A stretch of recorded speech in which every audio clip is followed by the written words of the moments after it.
You give me a fever and make a believer out of me.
Welcome to Brawlhalla.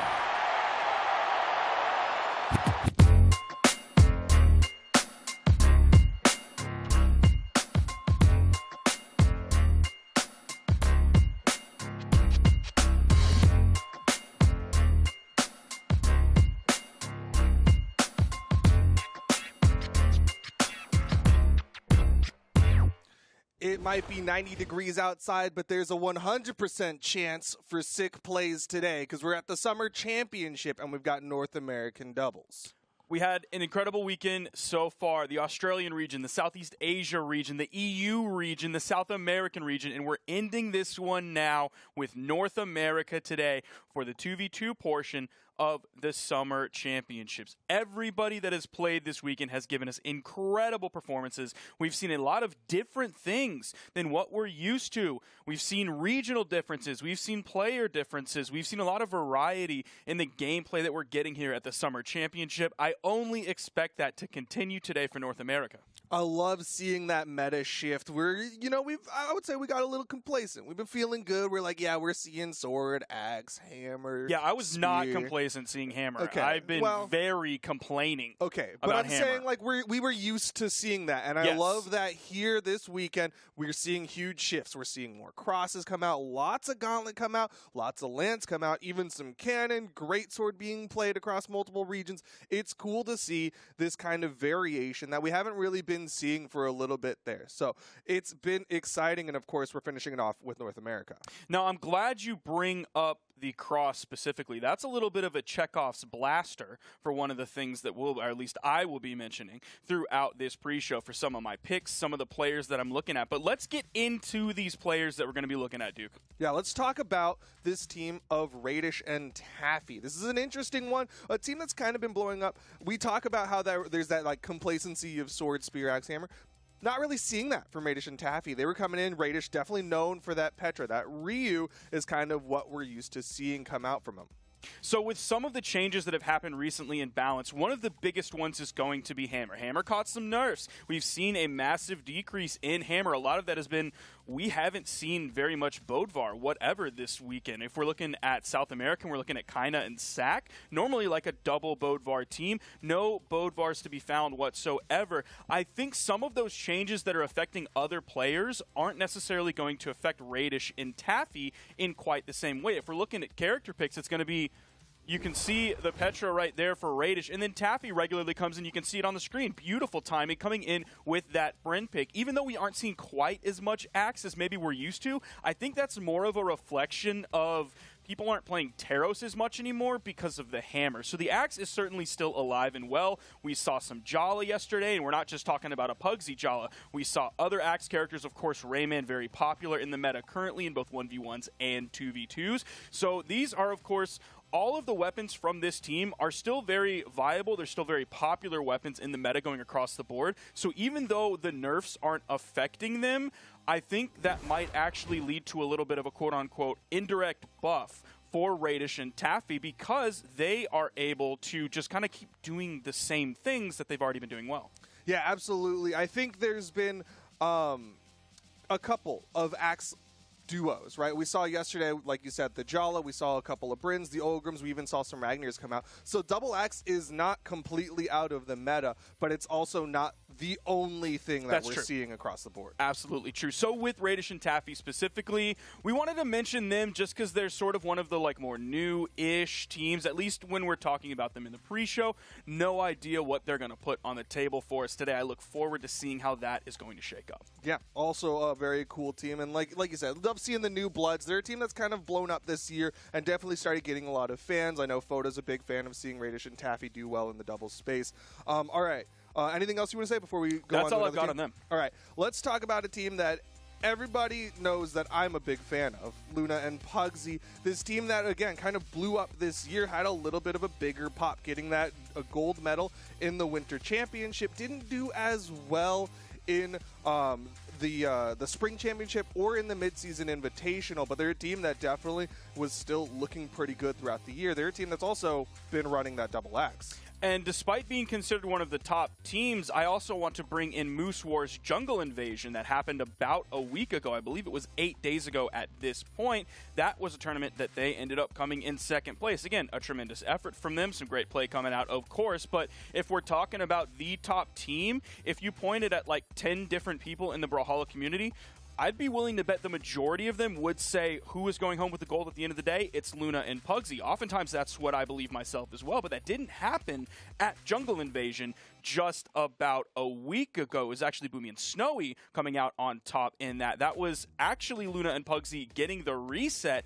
and then losing after the reset. They got the reset in the Game 5 situation and then lost 1-3 to Boomy and Snowy. You're talking about the double Axe comp coming out from them. I believe that is likely going to continue into this tournament as well with the classic Jala and the Rayman. But one thing that does worry me, if we see a rise in Cross, like we expect to, like we've already seen from a bunch of different players this weekend, Pugsy's survivability, I do really actually start to worry about that now all of a sudden.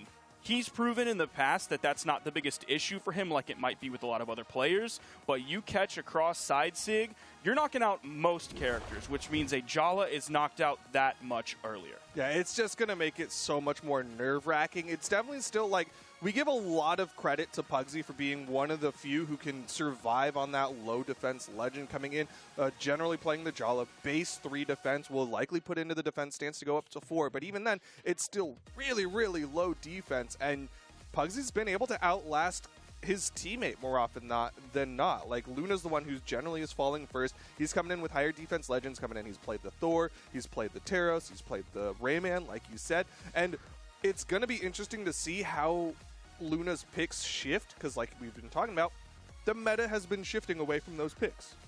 So it'll be curious to see, because Pugsy does have that weird inherent passive that it seems like other players don't have, of being able to play those lower defense legends. Back in the past, even being able to play legends that people don't consider to be strong whatsoever and still making them work. We'll see if Pugsy's able to do that today as well. Something we briefly mentioned with regards to some of the EU players was that multiverses grind that Pugsy has also been on, but where I thought it would be a detractor for a player like Pavelski, Pugsy has proven that he is the multi-game master. He did it in Smite, did it in Rushdown Revolt, did it in Multiverses, and obviously has done it in Brawlhalla, and that's our focus here today. So where other players that might be in the con side of the column, I'm really just going to kind of give that to Pugsy because he's proven in so many different games across so many different genres throughout the years of his Brawlhalla career that he is able to swap from this game to that game to this game, even though they're all different. Yeah, Pugsy's just he's a competitor, and it's also one of those things where like we've been kind of saying, he doesn't get distracted by these other games. Instead, he kind of learns from it. Yeah. He's like, you know what, this thing actually looks really good in that game. It works really well, and that's something that I can take over and learn from and bring into my play style, things that can kind of level up how well he plays. And I think that's really, really cool to see from a competitor like Pugsy. Pugsy truly is a top G, and the G stands for gamer. He is a true gamer with a capital G. Anything else you want to say about this team before we That's go all on? I've got on them. I'm ready to move on. All right. Well, of course, we can't not talk about the most recent championship team. They won the mid-season championship. It's this team of Made and Experience. What do you want to say about them? I'm going to be a man on the computer for just a moment Okay. while I actually pull up the tweet, because they did actually decide to add us on Twitter, which I appreciate, Yeah. to give this actual nugget of information from the horse's mouth itself. This is a first-order witness. That's probably not the word in journalism, but it's like the person who was actually yeah, there. like directly from them. Not hearing from someone who heard from someone Yeah. whose brother's mother-in-law, sister's wife.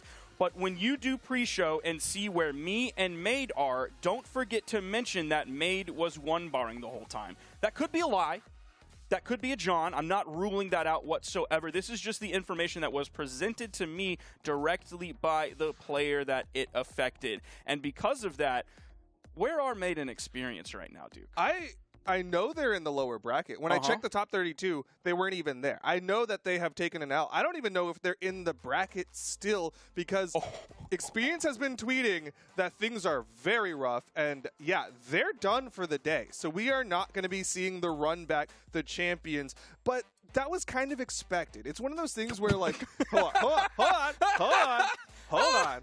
People got mad at me for what I said about Pavelski. Get mad at him. Everyone, you can get mad at me, but Dogpile on let's- him. Yeah. Okay, by the numbers, they had not been showing top 3 potential in online. But either way, they're out for the day. Not much more to say than just like, hey, they did well at midseason, and I can't wait to see them at a LAN.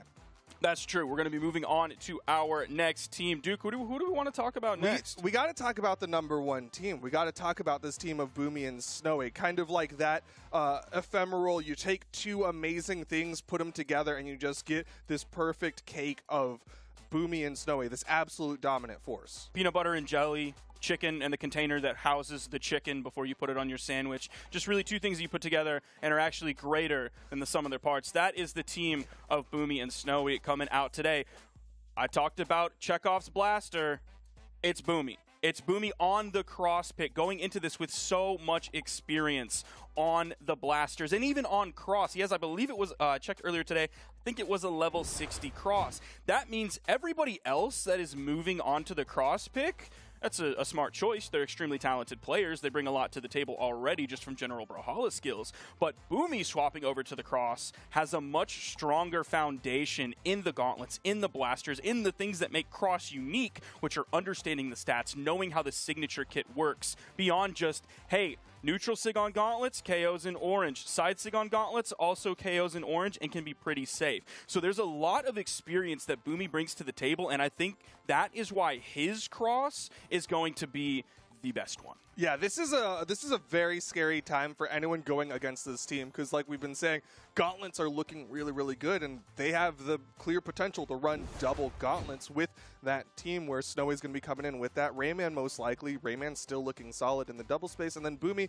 like you said, he's got some of the best blasters in the game, period. He's an amazing 2v2er, one of the best 2v2 players in the game, period. And then you put him on something like Cross, which is just looking great right now, and that makes for a very scary combination. Now, I'm not sure exactly what they've been playing so far today, as those games have been happening off stream, but likely what they're going to be playing, I was watching a Snowy YouTube video, and then I verified this with also what they were playing in Jungle Invasion. They were playing Cross and Onyx. So it is going to be that gauntlet experience coming in for Snowy as well off of the Rayman, but it's going to be on Onyx. And of course, they do have a name for this. They do call it the Chronics.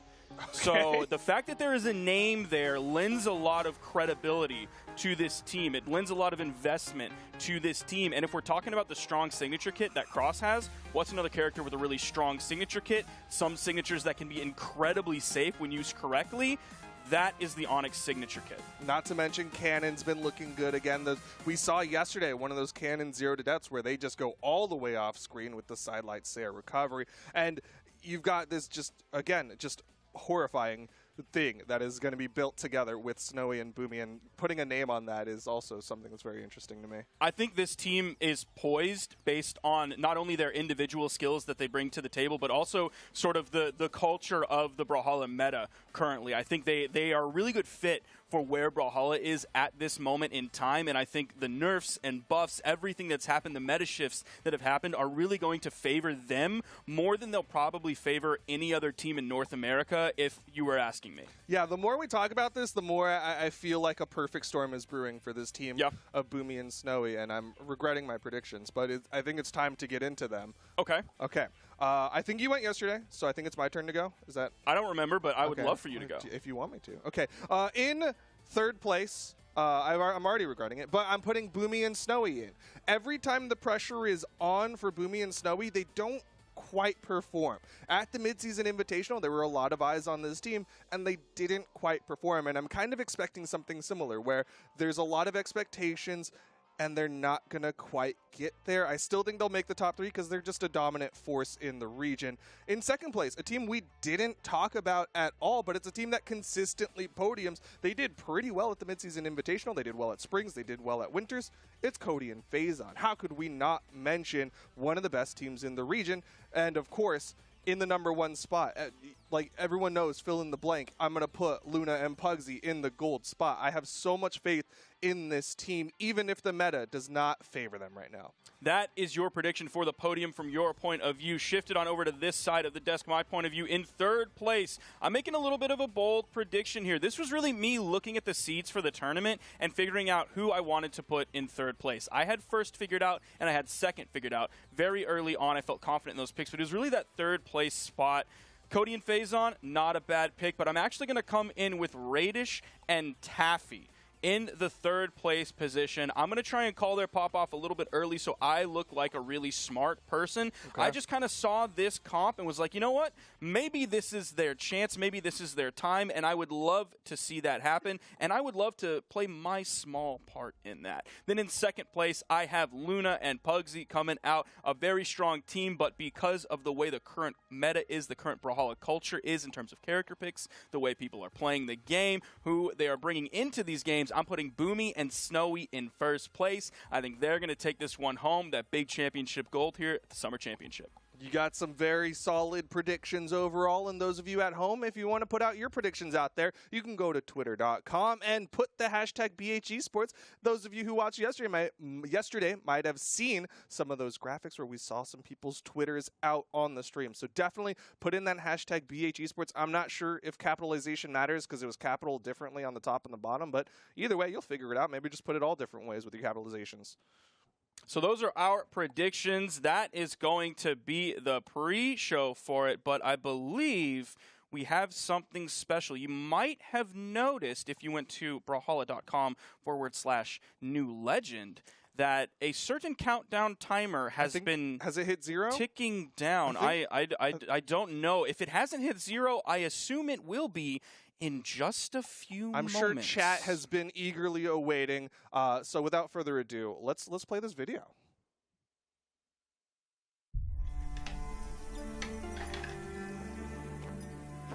I've prepared this for you.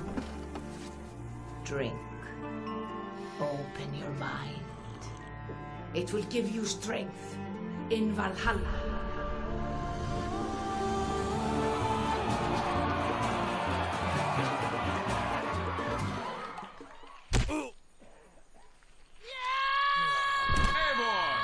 Welcome to Brawlhalla. You're going to love this. A blade for every occasion. Fear not the darkness. I take no pleasure in this.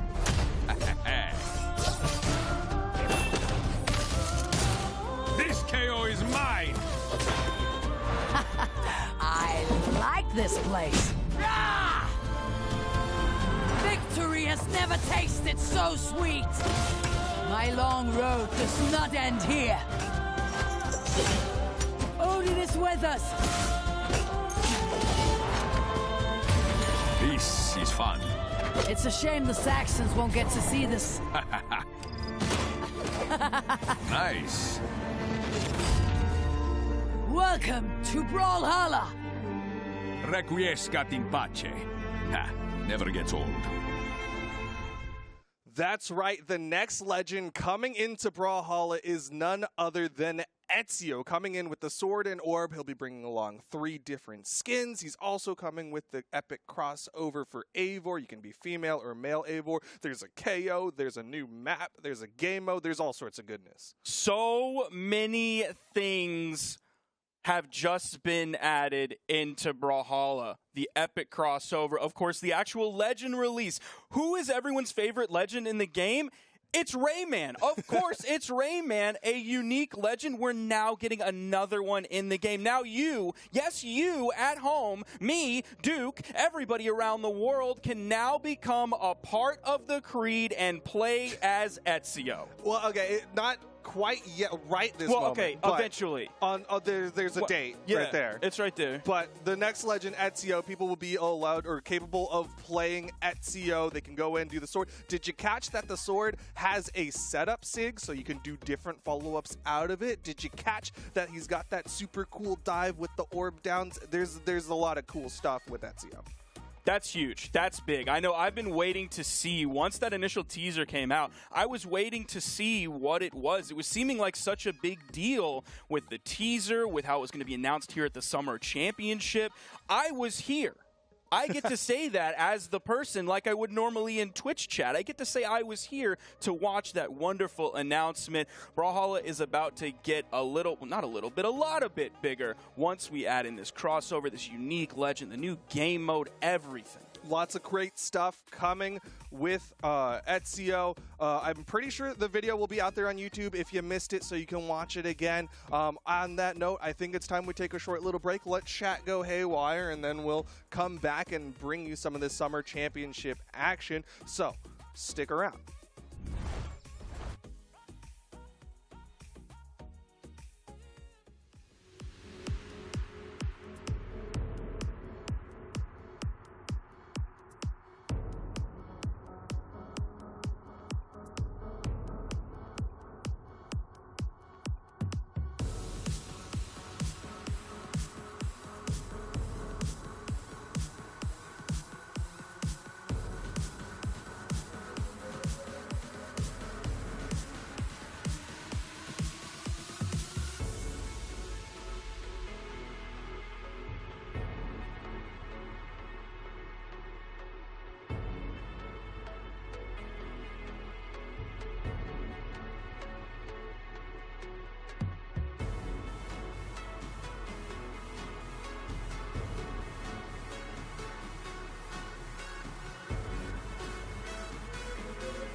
Boomy and Sandstorm. Sandstorm taking a lot of damage to start this one off.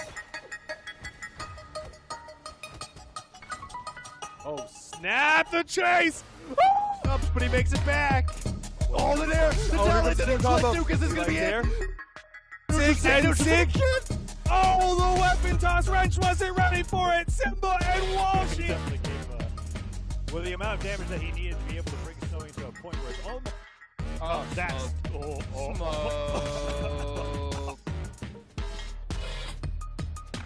Sandstorm's scythe is just leveling up. Oh my god! I want to say so many four-letter words right now, and I'm not allowed to.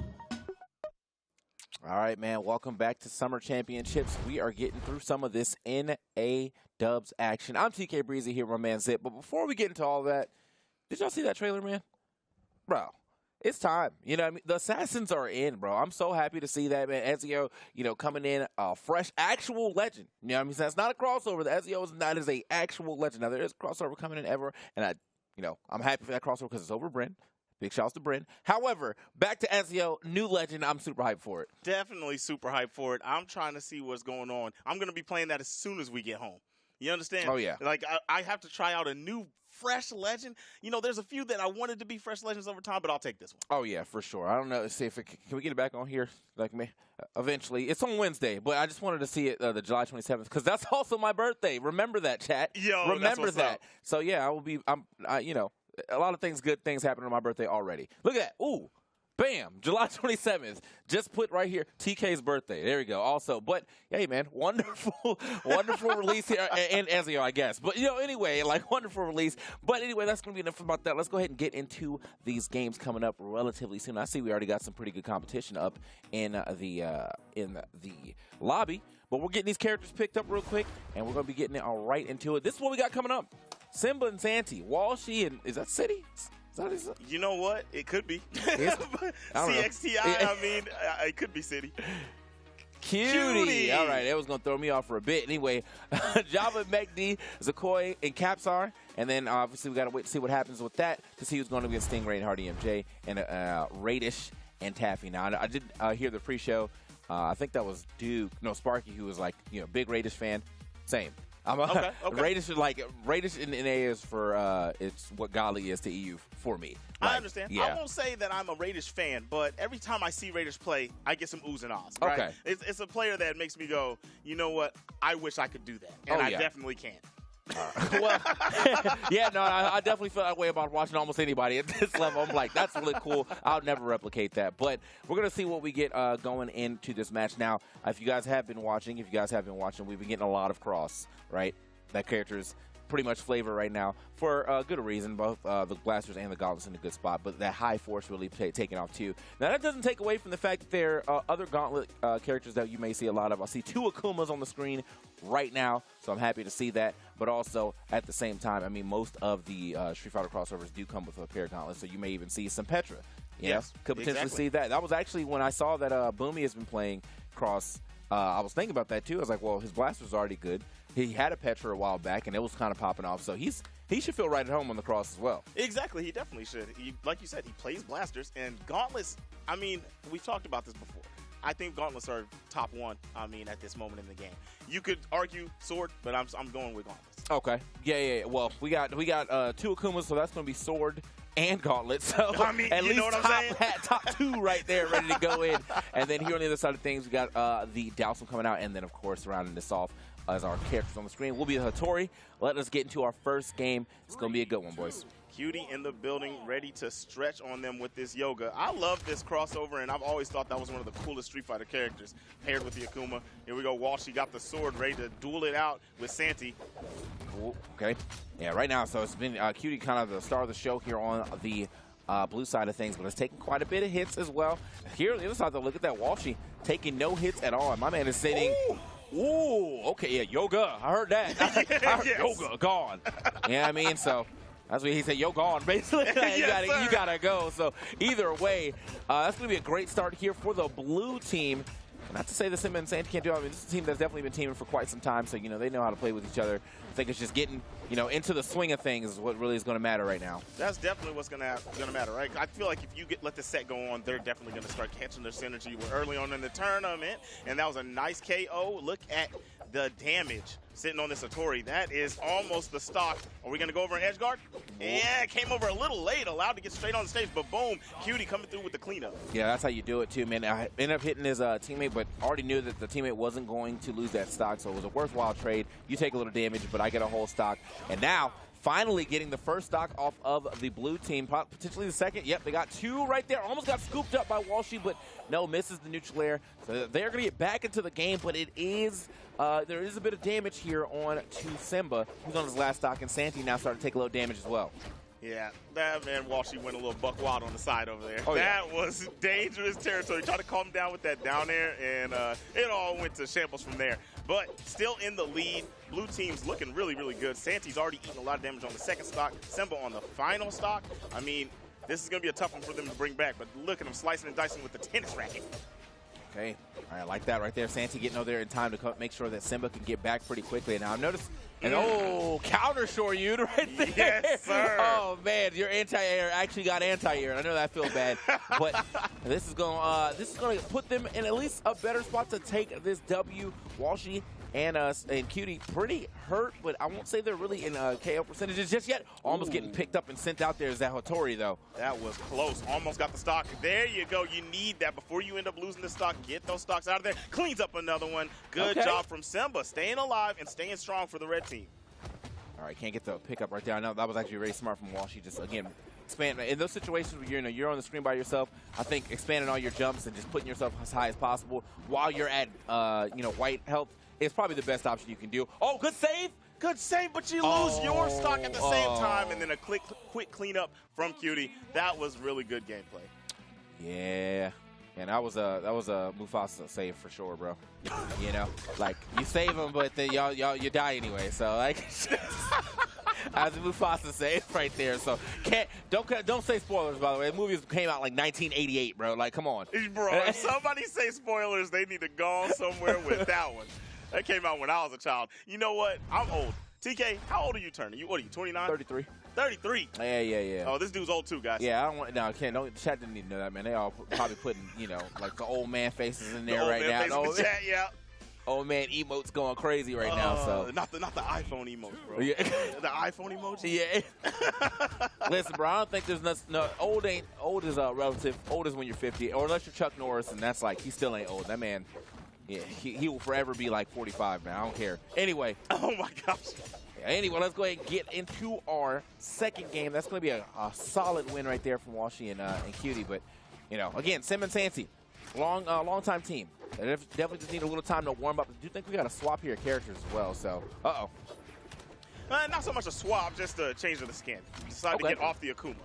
Oh, yeah, you're right. Yep. Same person, just a different look. Change the clothes. Okay. That change of clothes is looking good, though, because red team in the lead. Last time they fell down pretty quick in the race. Oh, yeah. And this is, look, they allowed Simba to get back to the stage as well. So Simba not even that hurt here on his first stock. Just now starting to hit that red. But he can be living on this for a while. I'm definitely liking the bow play here. One of my favorite weapons. Been my favorite weapon since, honestly, like the game has come out. And it's never really been in, I think, a bad position either. So, definitely. Big shouts to the bow. May not be the best, but definitely is never the worst. It controls ground space really well. It's a strong weapon. Good combo potential. Racks up damage pretty quick. I think it's just the KO issues, right? Yeah. He definitely can have his moments trying to find that KO, though. So, either way, good stuff right there. Simba, unarmed, does get a recovery, but cannot find the KO just yet. They need to get Walshy out of here before they allow the blue team to start running this bad boy back. It's looking like they're doing a good job. Nice! I like that right there. He actually did get the SIG, but it's a two-part SIG, so because of the little pause in the middle, allowed him to get hit and save his teammate and got the KO all at once. There we go. Ooh, couldn't get the dunk, but the dunk right back at you, Simba.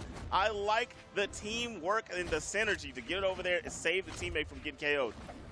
Okay, hold up. He's looking for it. They're definitely boxing here, scrapping in the middle. Walshy and Simba. Not really. Oh, damn. He got it. Yeah. When you get an order from both sides, bro, I know that got to hurt. You know that hurts, getting JoJo'd up. All right, man. So, yeah, now, does live to see another day through that. But, it's, here on the side of Walshy and Cutie, it does look like they might be falling this time. However, almost getting that kill on Simba would have gave him a lot of time to try to work against Santi. Oh, wait a minute. Simba, he missed. Oh, but he still picked it up, though. I like that, Cutie. And taking out over the top. No, Santi's going to live. Walshy's going to live. Everybody's living. Oh, but not Santi now. But this is a lot of damage. Okay, that's going to be one. Yeah, this probably should still be it. Simba capitalizing super quickly in that chaos. Cutie. Trying to get cute with it. Had to, right? If you get over there, you got to make it look good on the side of the stage because it ain't going to look good when you're in the middle dealing with this at high damage, no weapon in hand. Sword is what you got to deal with. Get picked up, get scooped, you're out of there. Yeah, that was looking scary for a second, though, because I saw that middle, that combo they pushed, I think, Simba off. And then, they just had a pretty long combo here on Santi. Yeah, there it is. Look at that. Long combo here on Santi. Unfortunately, did miss the follow-up. Right there, just a little off, but I still like the pickup here, too. It was like, all right, well, we may have missed, but I'm going to get at least a little extra damage here. That combo made me want a 2v2 Street Fighter game. Yeah. You almost got Yoga flamed into EX Shoryuken? Come on, man. Well, I need that. I need that. They did have one. It was Street Fighter X Tekken. It just wasn't good until 2012, and it was too late. Anyway, it was too late by that time. But big shout out to Street Fighter. It was one of my favorite fighting games too, though. Here we go. And getting into our third game, we are now in to a 1-1 situation. So this is the flex game right here. Who's winning this and gets that stage advantage if we go to a fifth game? That's what we're trying to find out. But Walshy starting off pretty early here on Simba.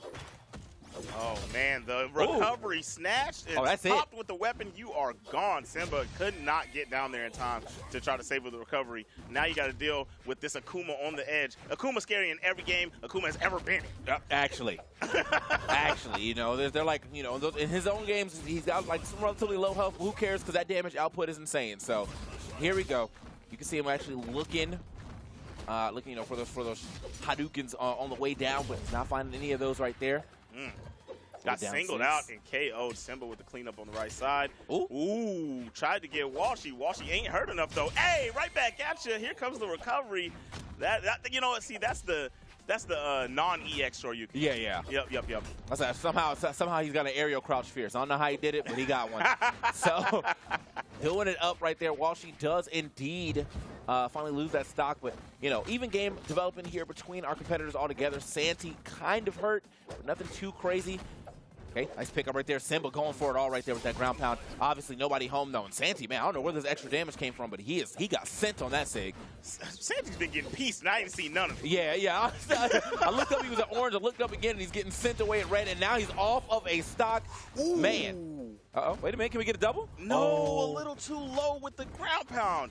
Definitely could have been a double, just a little bit higher. Come off a jump, maybe? Yeah, I mean, I think he also, like, he was going for who was going for the save instead of who was getting saved. Because, like, yeah, if you know one of them had to get saved, there's only one direction that recovery is going to send. So, if, you know, you could have tried to counterbalance that, look for a forward air or a side air, or maybe even another ground pound and send him back down. But either way, we still have a pretty even game. I mean, we're at the flex part of the game in itself, where there's two stocks that are very hurt on one side. So they are leading, but they can lose those stocks at the same time and then be losing real quick. There's one, so we got an even game. And now we're looking at Cutie.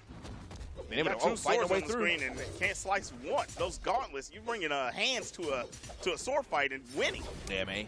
Catching him like an old Bruce Lee film. Oh, yeah, talk to him. Hold up. All right. All right, nice. Okay, good Simba movement here. All alone, got two stocks, but this is tough. Yeah, I think this is the worst part, too, is that, like, there's really not that much damage here onto Walshy, too. So it's going to be a while till Simba can actually make this a one-on-one. Might be able to knock Cutie away, get that, like, 5-6 seconds of free time to fight Walshy, but that doesn't mean Walshy's actually going to want to fight either. So. Exactly. Walshy's just going to run away, even if you get the KO on Cutie. Watch. Here we go. Okay. No, chasing, trying to scrap. Okay. Ooh, okay. He said, I'm not running. I got hands. Oh, man. Today I got time, cuz. Oh, no. You were getting pieced up in that one-on-one. That's not how you want to go out. Okay. So, yeah, has to get some more damage here onto Walshy, but it may not matter. That's the team combo. Oh. Missed the Shoryuken again. I thought that was it. It's the skin. I don't, it's the skin. Walshy, I don't know. He's getting confused. I don't know. He's getting confused. Oh, man. It was still good stuff. Got the KO nonetheless, but losing stop points. Yeah. He's like, Walshy's like, man, I could have swore the Shoryuken went more vertical. I'm like, no, man, it's just the skin, bro. It's still Val. It's still Val. There it was. There's the miss on that bad boy. But here's the KO. Nice. What'd you call that? The crouch heavy. The crouch fierce. Yeah, the gravity cancel crouch fierce somehow. Like that. It's just in this game, no. But that recovery definitely is going to do what it needs to do. Very strong KO tool for the gauntlets, and you know, easily comboable into as well when you get that downlight into the recovery. So he's playing. When you're playing Val, you got that at your disposal on both weapons, downlight recovery. So. Here we go. All right. Swinging away is Cutie and landing. A lot of those bad boys talk about landing it. Walshy landing on the top of Simba's head and taking out the first stock. That was actually fairly quick when you look at everybody else's damage. Yeah, Simba must have not expected him to go for that, seeing that Santi was around. But Santi really didn't put up any type of opposition there on Walshy, so a free ground pound there from Walshy to go ahead and take that stock. Simba now off the side, taking a little bit of damage here already on the second stock. Walshy kind of going insane in this fourth game. Look at this. I like seeing these SIGs flying, man. Oh, yeah. You already got the animations. Woo-wee. That had some force, didn't it? I mean, are we sure? What force Val he playing right now? What stance he in? What's going on? My missiles on orange and got blasted. Okay, well, I'll show you. Okay, hold on, man. Let's. Yeah, what's happening right Now, now? I thought Val was a relatively weak legend on the Force, but that's not what it's looking like right now. Okay, this Val looking like she got 8 Force right now. Yeah, I'm telling you. It's like we got EX stances now. You get 2 points now instead of just 1, because that's what it's looking like. She's going crazy. A lot of SIGs flying, and they are definitely taking stock. Man, Bro, that thing is banging. yeah, it is. Yeah, it's sending right there, man. First class flights home for y'all right now. That's what it's looking like. That's what Walshy and Cutie are trying to say to you right now. On the house, you ain't even got to pay for the seat. You feel me? Okay, here we go. Scrapping on the side with the gauntlet. Simba trying to get back on stage, but Walter ain't having none of it. So you gonna throw these hands.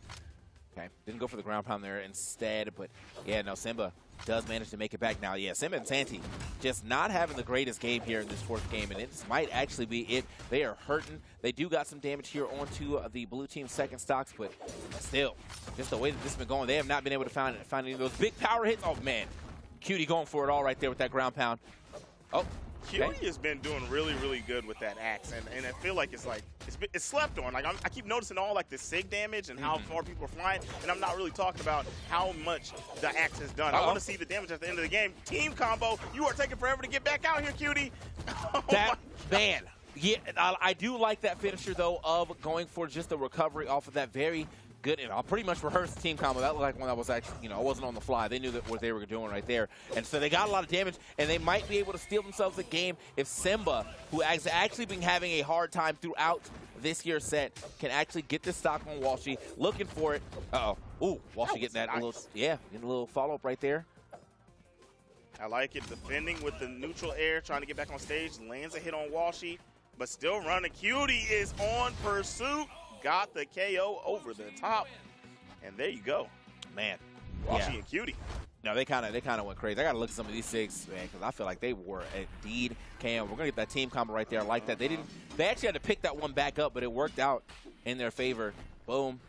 Look at that big damage here, and then yeah, it goes for the recovery. Couldn't really get like up there fast for anything else, so that recovery was the best option I think that you could have gotten without getting the stale with a double move DI hitting. So. I mean, you took the white teeth from white to orange. I think that's a pretty good combo. Yeah, I'll give it up for sure on that. But, hey, man, regardless, Walshy and Cutie are going to be the victors of that set. Pretty strong, I guess pretty dominant performance right there. They did end up losing one game. But for the most part, I think Walshy and Cutie were, like, in the lead for almost all those games. Oh, yeah, for sure. Every single one of them. Every single one of them. The second game was a good start for Simba and Santi, but that's also the only one they won. Yeah. You know what I mean? So every other one, they were down, and they ended up taking a pretty harsh L, 3-1, and it wasn't one of those competitive 3-1s. I think they got kind of cleaned up. Yeah, not a 3-1, and it was close, though. Not by any means or stretch of the word. I think there was probably a close game in there, but for the most part, those were pretty dominantly in the favor of Walshy and Cutie Joe. So, there's 2 relatively newer names to me, at least not names that I'm always used to hearing. So, hey, big shout out to them for making it this far. I always like to see more new talent here at the top because I've been around in this Brawlhalla area since I think 2017. So I went to the first BCX and stuff. So I see a lot of names that I recognize from way back, and then you got some of these newer people coming up. But it's also crazy to say that too because you see a lot of these names from way back, but these are still young cats, man. Simba and Santi, man, they were 12, dog. Dang. They were 12. I mean, now they're up there, but unfortunately, it's not gonna be the one that hits for them. But I think that's why. Did you see that PR? Yes. Cutie was 42. Definitely. That's 42. You're not playing 42 right now, bro. Not at all. Not at all. Not at all. I mean, I was talking about the damage from the axe. The axe was the catalyst, especially in that last game. It was 389 damage from the axe, I think. Yeah, I mean, if you're putting up numbers like that, your team's going to be faring pretty well. Oh, yeah. So, I mean, look, love to see it. We're going to definitely get into our next game relatively soon. I saw Zakoi and their Capsar, Megdi as well coming up. So, we'll be getting that. But, hey, if you guys are liking the action that you're seeing, make sure you use that hashtag BHEsports to get into the action. I know sometimes we be flashing those tweets up here, so if you got anything you want to talk about esports-wise, then yeah, definitely hit that tweet. And also, just in case you didn't know, we will be back here next week for the singles half of the Summer Champs. So if you want to catch some more ball action, definitely tune in next week as well. And, of course, throughout the week for the dev streams. Always got to shout out to devs because, hey, the dev streams do be hitting. And they got their own tracks. I know you guys are always trying to get those free stuffs. Watch the streams. That's facts. Yeah. That's facts. And the dev streams are really, really entertaining. Yeah. You ever pop in for one of those TK? Yeah, I'll be chilling. I'll be chilling Did sometimes. you see the one Friday before we started all this? So Friday, when they did the zoom ins on Left Stick and Cirrus, that was absolutely hilarious. They just kept zooming the camera in until it was like this close on Left Stick's face. Oh man, that's Toast magic right there, bro. You give Toast the camera with zoom and he's zooming, okay? Like that's just it's happening, bro. Top on 100x on you real quick. So 100. Bro, he's the Toast with the most. I'm telling you. Oh yeah. But over here, the most earnings, Casper. All right, we got Casper with 25K on the earnings. That is the big bucks. And honestly, am I tripping? I don't know Casper like that. Capsar, yeah, Capsar. I'm saying Capsar, Casper. yeah. You know, hey, you know what? I had to look at it a couple times too, so it's not even on you.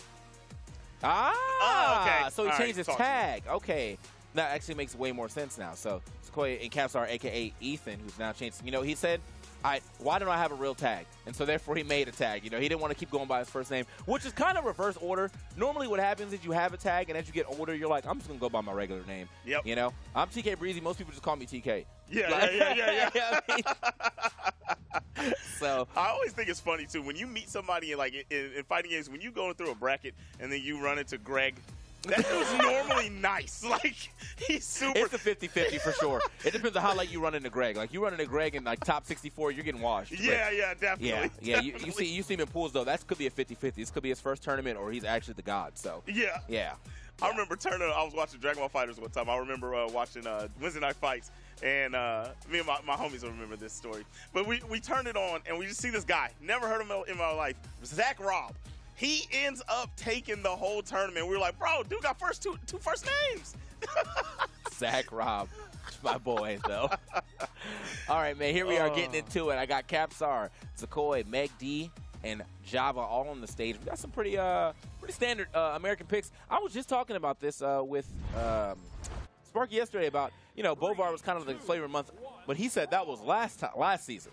Definitely. So that was last season. So Bovar's kind of out the way right now, but we do got one. But I think that was also because, you know, people are saying that with the hammer's not hitting as hard as it used to. Exactly. So that's the problem. You know, it's harder to hit with. It's the accuracy. You got to hit with the edge of that hammer. And I still think it's really strong, but I mean, we're going to see what Java does. It looks like Java's opting for the sword to start this game off, but you are the one getting sliced up. Woo! Okay. Baby. I like that. See, that's what I really like. You know, the 6K is a sick hit because I like that, you know, all the swinging and whatnot, like, come with me and all that. Those I like any of the things that are actually like command grabs. Yeah, definitely. Yeah. I love all the me. grabbers things. Those are definitely fire. What a play from Zakoi. What? That's how you do Came it. down with the ground pound, sent both away. You saw the stars come up too, right? So stole both recoveries and then went down and picked up the teammate. That is what you want on your squad. Yeah, that's the type of team plays you definitely like to see, man. How you the carry and the support at the same time, bro. He says I can do it all. All right. Hold on. Gonna make it back to the stage. No one actually looking at Capstar right there. He's kind of big chilling out on the side. Does end up getting a spear in hand. This okay. I was like, we gotta let me get at least one hit here from this hammer. You got it in your hand. Don't make it look this bad. Here we go. He gets away with. He's like, I don't want it. I don't want it anymore. I'm done. Yeah, he's like, get this thing out of here, man. What am I doing? Yeah, I gotta go. So he is not. Use top two. He is not a fan of that at all. Definitely on the top two real quick. But here in the inside thing, you have this very safe. I think both of them have the option to get this going with that very safe spear. I know Spear. I feel like Spear has always kind of been that middle of the road weapon, but it's like it's good at what it does. Like, it's definitely good at what it does. I think it's a very strong weapon. I was talking about this yesterday. I feel like it just works harder than every other weapon. Yeah. It's really, really good, but it just hasn't worked. Wow! I love that pickup. Knew he had to turn the other direction, and the cool part was he had coverage, so even if Capsar wanted to come up and help, he was going to get scooped too, so he had to stay back. Yeah, had to watch out for that one. Good stuff. That's how you turn that. That's how you turn a opportunity into a stock for sure. Hold up though, getting side stick and sent out of there. Ooh, yeah. That's what I was gonna say. I mean, that's the other thing too. I really do like the spear. I'm a big spear fan, mostly because of Bryn. But yeah, the spear, having that neutral air that hits all over, having some pretty long reaching normals as well. And most often than not, spear sigs seem to be relatively quick on most legends. Definitely. Ooh, nice combo. Sent out to the side. Both of them gonna back off because Capsar came over and said, "Get off my buddy." Okay. Get off my man's real quick. I like that. Gets the follow up and Oh, they are trying to make something happen. The double spear team is out. You saw the neutral air almost leading into the recovery. Yeah, nice. Okay. Almost got Zakoi out of there, but still going to live. Oh, caught with the tip of the hammer. Still had all the resources? Man. Well, I guess you were flying from the sky, right? Like, you didn't really have to use any jumps or anything. Nice signature coming out from Capsar. They are playing really, really well on these last stocks. I was going to say, Java actually had a chance to get that stock over there on Zakoi, but instead of going for the side air, went for the side light. Popped him a little too high. Probably thought that stomp hit a little lower. And now, one man, one hammer, kind of nerfed, and it's gone. Anyway, and it's and it's gone. Nerfed, and it's gone. Well, you know, I thought he was about to make the most epic comeback, you know, put Hammer back on the map, but no, that's putting Hammer back in the playpen right there. So that's exactly what I wanted to see. I wanted to see him clutch up with the hammer, so, you know, so we could talk some jazz. Like, hey, man, y'all need to start playing this weapon again. And Capsar said, yeah, hang it up, my boy. Scooped up. Gave him some Haagen-Dazs, scooped him up. Yeah, actually super quick with it right there. So, man, I have to say, you know, as you said, everyone was playing pretty well at the end. I mean, we were in red life for about a good 30 seconds at the end of that game. Everyone was just living. And so I do think that game could have went the other way. It was one misstep right there from Java here on the right side where, you know, instead of the down light Sayer, he went for down light, side light. And again, he probably thought that down light hit a lot lower because it was over the edge. But he was in position to potentially get that side air. Didn't pull the trigger on it, and that allowed the red team some more time to take that victory. So here we are into the second game. Let's see what the blue team can bring to the table to try to get themselves back into it. And this is my favorite part of Brawlhalla, when everybody continues to get punished for getting a hit because we're like right behind each other. I love that. Yeah, everyone was getting pieced up. That was a lot of damage output in that moment. Wow, recovery stolen with the Sayer, and that's the stock. Wow, I cannot believe that ended up happening. It looked like Capsar had a good play on the right side, and Java said, no, I got something for that, and popped him right when he tried to do the recovery. Ooh. Okay, Pogoed out of there. Immediately says sit down.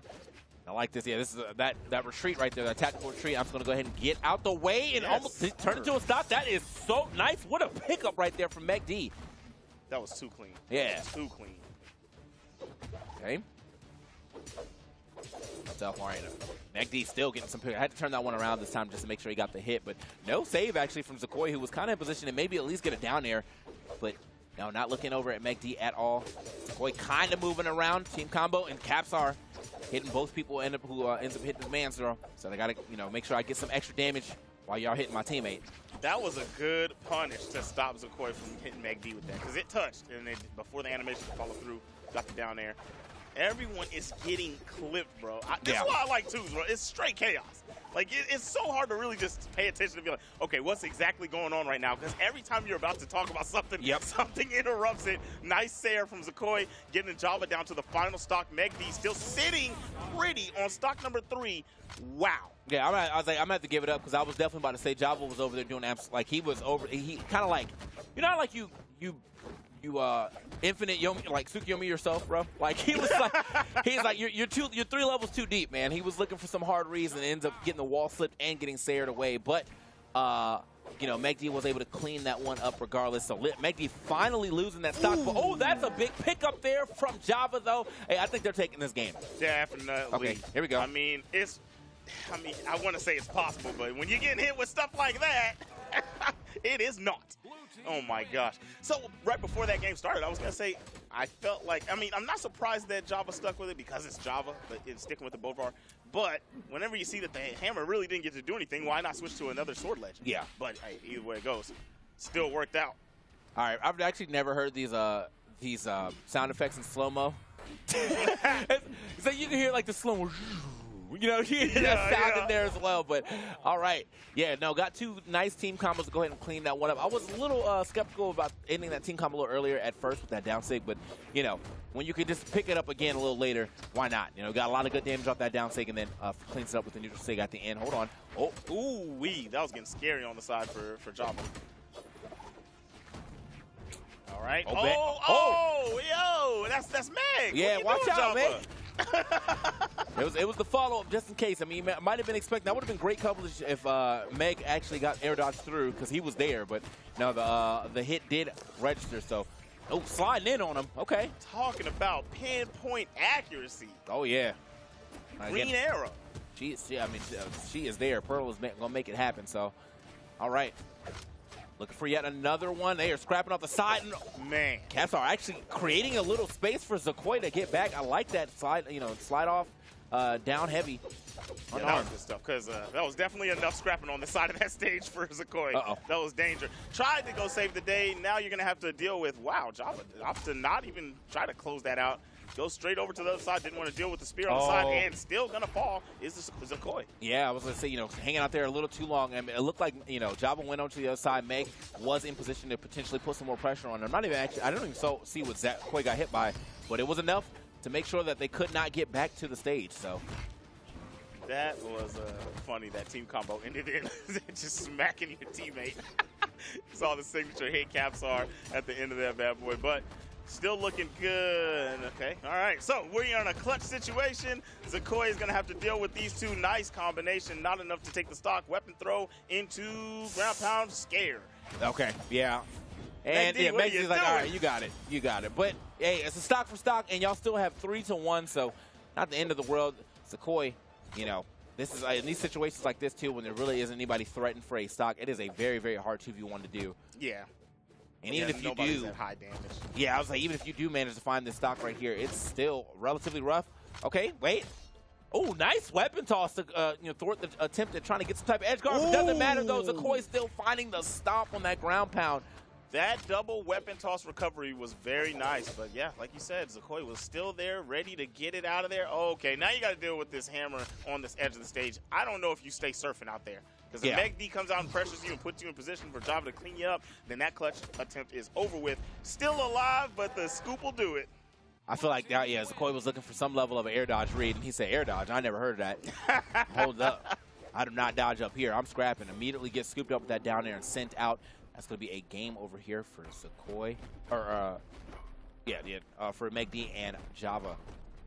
Yeah, that was so clean. The dash up stomp into the air, that was nice. So I get it. Okay, now I get why Meg did that. Meg went over far left, like, by any means necessary. I'll lose my stock before I let you chase dodge up. Oh, yeah. I'm getting out of there for sure. It worked out, too, well away. They both dropped stocks, but it didn't matter when you got 4 in the bank. You could definitely give one up for, 1-for-1 trade. For sure. Blue team with 105 strikes for 48% accuracy. That's what I'm talking about. That's not even the team I mentioned was Green Arrow, so I can't use that pun. But anyway, 48% is nothing to sneeze at. 300 damage on the hammer this time around. Ooh. Coming out from Java. So it did a lot more work. I don't know if that was mostly from the team combos, but either way it goes, that's the shining weapon this time around. So the switch was not necessary. 11 weapon throws for Meg D and 8 for Java. They're doing something right. Yeah, but you can just, look at the damage differential. Like, you add all this up, these are some relatively low numbers here on the side of Zakoi damage altogether. So, going to have to kind of pick up that damage at some point in time. Look, the team stats say it are all together. It's 829 to 607. Now, Zakoi definitely got a little more damage than Capsar. Surprisingly, it looked like it didn't. From looking at the stats split, definitely didn't feel like that. Right. Let me look again. It's right back here. Let me look again. Okay. Yes, no. So we got a little more damage here on the taken, on the given side, but as also damage taken side, you were getting hit. But at the same time, you were on the screen a little longer, so you had to do a little 2v1 action. So could have been a lot of craziness, and then just a lot of team damage as well. 101 team damage is quite a bit of damage to be putting on your man. So gotta watch where you're swinging those, hits as we move into our next game. Same characters, no swaps. We're gonna get into it. Here we go. Early on in the bracket, trying to stay alive, Zakoi and Capsar dealing with Java and Meg D. This is a tough team to run into this early. Yeah. Listen. Somebody's got to do it, right? Yeah, someone's got to play him. Top 32. It doesn't matter. Like, eventually, you will be running into some harder teams, and you just happen to be draw the short straw right here on this one. So, and this is. Okay, this one's actually shaping up to be a little better here for Capsar and Zakoi, though. Got a lot of damage here on Java. We're seeing some good spear work. That's the answer to start this bad boy off. Yep. Both of them terrorizing with the spears right now. Okay. Oh, man, try to get that pick up there on the other side with the... Oh, never mind. Still got it. That was peak AA. Like the very edge of that hit. Okay, Zakoi able to make it back. Kind of surprised. That was a 2v1 situation, and neither one of them decided to go out there and try to do something to Java. But Java does end up losing that stock regardless. And still now, but now a very, very solid lead here for the red team. They finally starting to take some hits here onto Capsar. Yeah, they are swinging away. Java is on the second stock already. Dunkage. Oh, baby. That's going to be the end of Zakoi. And Sparky's over in the other room saying, yes, that's what I'm talking about. Booms. Ooh, okay, so the SIG pack's coming out. Java feeling it. Found the stride. See, that's the thing. I think that's the thing about Bodvar, though, is like, you know, regardless of the hammer being nerfed, Bodvar has those SIGs that do exactly what you think they're going to do. It kind of like Bryn, right? Like Bryn with the spear. If you want a certain SIG and you're thinking, all right, this SIG normally does this, that's exactly what it does. You know, down SIG will cover around you. Side SIG will do a lot of area in front of you, and neutral SIG is an anti-air. So same thing with the hammer here for Bodvar. These SIGs are pretty, you know, pretty standard, but they hit. Yeah, and they hit very hard. So. All right. Oh, no. Tried to get the stomp, and it was going to go into the Sair, obviously, but did not get it. Java's doing a great job. I didn't even realize, honestly, that McD was on the last stock. Tried to get the scoop on the side, not able to get Capsar out of there, and now you're getting hit with the ladder. Oh, hitting the teammate, too, so anybody can get it. Oh, okay, good save right there from Zakoi getting in there in time. Never. Damn! The double KO just diving in on them real quick, that side SIG, and they are both sent out of there. And what a way to turn this game around. I was saying Capsar and Zakoi definitely started off super hot. McD living on his last stock for as long as possible. That's going to be a stock away from Java. McD, okay, I like that. Yeah, immediately gets I'm not going to get sandwiched here. I am out. Yeah, that was nice movement used from the Sair of the Gauntlets to go over the side, over the top of the two. So able to stay out there, didn't really get touched. Now you're up here floating in the skies. A spear and the sword in hand did not land that neutral signature. Capsar tried to get him out right field. Ooh, that was nice. Pushed him right into that little held active frames. Ooh, okay. I mean, McD is unarmed now. Actually, both of them unarmed. And yeah, no, Java really kind of got a handle on that last stock. If you were watching, I mean, McD was the one who was getting most of the damage on that last stock while Java was just eating damage. So, yeah, not... You wouldn't tell that by the end of the screen. I know y'all saw that. I was definitely going to say, what damage, bro? But, no, McD was definitely surviving. Yeah. That was the main deal on that last stock. Kind of was moving around, but the thing is, kind of held on to the mentality of whenever Java was recovering from the stock, okay, I don't want to get hit. Kind of never got out of that keep and just kept moving around, not really doing too much while Java was getting the beats. All right. Well, yeah, no, that was definitely a rough outing right there. This is from a different game. Oh no, I was looking at the wrong side. I was like, hold on, that's a lot of damage. But no, we're looking at the wrong side right there. That was McD who was kind of suffering on the damage this time around. Did live quite a while on that last stock and did get a couple hits in there when I think Java was taking a bit of damage. But nah, just the cleanup there, cleanup crew of Zakoi and Capsar really ran away with that. Okay, here we go. All right, yeah. Out here throwing them. I like that the hammer is back in play early on. Wow, you're going for the gusto to start the game. If that would have hit, I would have went wild. But you know, I think that was a little too early. Had all the resources to get out of the way. Capsar wasn't having none of it, but Capsar's pretty damaged. Oh. Yeah, Capsar is kind of hurting right now. Actually, Capsar and both McD kind of hurting. McD actually going to get sent out of that stock. Ooh. Oh, the weapon toss on the Zakoi, but the exhausted recovery does cover enough space above him to avoid losing that stock. Capsar. Oh, the reversal. Going way too wide, but no, Java said I'm actually taking one train track right back to the stage and this reversal, so. Counter.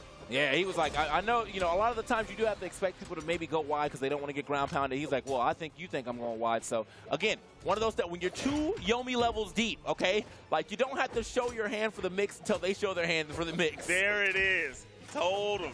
You just talked about it happened again. Scoop from Java was really nice out there on the side, keeping the team from extending that lead. It's already still looking good for the red team, but kind of hushed the crowd a little bit, Java. Yeah.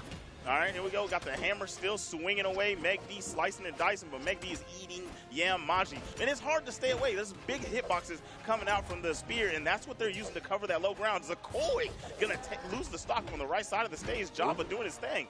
Okay, the double tap right there, and he's out of there. Wait a minute. Capsar, big movement. Hold that. Man. Capsar actually getting quite a bit done, you know, even unarmed. And oh, good save right there from Java. You saw the SIG, the first part of the SIG actually land, but didn't get the actual force part. So lives to see another day. Yeah, that was very, very necessary. Sword for sword for sword.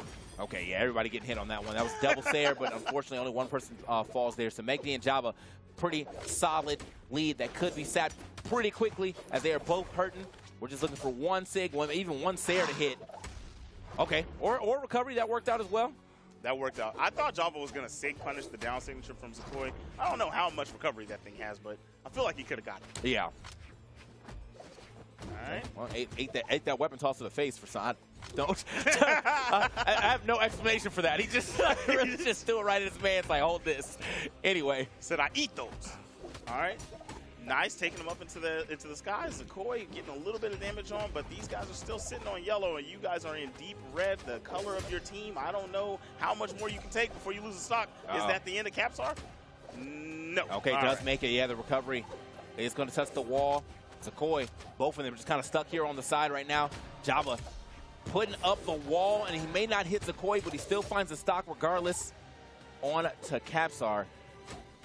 All right, Zakoi, if you do this, I'll buy TK some Jolly Ranchers. Hey, you know what? One of my favorite candies. I'll take it. Hey, anyway, there we go. The guess was good. It looks like I won't be getting those, though. No Jolly Ranchers, bro. No Jolly Ranchers. No Jolly Ranchers for me, and no jolly good time for them as they are definitely back out in the loser's bracket now. Man, what a way to take that set. I mean, kind of back and forth, too, because, I mean, it really didn't feel like a Game 5. Definitely didn't. Yeah. Definitely didn't. I mean, but there was strong play from both teams. I mean, this one started off with the red team in control, and Java, somewhere in this set, just started. Oh, actually, you know what? It was like an avalanche. Java just kept getting better and better and better and better. By the end, it was full-fledged 1v1 Java. Yeah. Man, look at this damage differential, though, man. Hold on. 162, or 1062 here altogether, but most of that damage coming in from Java. Now, McD on the other side, I think 389 actually has the lowest damage on the screen, as you can see. Lowest damage on the screen, but, I mean, it's just that it feels bad. It feels bad to see it like that because this is a pretty even spread right here. You know, nothing crazy going on, but, yeah, man, I mean, it's just kind of hard for McD to really, I guess, get his hands on his opponent. These are the answers right here. We got the long stock coming out from McD, and we got the extra super short stock coming out from Zakoi. That was when Zakoi got robbed out on the side by Java. Yeah. So, yep, there it is. That tells the story right there. This graph, hey, Toast. It's a good graph. Did you make that? Yeah. If you made that, you keep doing it. It's a good graph. Yeah, no, this right here, you could just tell, that's a stock right there, bro. That's a long stock right there. I mean, like, in comparison to everybody, like, instead of this one, or outside of this one, yeah, that's about the, you know. They were holding those stocks. So Zakoi held that last stock for quite some time, but he kind of had to. Look at where he lost it, you know? And so you kind of have to hold that stock for quite a bit of time. But altogether, McD and McD, both of them kind of losing that stock around the same time. They still ended the game around the same damage as well, too. So just a really good performance there from the boys, McD and, Zakoi and Capsar. But here on the other side, I think obviously Java and McD are going to be able to take that. Man. We got some more action coming up for you, though, man. I know you saw the screen a little earlier, and they are definitely stepping their way into it. I see Boomy. Hey, who's predictions Snowy. are these? What? Down there in the bottom. The O12? DLT-well? I don't know. Something like that. Theo 12? Whatever, yeah, man. Let's go. Yeah, here we go. All right, so he got Luna and Pugsy taking the whole thing. Okay. Boomy and Snowy, and then Cody Travis and Faison. Cody Travis and Faison. Cody Travis. Yeah, I'm trying to see some of that. Another man with 2 first names. Okay, yes! You got to be afraid of him. That's a double power up. But look at the earnings right here, man. Boomy retired almost off of this. Snowy making his way up there as well. Stingray and Hardy MJ. You know, got some respectable placings as well. Now, Hardy MJ. Only 1 medal here. Stingray, no medals here, but they have been in those top 6 and top 8 placements for quite some time. So I know they're going to be looking to fight a little harder and potentially try to get to that top 3 this time around. It is going to depend on what happens here as we have our players on the screen. Luke is here, a.k.a. Cross is here. Onyx is here. Negan is here. And Black Knight is here. So we're going to be getting into it relatively soon, man. It's gonna be a good one. It's interesting to see the Greatsword out right now. That's what I was gonna ask you. Which one is it better in? Is Greatsword better in 2s or in 1s? Oh, Greatsword?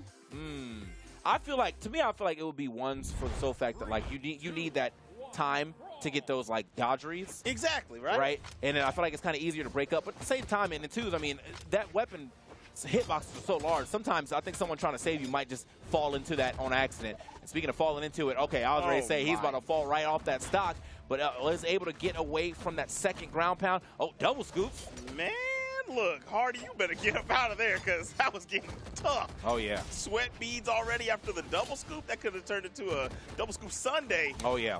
It is Sunday. Oh, I like it, man. It is Sunday, for sure. You know, they said we got to sail on the banana splits right there because they, you know, about to go ahead and split them right off that stock, but hold up. Okay. All right. Okay, you know what? Snowy. We were just talking about this in the back. If he was, anybody was going to play this character. And we got the cannon doing a good job. The force on that neutral air is big time. Taking one stock, almost got Stingray, and there we go, Boomy, cleaning it up. Yeah, the down sig right there is going to scoop him up, you know. Kind of a trickier sig right there. You know, it does have to get the first part from him to go zooming over there, but he does find it. And it has some good range, too, if you charge it. So you standing on the ground, you know, don't stand there too long. Boom! Oh, man, that signature right there is infuriating, and I don't care who says it's not. Because if I get hit by that, I'm already ready to cut off the game. And these guys can't cut off the game. They got a lot of tournament play to have. Oh, and yeah. This set, starting off pretty good. It looked a little bit worse in the beginning. I thought that the red team would be down bigger than this, but they were able to get those first two stocks off the blue team pretty quick. Okay. Hold on. You see him getting up and out of there super quickly. Boom. Snowy. Getting well out of there as well. Okay. Hold on. Shots so we can get off that. Oh, what a good turnaround right there on that side sig. Just stepped on him real quick. Good buy. And this is, I mean, again, to me, whenever I see Boomy on the blasters and he's finessing, that's peak Boomy. Oh, yeah, you ain't lying. Okay. He's doing a good job. He racked up a lot of damage on the Hardy. Now he's racking up some damage on the Snowy. Man, he booming. Yeah, man. Got OJ the Juice Man out here, bro. Booming and bucking. Like, they go crazy. We are in Atlanta, so I can't, you know. That's Metro Boomy. Yeah. All right. Nice. Oh, nice with the little short hop to dodge down and punish the signature coming out from Stingray. Got Hardy out of there, and man, this is a strong performance from the blue team. That's going to be a lot of that in this set. I will say, man, I'm not really surprised that Stingray waited that long to go for the repunish anyway, because I feel like, you know, whenever a neutral light from the blasters hit, and you're playing the lands too, that was an easy down there. Like, you just, like, it's a three-piece, you know, situation. Like, it is going to take a little bit for that move to complete. That's when I think he was going for the KO, obviously, but, yeah, I mean, you gotta account for the chase dodge after getting the hit, and he was not ready. I guess he wasn't ready for that chase dodge to come out so quickly, so either way, look at that, man. Boomy, 595 here. Look at the damages all together, man. They absolutely slapped that game. 1166 to 699, not even close. Yeah, they got them boys out of there Oh, swiftly. yeah. 121 on 49% accuracy. That is a really good look. And that's going up against 120 for 33% accuracy. So they threw almost the same amount of blows, and they're down about 500 damage. Yeah, that's when you know, man. The hits are connecting. Okay. Yo, look at the perfectly even stocks. Like it looks like the same chart a little bit, just one stretched. Yeah. Now theirs looks like a time trial. You know what I mean? Like a racing time trial. Like all your laps around the same time. Like, all right, you got it. I might PB this one. Like, oh like, my all right, bro. gosh. All right, here we go. All right. Going back to Apocalypse. This is okay. Let's see how this one started. Oh, actually, everybody caught up in that one, but yeah, Negan coming out with the well, I guess with the regular sword, but now he's swapping over to his his tried and true bat, aka the Great Sword. Definitely got the bat, and Lucille's thirsty. Oh yeah, she's a vampire bat. Oh, facts. Damn it. I love Walking Dead, bro. That's a true Negan line. I didn't watch too much of it, but I mean, he's in 2 games that I play now, so like, yeah, I mean, gotta respect him. Got to put some respect on his name. Hardy tried to get Snowy out of there, almost had it, but dashed up a little too far. I can't tell if that was Snowy being smart and spot dodging and not dodging backwards, or if Hardy missed input and went too far up for that KO. Okay, yeah, Stingray actually just putting the blasters out. Oh, there it is. That's how you get the team combo going. Just go ahead and escort that man to the blast zone with that side sig, making sure there is no way that he's making it back. So good start here for the team of Hardy and Stingray. All All right, I want to see it, man. Hardy's got a lot of health on this first stock, and he's been making this greatsword work. I need to see a little bit more. He's got them both out on the side, tried the down air, but jumped up a little too high. Should have just fell into it, but, I mean, we do have the gauntlets down there. You don't want to get screwed. Yeah. Oh. Okay, boxed up. Oh, okay, he's moving him. I like that right there. Kind of left-right action there from Boomy, who was looking for the dodge out, but Stingray actually going to jump in this time. It does indeed avoid the neutral air. Probably could have tried to go for the X pivot on that as well, but I think he was definitely expecting more of a dodge out and away from him. Either way, though, this Negan is living. Definitely living. Uh-oh, Try to go for the gusto down there. Yeah, you're going to get shot down.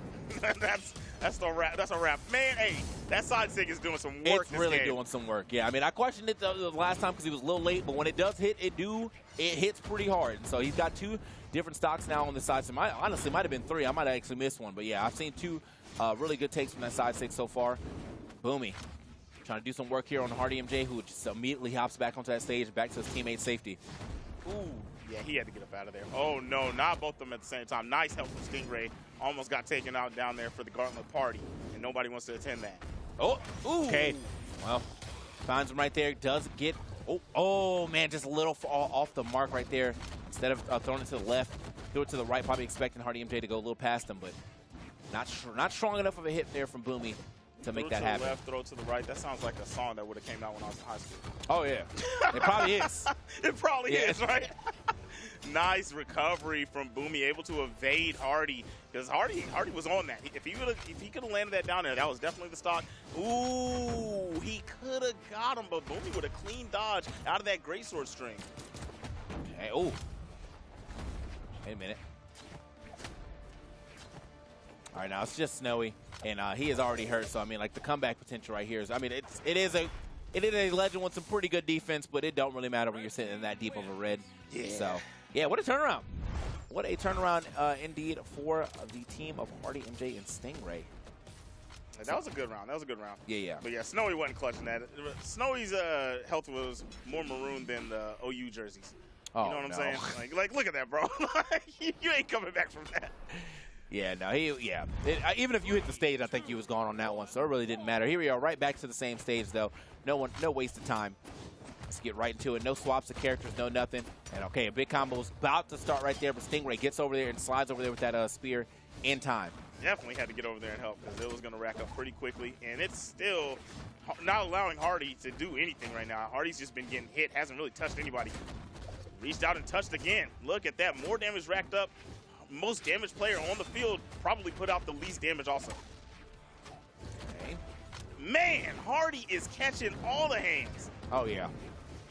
Okay, well, hold on. Gets it down. Oh, yeah, gets a way to fight back right there from Snowy, but Stingray just looking for a way to take somebody's stock, but unfortunately, the only stock taken right there happens to be Hardy's. Stingray fighting for his life over there, man. How did he do it? All his life he had to fight. Oh, yeah. That was, man, he going to be all right for sure, bro. That's all I'm saying. He is definitely going to be all right on this stock. I don't know how he did it. He was in between 2 different people there and still managed to find a KO. Is not going to be able to survive that straight duff, though. Yeah, that was definitely the combo ender from SF5. Luke doing mad damage. Oh, yeah. Mad damage. Here we go. Oh, man, good save from Stingray. Hardy was about to get tossed off onto the side to deal with Snowy after that little piece up, but he was able to survive.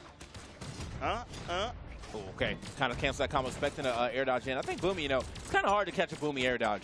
Yeah, Boomy ain't going for any of it. I don't think he's got Greatsword reset once. Yeah. So you might just have to kind of pull the trigger on that and then immediately start forcing some air dodges. Hold up. Oh, good save. Yes. Good save. Yeah, Hardy was definitely gone, but it may not matter.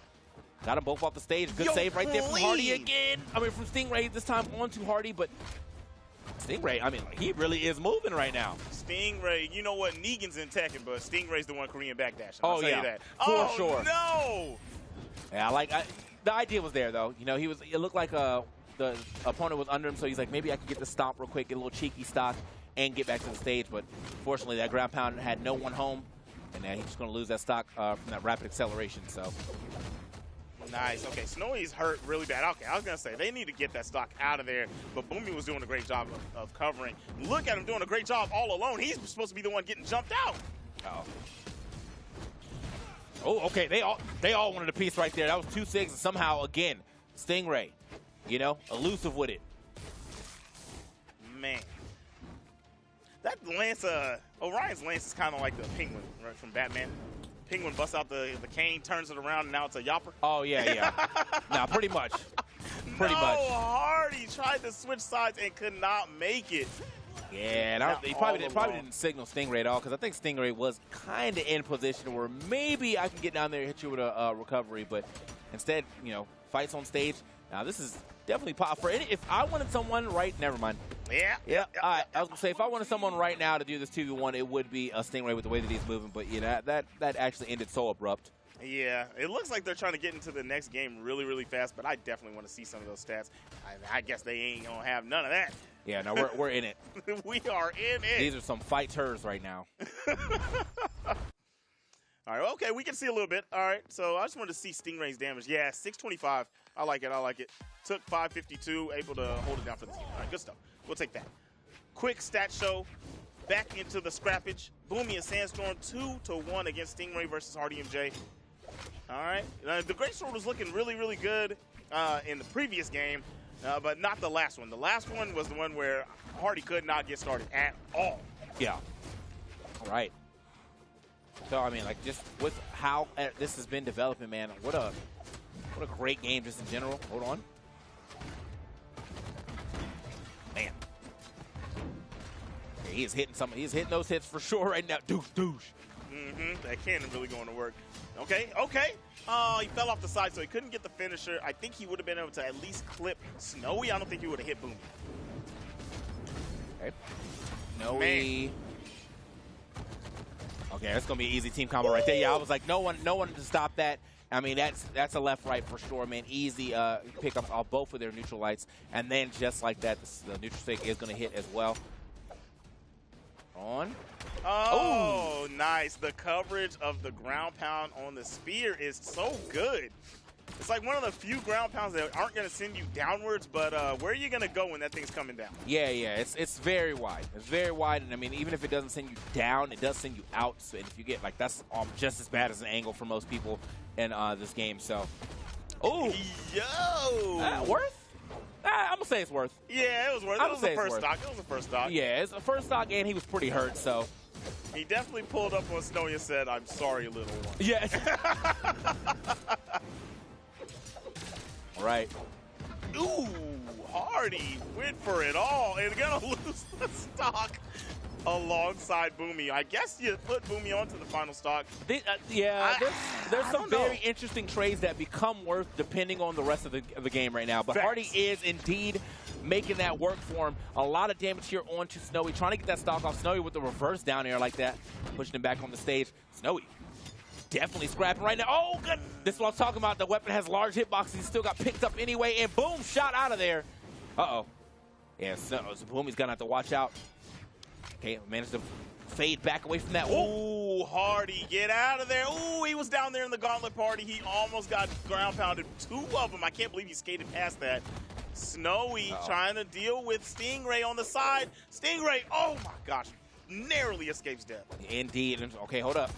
Oh, the reverse. Okay, actually works out, though. Oh, what a down air pickup. Oh, he couldn't get the follow-up, though. Man, I thought he was going for a ground pound for sure, but it's going to be Hardy MJ on the stage. Now, if he can get this just a clean hit on to Boomy, we can turn this into a 1v1 real quick. And they're relatively, even percentages. And you are still playing against Onyx, though. What a smart play from Boomy to just slide off the side there in Nair, right? He just covered so much space and said, no, you're not singling me out. Comes out to the side. Sair is good. Snowy and Boomy are moving forwards in the bracket. Yeah, that was a nice little bait and switch right there for sure. You know, Onyx clean. Onyx gonna get back on the stage. Snowy just gonna or Boomy just gonna walk right back off with that side air, finish the job. But man, yeah, easy combo. Like you see, Hardy MJ not coming down fast enough. Immediately gets thrown to the ground as his teammate is leaving. So, I mean, that's not on him though. That's on his helper. My boy taking his sweet time. So, I didn't quite get to see the slide off into the Nair to cover because that was probably one of my favorite plays so far. I like when people do have the 2v1 situation and they're like, I'm not risking anything. So you might as well just get away from me, buddy. That was good stuff. Either way it goes, that was a great set. Hardy, I think that the Great Sword is is not hitting in twos the way that I. It's a little hard. Yeah, it's yeah. a little hard. I man. think it's ones. I think it's meant for ones. Yeah, But yeah, either yeah. way it goes, I mean, he's a loyalist. You Yeah. know, every game has those, and if he wants to stick with that, and he's playing the Jae-Yun, Negan, I get it. You got to stick to your guns. But maybe a little bit more sword. He was playing a lot of great sword in that match, and it was not working out. Yeah, I mean, I think there's probably, if we look at the damage, you know, we'll probably see some decent damage from it. But I do think that, like, it's one of those situations where, like, because I am using this, it is kind of hard for me to complete everything I want with the greatsword. The greatsword, one of those weapons, like, it's a combo weapon. Like, you got to get that read. You got to find that read, so therefore you can now get the longer combo after you get someone's dodge. But that requires a lot of setup, a lot of time, and that amount of time you're looking for that setup is the same amount of time that the opponent's teammate can be looking at you like, oh, let me go break that up. Exactly. Yeah. Let me go ahead and stop that. And, I mean, he had opportunities to get those setups. And the thing that kept happening is Boomy literally dodged correctly every single time. Oh, yeah. He said, no, you're not getting this started. And then he only had one chance to reset. After he missed that reset, then here comes the teammate. Boom. Yep. I'm breaking that up. All right. So, with that being said, we have one more match for you here on our side of things. It's going to be Luna and Pugsy against Radish and Taffy. Now, listen, like I'm super huge fan of Pugsy and Radish, so this is kind of a hard one for me to just be looking at and be like, hey, it's all gonna be all good. Known Pugsy forever, that's my guy. Radish, you know, one of my favorites for just simply off of who he plays. Definitely love some Petra play. Hopefully we get to see the Petra again, or maybe even swapped over and now he's a cross player too. Who knows? Hey, you know what? If you're playing cross, you gotta be playing Luke. So that's fair. So you're a Luke player now. Okay. If any of you guys are out here picking cross, I don't know what you're doing. Listen, I'm still very partial to Garnet, but that's now because of multiverses. I'll play with Garnet. I play multiverses like Garnet too, so you know, I mean, like I'm there. So yeah. But we gonna go ahead and make it happen here. Dawson, Maggie, Petra, Barbara, all on the screen right here. So we got quite a bit of crossovers, and Petra. And Petra, yeah, And Petra. I mean, honestly, Petra's a Dragon Ball crossover. Oh, for sure. She's an honorary Dragon Ball crossover. Yeah. Well, who's the man? Kefla? Kefla. Yeah. Yeah, there it is. yeah, straight up, bro, right straight there. up. All right, man. Here we are. We got to get into it. It's the Jala crossovers, the Rayman crossovers, the Brink crossover, and Petra all on the screen. My new favorite stage. I just love. First, I'm a Leo, love lions, but it's a nice looking stage. I just realized they got your emblem sitting down there. Yep. What's going on out here, man? Yeah, when am I getting my stage in here, bro? It's TK Holla. I'm gonna see. I'm gonna send that PNG of my logo over real quick. So go ahead and slap that right in the middle. Anyway, just hit somebody up for the mod. Honestly, Yeah. you get busted open on the stream. all right, man. So let's go ahead and see how this one develops. A lot of damage already developing here on to Taffy, though. Jeez, sitting in the red. Not even 30 seconds into the game. We might actually even lose the stock here. Man. There it is. There it is. On the money. 29 seconds, and you're off your first stock already. Radish also kind of hurt here, too. Luna and Pugsy looking great right now at the beginning of this game. Definitely looking really good. Pugsy with the recovery on the axe. Got that cleaver out swinging. Wait, is that the cleaver in my... Help my old man eyes. For Taffy? Nah, Pugs. Oh, I was to say that's definitely that's a shovel, bro. But Hey. oh, I do like the cleaver though. Yeah, no, I think there I think that's the cleaver. might be a little blood on the end of that, something like that. Chopping them up. All right. Yep. But either way, Pugsy looking really good. I mean, you can't really get hit too many times as that character, and you can't get hit too many times by that character. So Oh, yeah. double-edged sword, right? And that's the thing too. Yeah, I think that's the other thing that I really like about Pugsy as well is that he's playing Jala. Jala's a low defense character, and in doubles, being a low defense, a 3-4 low defense character, sometimes that is a rough outing if you ever get caught in any type of team combo. So you got to use the speed of Jala and the strength of Jala really to your advantage. I also play Jala in doubles. I do sometimes be getting absolutely washed for not paying attention. Yeah. But not Pugsy. He don't do that. Yeah. If you I'm can't- Mr. Elusive. If you can't keep up with both players and you're getting snuck up on while you're trying to catch a one, I mean, you might be out of there swiftly. And swiftly, Luna going to get taken out over the top, evened up with the one stocks of the blue team, but Pugsy still holding on to the second. Oh, chop. Oh, scooped up, though. Send out of there. Wait a minute. Radish, get out of there. Yeah, Radish, I mean, he was having a hard time finding his way down to the ground, managed to do it finally, but look at that damage on that stock. Look how much, look how much he had to do just to get back down, and now he's already this hurt. It's only a matter of time. I don't know who Taffy is swinging at over there, but because of that, his teammate is gone, so. Yeah. It's Taffy, bro. Come on now. You seen, obviously, Smallville. my man's Radish was in the skies. Says, Oh, yeah. somebody save. Oh my gosh. Nice game from Pugsy and Luna to take the first one. The character picks are really good. Obviously, we have the Rayman crossover. You know Long what? combo here. Yeah, look at this. Look at this. Okay, so let's think about how far in the dimensions we are. We're looking at a crossover of a crossover. Yeah, pretty much. Yeah. Yeah, no, we're all over right here, man. But this is the power of Brawlhalla, bro. I mean, y'all see, if you go on a trainer mode and you look at that screen, you will get overwhelmed by the amount of characters / crossovers here are in this game. So, we'll love to see it every time. So here we are though into the second game. Luna and Pugsy really dominating that first one. I mean, no questions asked on that one. Radish, Taffy gonna have to come back with a different, game plan here to really make something happen here. I think a lot of the times Radish caught a lot of 2v1s. I think Taffy was playing a little too passive here. And, that actually is going to punish Pugsy instead. So Radish does live to see another day. Pugsy will not, though. That low defense not helping him out on that neutral sig.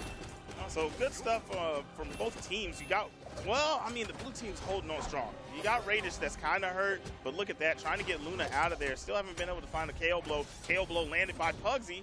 Getting that stock out of there. Luna's going to lose that one also. So the last one left is Taffy on the third stock. All right, man, Taffy. Taffy definitely turning this thing around because, the last part of that first game, I was kind of like, he's looking a little lost here, but looks like he has been found and also found that stock as well. It's going to be out of there. But Radish, again, just been doing a really good job of at least, in this game, at least being able to avoid taking too much damage in the 2v1 situation. Wait for his teammate to come back, a little charge on that. That was good. Okay. I like that. Held on to it and made sure it was pinpoint. Okay, talk about pinpoint. Pugsy said, get off me. Hey, get off me. What are you doing? Pugsy surgical with it right there, man. With the precision of that side air to turn that whole edge guard around. And you're gone too? Man, you cannot give Luna and Pugsy any openings right now. You definitely cannot. Luna went out there and said, come here, let me talk to you real quick. Hit him with the Sair, got the stock gone. All right, Luna. Holding on for dear life on the side of the stage. Ground pound does not reach, but the pogo. Yeah, hold that. That was clean. That thing goes down ball. It really does, though. Like, you are getting sent. So, and I mean, the good thing about the pogo too is it's the bounce off. So you're putting yourself into safety if you get the hit, and also, sometimes you're putting yourself in a position to just go for it yet again. So, gotta feel good about that. Now, even with the way that Luna and Pugsy are able to steal a couple stocks away, or at least turn around some edge guards, this is still a close game. Not anymore, though. Radish trying to jump out and gets caught with that recovery. Now Taffy, good save, right? They're both trying to get him right. They say, you got to go too. Yep, definitely. Hounding Yoga. Oh, yeah. Can you make it? Yeah, you can make that. Okay, on the stage, luckily. He's going to live to see another day. Okay, trying to tap him right here. In the center, letting himself get sandwiched. You're insane. The fact that you will just play in the sandwich position is literally insane. He's like, you know what, y'all ain't never gonna hit me though. I bet you won't. I bet you won't. Does end up getting hit, but he did avoid quite a few hits being in between them. Yeah. That is my in twos. When you're in that 2v1 situation, that is almost always the least favorable position in the game, being in between two people and you're on the ground, and this is not a big stage. Not at all. So, you are going to be stuck. Did manage to avoid the first hit of that neutral air, but it is a long-lasting move, or neutral light. So, it still gets hit by the second and third. Sent out of there. Here we are into our third game. Luna and Pugsy really popping off here as far as, this set goes. Okay, nice. Caught Luna with a second piece of that down light. Nice. Nice. It's not going to be enough, though, but still, I like that damage that has been added up to Luna, and even with the slight charge. Oh, wait. Yo, are you kidding? Okay. Okay. All right, Taffy, that's how you make team plays right there. That is how you make team plays. Bro. I thought it was over with. I thought we were going to see 3 people fall, honestly. Yeah, and also I think Radish came back down there so that Taffy could get that neutral air for the chase dodge up as well. Exactly. So, I mean, not only did he get saved, but he saved his teammate as well, man. That's it's one of those movies where they throw you on the cliff and then you pull them up. That's what happened right there. Come with me, brother. I'm saving you too. That's the SpongeBob. Don't worry, I'm coming back for you. Yeah. So, got to give it up to him right there. But still, even with all that saving gone, it is still an even game. Nice. Okay, Luna- Taffy could have went up there and chased with the recovery, but allowed Luna to just come down safely, sitting on big-time damage. Luna not going. That's what I was going to say, man. Luna took that combo at the beginning, and he's kind of just been chilling on this stock ever since. So Yeah. almost lost that stock early, and ever since they get, he did it. Okay, finally going to take it here on the. Oh wow, Downsig is going to find it as well. So 2 stocks being dropped, 1 from each side, and again another even game. But you have to, be careful as Pugsy, as you are still playing Jala, and you are already in a very, very high color. Yeah, Pugsy's definitely eating a lot of damage. Dodged a little early, got caught by the neutral light. Oh, let's go! That's what I'm liking to see. sir. Radish and Taffy taking that opportunity and making it work, and now they have a lead here. That was nice. Same combo, but does the sig the other direction to allow Taffy to finish it up with the neutral signature off the gravity cancel. So Taffy's been looking really good on the spear. I'm loving this play. A lot of team saves, a lot of good combos, fending off both opponents. But off the side of the stage right now, can you make it? You clip the side of the stage, so you get your resources back, and there you go. Raiders came through, backed Pugsy off, and you were able to get back. Oh, yeah. Here we go. All right, man. So even with that the crazy teamwork that's going on between Radish and Taffy right now, it's still pretty close game. But I know they could be looking at Luna. Luna relatively hurt. Same time, though, you could also be looking at Pugsy. One good team combo from where he's at right now should be able to take it. Or if you find the sig that high up, yeah, that was definitely going to be a gone Jala. But okay, well, Taffy way out here. There it is. Yeah, Luna going to go ahead and find that hit. That's going to be a stock off Taffy, and Radish just floating down. Oh, the how much hold charge on that? Okay, Taffy, come on, man. You gotta bring this one home. Taffy, don't let it happen to you. Not 3-0. You've been playing too good to allow this. Both players are really, really hurt, and you definitely have the weapon and the force to get them out of there. Oh yeah. Here, this is 2 side airs away. Well, definitely a side air on Jala anywhere on this stage. May need a second side air on Luna, depending, but it may not even matter if you. Oh, you're unarmed. Unarmed. Gonna get the weapon. They're both unarmed. Okay. That turns around in his favor. But I don't know about the spear being the one that, can't even get the spear recovery to take the stock. What a way to play that at the end from Pugsy and Luna. They really had to squeeze that one out. That was about to be a game 4 situation, but yeah, man. Let's talk about this team combo, though. Still got to throw that one back in in the mix. Man. Pop up there. Let me talk to you. No. I got something to say to you. Look at that right there, just charging up. Boom. Yeah, that was big. And I mean, there's no way he was coming back from that. So you saw the smoke cloud. That was one of the you're definitely gone smoke cloud. Yeah. You see that missile trail, you're probably toast. Yeah. So look at that charge. Look how much charge, man. Oh my gosh. And then it pulled from the backside. That was ridiculous. I was like, that's the thing too. It was the axe down sig. I feel like you don't really see Jalas throw that out too often, because normally you think down sig with Jala, you think the very quick, very fast sword down sig. But no, I mean, like, that pull from behind and took him off the blast zone. So look at that, man. They did more damage, but just could not find the KO at the end right there. That charge, I really think that's what put them in the position to take that game. I think if Radish had been able to live that, we probably would have seen a game 4, but that's not what happened there. So Luna and Pugsy are going to take it over Radish and Taffy still, though. I mean, it was 3-0, but that last game was something. That last game was definitely something. Let me see what my man's down here at the bottom of the screen. He done hit the hashtag BH Esports. I'm ready to see Boomy on some dirty blasters. Will, you already missed it, buddy. Yeah. He'll be back, though, for sure. He'll definitely be back. He got the W there, but the Boomy blasters are definitely in full effect. And, well, the other person that I'm trying to see pretty soon on these blasters, we haven't seen him yet, but he's coming. It's Cody Travis. Oh, yeah. That's going to be the one. It's kind of funny, though, because, I feel like we're always talking about Cody's blasters, but his axe really has kind of stepped up in, the last year and a half or so. That's for sure. Yeah. That's for sure. But, man, when we're talking about the blasters, we saw Cody at midseason. Yeah. Dude, 2-2v1 clutches. One of them, I don't remember if I was casting it or not, but I know he dropped 900-something damage and clutched a 2v1. Oh, yeah. 2v1 he had no business winning. I was like, dog, are y'all serious? Y'all gonna let him do you like that? Yeah, no, that's pretty crazy. But, hey, listen, you can see what happened behind us here, man. Simba and Santi, Walshy and Cutie, they're going to take that. Here on the other side, Java and Megdi are going to take it in a Game 5 situation against Sequoia and Capsar. Snowy and Boomy did drop a game of Stingray and Hardy MJ, but yeah, as you said, you wanted to see those Boomy blasters. Well, they're coming back pretty soon. They did get that W, and then Luna and Pugsy and Radish and Taffy. It was a 3-0, but that's definitely on the shirt 3-0, but it was close, though. Come on now. Yeah, it was definitely close. It was definitely close. They had a lot of really, really close games, but just kept dropping the ball. You know what I'm saying? Yeah. I mean, we still got was that Luna over here balling on them. Oh, That's yeah. That's the ball they kept dropping.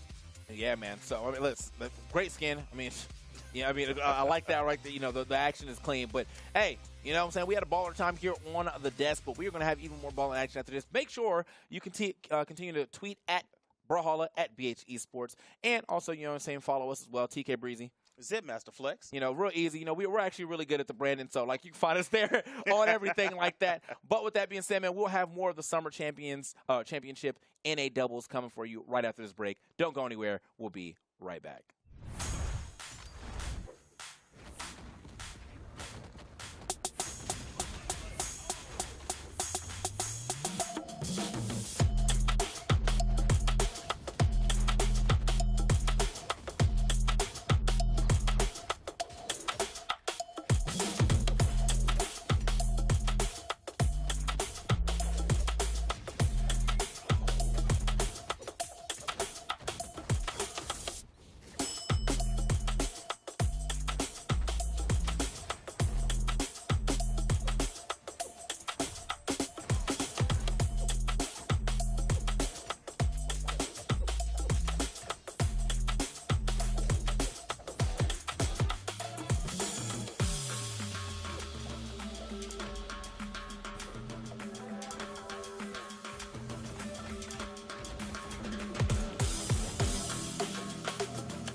I've prepared this for you.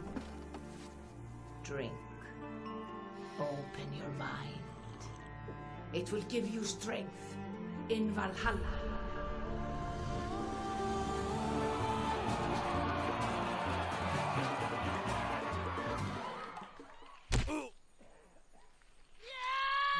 Eivor! Welcome to Brawlhalla.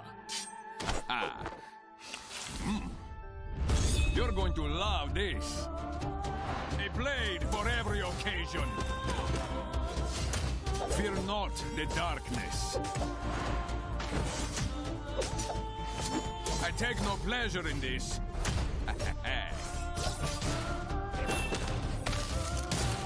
This KO is mine. I like this place. Ah! Victory has never tasted so sweet. My long road does not end here. Odin is with us. This is fun. It's a shame the Saxons won't get to see this. Nice. Welcome to Brawlhalla. Requiescat in pace. Ha, never gets old. Woo! just like he said, never gets old. Never gets old. AC, it's happening. At New Legend Ezio. Dude, it's real.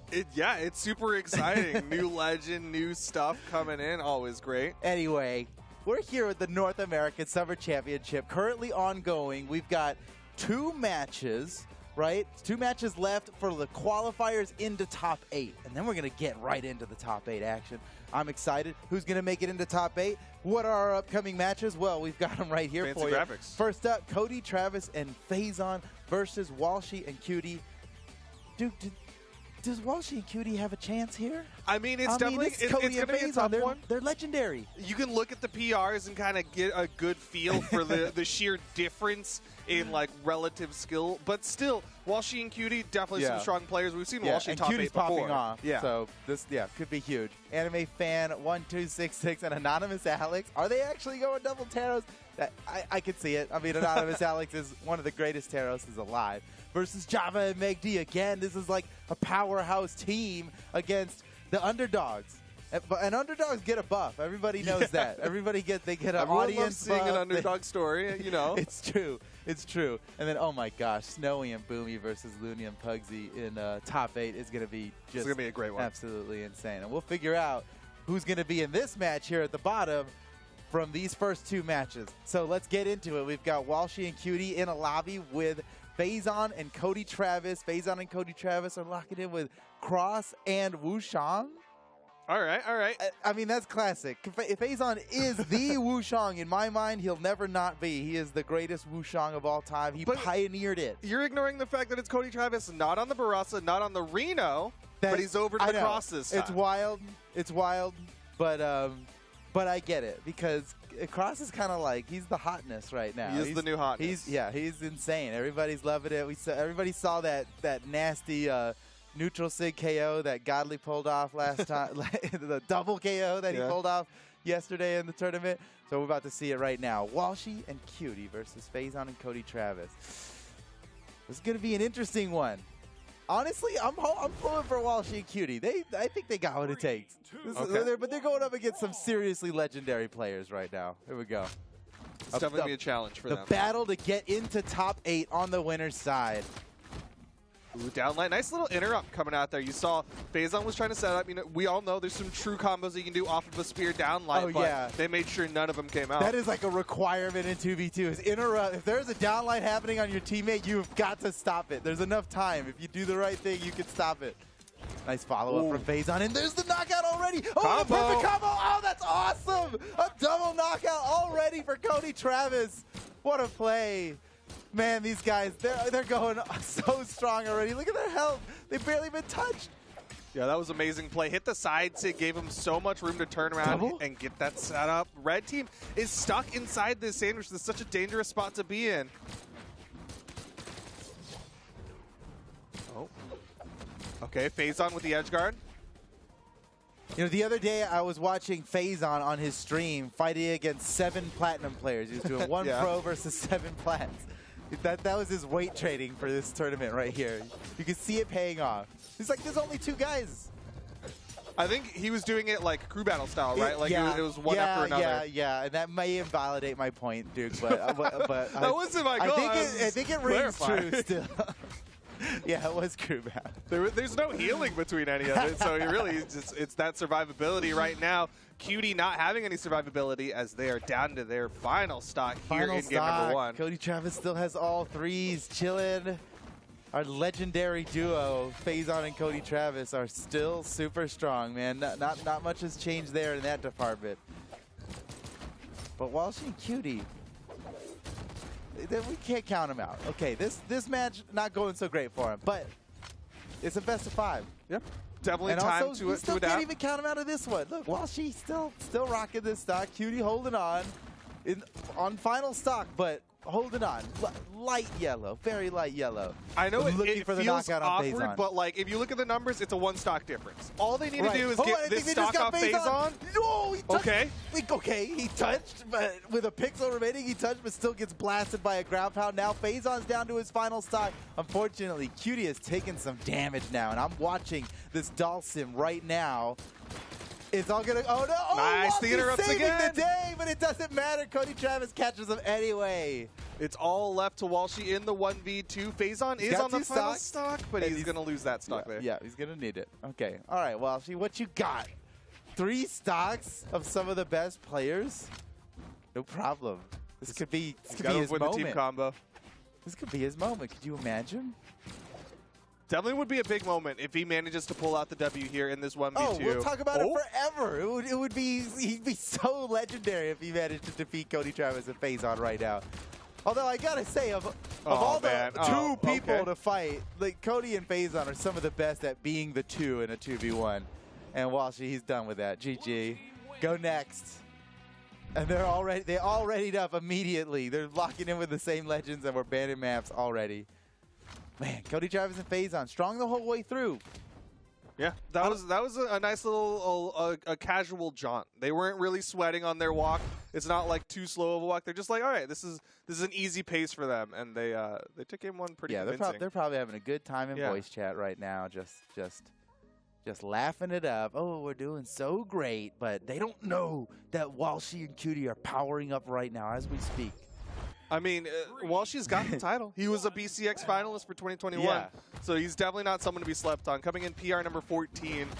Really, the question mark's Cutie, right? Coming in PR number 42, but still, like, clearly showing up, not being like a slouch on the team by any means. Yeah. And that power ranking's definitely on the rise already after this tournament. I mean, guaranteed top 12 finish At here. this point, yeah, it's already going to be flying up. And Walshy cannot find a follow-up off of any of his gauntlet combo starters against Cody Travis. Cody keeps slipping his way out. I mean, that's definitely one thing that's tough for Gauntlet players is, like, if you're not getting those downlight setups, you're not really getting a lot of those true combos. Oh, but they're getting some good pressure put out. Both the red team members have the blue team in the orange. The side stick comes across. That was such a perfectly positioned side sig, but Walshy still makes it back. Now Phazon might be in trouble. Cody's coming down for him. Got to get another hit, though. It's not going to be enough. Boy, he instead knocks Cody Travis out of the way. That's actually really great awareness of the situation there. Yeah, he some could really no good longer target go for swapping. yeah, he had to. It was either that or he was going to get blasted by Cody Travis. Oh, man, and look at that. Cody Travis and Phazon cleaning up the stocks, but they're both very damaged themselves. Let's see if Walshy and Cutie could equalize here real quick. Oh, the haymaker. Just one more. Can we get Cody real quick? No, they're looking for it. The Axe-Siders are coming out from Cutie. Third Axe-Sider. He got it. Two misses and a hit. Walshy, okay, it looked like he accidentally dodge canceled on that platform, but he's good. Yo, they still got some great damage. I mean, look, He Phazon is the one in the red. actually turned it into a follow-up, and I'm willing to believe it was on purpose. We don't see a lot of the platform dash cancels anymore, but maybe Walshy, I mean, dashed right into position, got the neutral sig to still follow up off of his teammate. That was pretty sweet. Ooh, that neutral sig does come across from And Cody it looked Travis. like it hurt. All right, lots of people getting into the red. Cody Travis actually the healthiest person on the screen right now, but the red team could try to take down Phazon. It's close. Like, it's close enough. Maybe they can take out Phazon here. Cutie looking for it right now. The weapon, their interesting choice off of the neutral air. Wow, a down air home run swing from the floor was enough to get the knockout. And now, Walshy and Cutie are technically in the lead. And now it's technically tied up immediately. It's a tie game. What's it going to be? Cutie can hold on to this stock. Maybe they can take out Cody Travis before Cutie gets knocked out. But no, Cutie's out. Team combo. Oh, no, this is bad. Oh, man. They were doing so well. And Phazon and Cody Travis had exactly 4 seconds alone with Walshy, and that's all they needed to get the 1v2 combo 0 to death. Oh, my goodness. That entire respawn timer was Cutie just watching as Walshy's stuck in the team combo, and now I've been there. That's rough. Yeah, you're just watching. Like, I wish I was there. Cutie's doing great, but it's going to take so much. I don't know if anybody could reasonably expect that Cutie comes away from this on top. I'd love to see it, though. Let's find out. They've got Cody, Travis, and Phazon have so many combos like in the tank, just ready to go. They have like a Batman utility belt, and inside each pocket is another 1v2 combo. I mean, at this point, I don't know if they need an entire combo. They just need a... Just keep neutralizing Just like one classic battering, right? And it's just going to be the recovery that does it. Cody Travis and Phazon going to get another one. Ooh, okay, that one was closer. I think they were sweating a little bit there, but then they got this sick combo. Oh my god. The moment that Cutie got knocked out, they started this combo. And Cutie, look, still respawning, still respawning. Teammate cannot help. And here comes the finisher with the gravity cancel neutral signature. Oh, it's so strong. Boom. And we're on a small stage like this. No chance, sweatpants. You're going down. Okay. No sweatpants. No, we got to put on our business pants for this one. Yeah, business pants on, guys. This one's real. Cutie and Walshy, they're done messing around. I think they're going to win this one. Nice combo. Game 3, Cutie and Walshy, they need to get this one. Otherwise, they're going into the elimination side of the bracket where things get more intense. They're holding that center stage against this blue team. They're trying to keep them split, but it also gives them an opportunity for those sandwiches, those team combos. Go for it anyway. Okay, no. Walshy, that was a better choice than what I... Don't take my advice. That was better. You know what? At least he got damage, and that time he didn't put damage onto his teammate, right? He opted for the guy who was on the ground. I always tell my teammate, I'm like, do it. Just hit me. If you've got me caught, just do it. It's the Goku Piccolo situation where he's grabbing him and he's like, just hit me with it. All right, advantage to the red team. They've got that stock lead. Cody Travis in the red could get more of a lead here built for the red team. And Faison's still sitting on this wall. Is that enough? Yes, they got the first knockout. 2 knockouts. Faison and Cody Travis are down a stock each. Cutie and Walshy are working on their first victory in this set. And now, I mean, there's no better time than now, because if they lose this game, they're going down to the elimination bracket. They've got to make it happen now. Ooh, that falling side air from Cody Travis. Still not enough to take a stock off. Finally, they'll take one off the red team. Ooh! Nice read. Cutie's getting great damage. Yeah, okay. Cutie got knocked out for that, but that damage was critical, man. Look, Faison's already in orange. They're coming in fresh right now. If they can get an early knockout on Faison, and they're already on the way. Cutie with the nice side light, neutral air to keep the damage up. Faison is hurting. They're looking for the knockout blow right now onto Faison. Here comes Walshy, knocks him out. Okay. Changing his attention over to Cody Travis, but they know that Faison is the target. They've got to finish him off right now. Off the side, it's not enough. Cody Travis running interference for his homie Faison. Faison is still... Oh, no, it got him! Okay, that's good. They've got the lead now. Can they take out Cody Travis without losing a stock? Nice side air. Nice side air from Cutie. That was like so perfectly positioned to not hit his teammate at all. Can they keep Cody on this right side wall? Cody goes for the turnaround side air. Should be able to touch. Yeah, Walshy's trying to keep this corner pressure, but he eats a side air, and the stock count gets evened up. That was nice. That was a nice little dribble by Cody Travis. He's so smart with the side air. He's always in position. Tie game. The Faison, he's taking a little bit. Oh, man, starting to hear those SIGs come out from the Street Fighter characters. The red team wants to get the stock off of Cody or Faison. I just realized, yeah, they got the Street Fighter theme going on, so there's some extra power on their side. Oh, no! Oh, okay. Well, Cutie was at least in deep red. Plus, Walshy got the knockout on Cody Travis. They're in a good position. They got to finish off Faison, but look how Faison's playing this now. He's being so careful. He's off the side, baiting him off. He got knocked out. Faison's out. Cody Travis in a 1v2. Now, you know that this match is not over yet. You know we've seen Cody Travis win 1v2s enough times to know that you can't be safe in believing that this is over. But Cutie is really handling him off stage. Nice. Oh, that was all Cutie, dude. 100%. Cutie versus Cody Travis. We know that. It's all about Cutie. Yeah, that was amazing play from Cutie. Like, I was going to give credit to Cody Travis the way he was boxing it out, using those side airs, keeping the red team split. Look, Cutie just went off. Yeah, boom, Cutie just boom, get out of here. Complete control in the offstage. Oh, so perfect. That was awesome. I mean, Cutie basically 1v1 Cody at the end of that. Yeah. It wasn't much of a 1v2. Cutie just came in and took care of business. Walshy just got to watch, and that worked out great for them. Puts them on the board. Walshy and Cutie going to try to take this one to game number 5. I'm glad they got one on the board here, but the job is not done. They got to win 2 more times in a row in order to come out of this on top. Otherwise, they're going down the elimination bracket. So their backs against the wall. Maybe that's what they needed. They needed the extra pressure. The pressure? Yeah. I would imagine going up against Cody and Faison would be quite a bit of pressure. But I guess they wanted more. Yeah, it wasn't enough. It wasn't quite enough. They're like, oh, okay, this is a dangerous situation, but, you know, there's a lot of animals in the animal kingdom that they don't get aggressive until they're backed into a corner and have no other option. That is Walshy and Cutie. They're like those adrenaline folks who like to put a hole in their parachutes a little bit, just like Yeah. make themselves a little bit more nervous. Yeah. They're intentionally lighting their parachutes on fire just for the rush. You know, they know they have a spare chute. And now's the time. They got to pull off. They got to pull that emergency chute right now because they already lit that other one on fire. Well, she's in trouble on the right side. The sweat beats the save. Cutie Still touched. Wow. Okay. Yeah, well, she actually didn't the turnaround. need the save. Cutie's looking for the finisher. Cody tries to come in and interrupt, and they come out on top. Walshy and Cutie ahead by a stock now. Can they finish off Faison? No, the handoff was not enough, but it was so well executed still. Yeah, and even inside of that, Cutie with some great target swapping, hit the neutral light onto Faison and immediately downlights Cody Travis to make sure he can't break up anything. Cutie's actually had some amazing target swaps in this.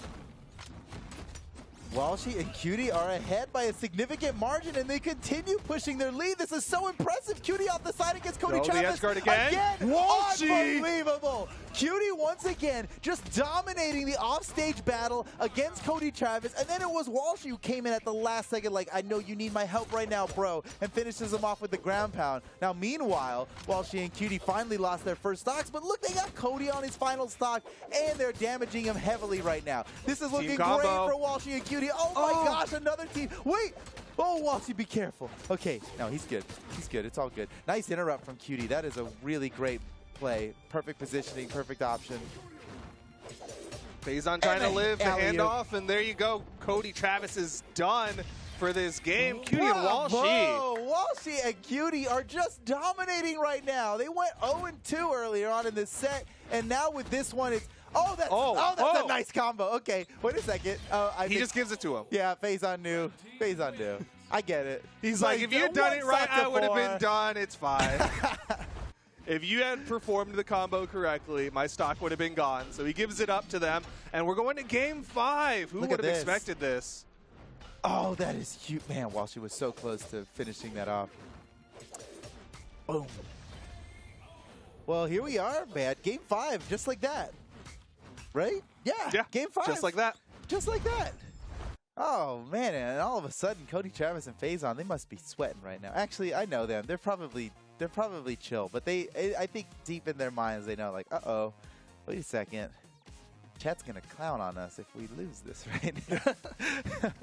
Yeah, that's their big concern. Not chat. Yeah, chat, Twitter. They don't want to hit. They don't want any of that smoke. They got to win this match right now. All right, Walshy and Cutie have defied all odds here and have brought the legendary team of Faison and Cody Travis down to Game 5, and we're not even in top 8 yet.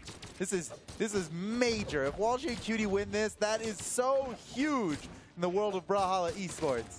Nice dodge from Cutie. Oh, and they got a team combo as well. That's so much damage onto Faison. Cutie and Walshy are playing out of their minds right now. Yo, but Cody starting to get some more blaster shots put out, hitting those stairs. The punish from Faison, can't get the second pogo, and Walshy. That's huge! And they got a team combo as well. Keep it going. Oh, that's awesome. Okay, they didn't get the knockout there, but it doesn't matter. Look how much damage they just did. They were behind at the start of this game, and now they just pulled ahead by a significant margin here. And we're looking for the finisher on the Cody Travis, and Cutie gets it immediately. What a play. These guys got to be careful great. here. The 1v2 situation hits the side air. Needs to get this stock, and he will. Okay, wait a second. Cody Travis and Faison are about to just completely equalize. Cutie's lead does not matter so much anymore now that Walshy's down to his second stock. Cutie is so damaged. The side and air that might still be not it. enough. He's going to try to make it back. Oh, okay, they just turned on to Walshy. Barely able to make it back, but the problem was, and during that whole time that Cutie was recovering back to the stage, Walshy was getting beat up. Okay, Walshy doing his best to not get caught up in a 2v1 combo. Oh, man. Okay, the breakup. Yeah, luckily Cutie was able to make it back in time to stop that after only 4 hits. It could have been a lot more. It could have been a lot worse.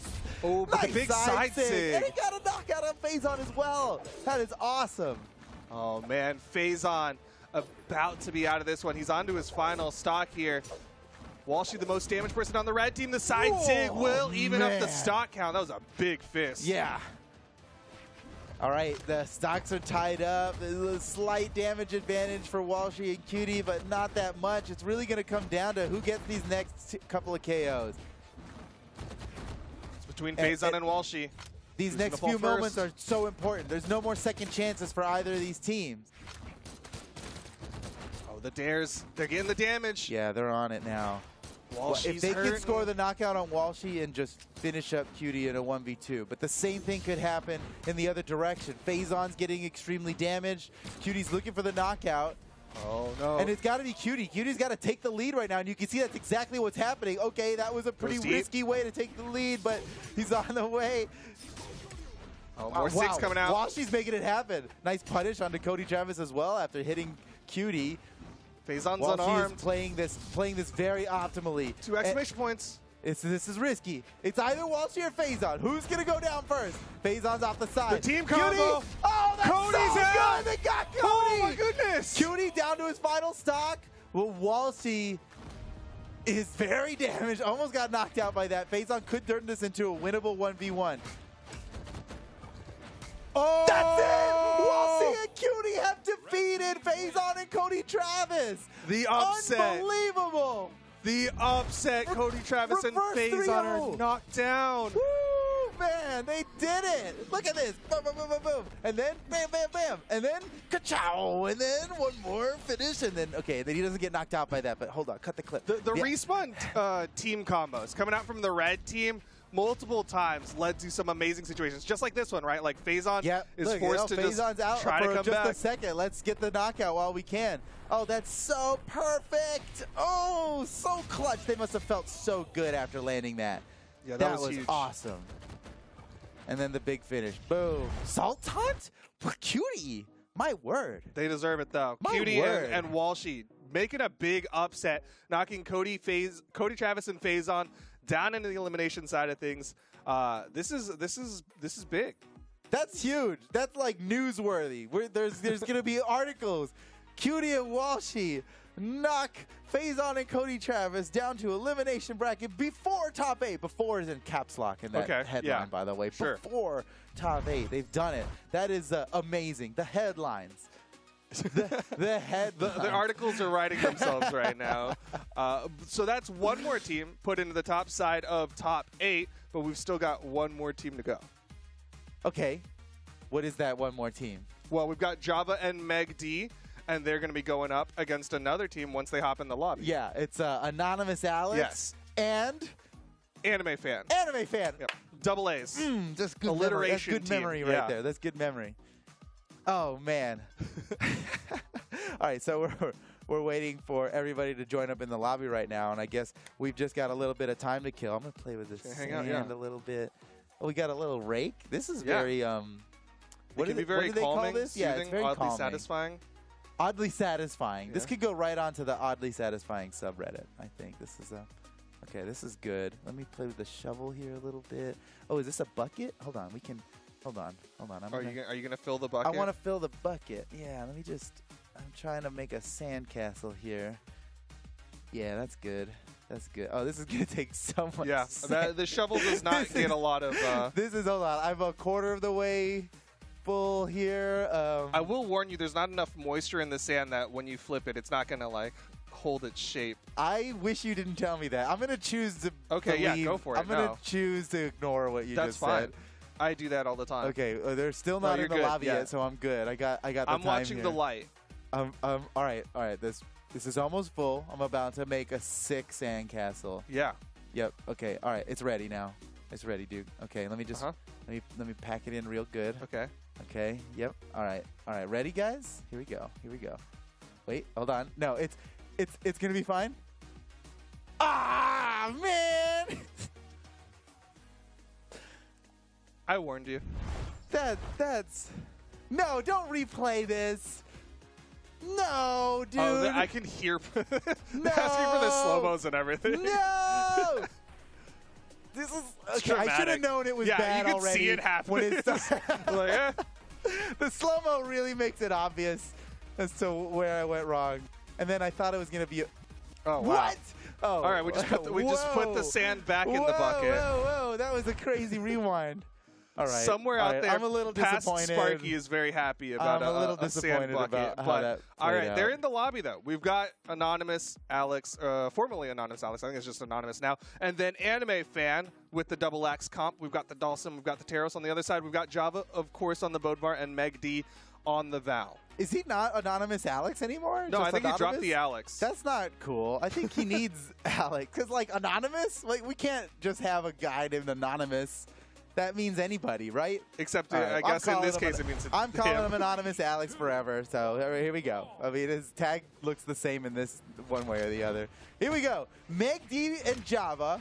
Again, a insane team, highly with huge accolades. You know, a highly accomplished team going up against the underdogs here. Anonymous Alex, an Anime Fan. Now, we've seen Anonymous Alex pop off in tournaments before. We've seen Anime Fan pop off in tournaments before. But to regularly make top 8 in tournaments, they're not quite there. But this is the moment, I think. This is where they ascend. Defeating Java and Meg D would get. Oh, all right. I'm still look. Look, we didn't think Walshy was gonna win with Cutie either, right? It takes a couple games sometimes. Maybe they also need to be backed into a corner. Yeah, there's a little bit of a warm-up time. Who knows? But I mean, it's only a 1 stock difference right now. Still plenty of time. Let's not get too caught up on that. Anonymous one on sweet that combo. Taros, high strength, could easily finish off Java with a nair, but Java with some great ground pounds gets back on the stage. Anonymous Alex is kind of taking a beating here, and that's unfortunate. Whoa, okay. Justice. Nice. that was about to be so unfortunate for Anonymous Alex, but instead he got the punish. Nicely done. Yeah, good positioning, waited outside of it. Meg D, though, gets the combo, and Anonymous Alex is down to his final stock here in game number 1. Things are looking rough for this blue team to start it off. Things are looking rough. That's a very concise summary of what's happening here. Things are looking rough. Meg D's got 3 stocks. Anonymous Alex has got 1. There's no amount of anonymity that can save you from being knocked down to 0 stocks before anybody else has lost 2. Well, I mean, if he loses that stock, he's definitely going to be anonymous. He's gonna go and Alex, hide it. I don't even know who Alex is, dude. I'm just some anonymous guy. But then when he wins, he'll switch back. He'll change back to it. Rear in the My name. name's Get the Alex. credit. Right I won side. the Summer Championship. He gets the wall touch. Anime Fans trying to give him some protection. Does get a nice recovery onto Java. Oh, the down sig. Smart play from Anonymous Alex. He chose not to go for the punish on Meg D. Instead, stepping back to get it on Java. And what just happened? Yo, Anonymous did Everyone's get that down edge to guard. 1 stock. Yep. What even happened? Meg D went for the edge guard onto Anime Fan on the right side. Anonymous Alex ended up finishing off Meg D out there. Things got crazy. Yeah. Okay. Uh-oh. Team combo, Great the weapon punish. toss. And then Meg D turns around and gets the knockout. It's all up to Anime Fan right now. And you know what? This is just like an anime, all right? This is the underdog. Oh, Anime Fan. He's not. His training. Okay. That's just the start of his training montage. Okay. You need to you need to set up the anime storyline in a way where there's a redemption arc, Yeah, right? absolutely. And so it's not going to be cool if we don't see Anime Fan getting knocked out first, so that when he eventually becomes the anime protagonist, Victor, right? It'll be good. You got to establish the power dynamics, show the scaling. Yeah, it's and just see good the starting story. point It's at the just end. good storytelling. Exactly. That's writing right there. As Anime Fan decides to level up a little bit, or at least change it up, as he goes over to Luke for game number 2. Yeah. 3, 2, 1. Yeah. Now that he's Luke, this is like his second form, right? Like he's. It's like going Goku. from Every Frieza time to he Gold gets Frieza. knocked out, like, exactly. He gets knocked out, and that means I got to power up. So now he's on the Luke. Let's see in his second form how powerful he can beat in this anime that we call Brawlhalla Esports. How much can we liken Brawlhalla Esports to an anime? I wonder. Oh, I'm sure somewhere out there is a huge anime fan who's making all sorts of comparisons. Just an anime fan or the anime fan? Yeah. Maybe both. All right, nice interrupt there. Goes for the wake up, didn't quite hit. Alex actually saved the day there for Anime Fan. Even though he like hit him a couple of times, it was about to be a lot worse. And then Anime Fan gets the knockout onto Meg D as well. This is huge.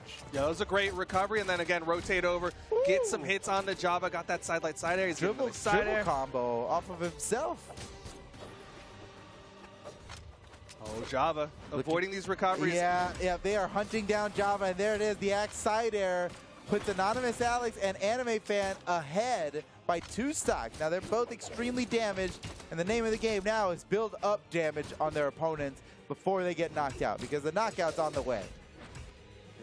GPs comes out. Java He went missed. for a nair? Okay, big recovery. He made up for that quick.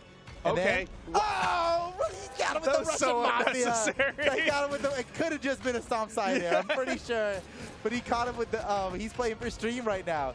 Java's doing it for the fans. Are you not entertained? Oh, snap. boy, look at this. They're high up Pretty there, but they risky both business. get back down safely. Damage being done, though. Java's Anime fans actually taking an some entertainer. He's the. Oh no, damage. Wow, McD the caught. movement. Okay, Anime Fan and Anonymous Alex building up quite a lead here. Although we got to pay attention to Anime Fan here, right? He's deep in red, and you know that Java and Megdi just want to equalize, and their path to equalizing is getting a quick knockout on Anime Fan. But they can't find it. Never mind, they got it. They found it. Right? Yep. He's Good searched down around and he or found nair. it. I want to give a lot of credit to Anime Fan's blasters as a whole. He's been looking really good on him. The gauntlets ended up not working out for him just there, but when he's on here those you go. blasters, Got more he's clean. blasters, dude. That's just what you ordered. At the side air. Oh, doesn't get the hand off. The yeah, down air he would have just wanted been it. damaged, though. You wanted that team combo, and it did not connect. But that's okay. There's still.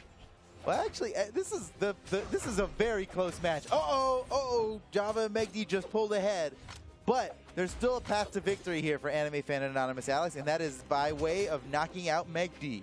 Yeah, I mean, this is definitely still doable on either side. Taking out Java would just even this one up, which of course would be nice to do for That the blue would be team, nice. but they need to take yeah, out any Megdi. knockout would be good.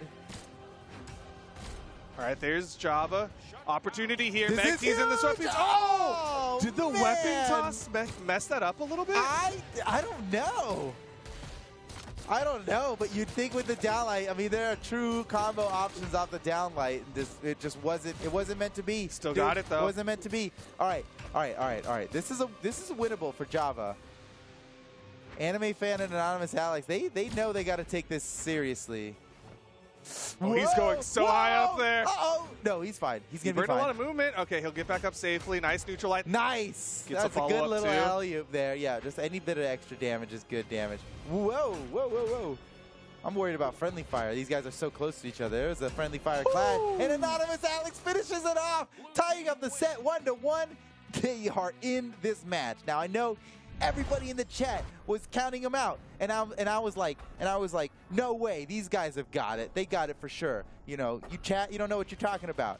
But boy, did they prove them wrong, right? Anonymous Alex, Yeah. and Anime Fan. I actually had no idea what chat was saying. I'm pretty sure. We definitely don't have chat open here. I want to see this final hit here. Anonymous Alex does the spot dodge. And yeah, he reads the jump. Okay, so that signature, the down sig on Teros, does not hit completely stacked, but because Java jumped, Anonymous Alex got him with it, and that led to the KO. Really nice play, and we're going into game number 3. Dude, who is staying inside that signature though? Because It's of the scary. That is like that is very ill-advised. But I suppose it's possible. That would be a pretty swaggy like level of control. Like, look, watch me inside your down sig. Don't even care. No, anyone's gonna jump. It's too scary. All right, here we go. Game 3. They're getting a nice little sandwich out, but yeah, Anime Fan's going to fall on the left side. That was an awesome combo by Java and Meg D. Anonymous Alex and Anime Fan are gonna have to answer back quickly. Okay. Nice. Oh, Anonymous Alex really got punished for that one. Yo, Megdi's spacing on that as well was just outside of the hitbox and had perfect positioning for a punish. Stock count does get evened up, though, Nice because Anime interrupt by Fan did Anime. take out Java. Okay, yeah, you're right. The match is even. Even though it feels like Megdi and Java are winning by a lot, and now they are. Well, no, now it's even again. This is a good match. This is one of those back and forth. You never know what's going to happen here. But for sure, we've got like a statistically supposed to win team versus a total underdog. Can they possibly do it? But when you watch the match, it's just like these guys are evenly matched. Anything can happen. Yeah, I mean, like, coming into this, if you looked at the PR numbers, definitely favored Java and Megdi. But like we've been saying, yeah. this one's been close. Java with the down air. Anime Fan's in a little bit of trouble, getting pretty damaged. Downlight recovery, they're so high, but he survives. Anonymous Alex is lucky to be alive right now. Gets disarmed off the side, makes it back up onto the stage. He needs to grab that weapon. Java's not going to let him have it, and MakeD gets the knockout. That is unfortunate for Anonymous Alex, who is the first person to be on their final stock in this game. Java very close, though. They might be able to get him. Oh, they take out Anime Fan on the right side, though. He's got a big swing and hammer. If he can get some connections, might be able to take out Java as he's pretty damaged. Yep, that'll do it. But MakeD's so undamaged that things are looking really good for the red team. Yeah, oh, you're right. Yeah, MakeD's so healthy with 2 stocks remaining. I don't know how they're going to pull this off. Anonymous Alex getting closer and closer to being knocked out of this game completely. He's got to play an amazing stock right here. Basically, he can pretty much not afford to get hit in any significant way. Oh, you can see him like he's swinging his axe like a zoning weapon. Like, just if anybody comes too close, they'll get hit by this. But I'm not gonna take any unnecessary risks. Nice knockout onto MakeD. Finally, MakeD on his final stock here. And whoa, this is so risky. Oh, Anonymous Alex is in trouble. Java goes for the finish. He's still not able to get it, and Anonymous Alex is still up. What's it gonna be? It's up to Anonymous Alex to not get knocked out too early. Anime Fan also getting extremely damaged here. There goes Anonymous Alex. It's all up to Anime Fan. Oh, dude, there's no anime plot armor in this one. That was a sheer panic from Anime Fan. You saw the stars come out twice. That means not only did he get one recovery stuff, he went for the exhausted and got that stuff too. That's brutal. Oh man, you got to keep your cool. That's tough to do in these huge esports events, man. $100,000 prize pool. You know, you get hit by something. Yeah, there's the stuff recovery. Oh, there's the stuff recovery again. Didn't even need the ground pound, but Java was still coming after it. Woo. Okay. Okay. All right. All right. All right. Let's try this again now. New stage. This will go differently now on this stage. And we know Anonymous Alex and Anime Fan are capable of victory here. They've already won one game in the set. Can't count out the underdogs here. Anonymous Alex backing up a little bit, getting some good hammer damage. Meanwhile, Anime Fan adding up some blasts onto MakeD.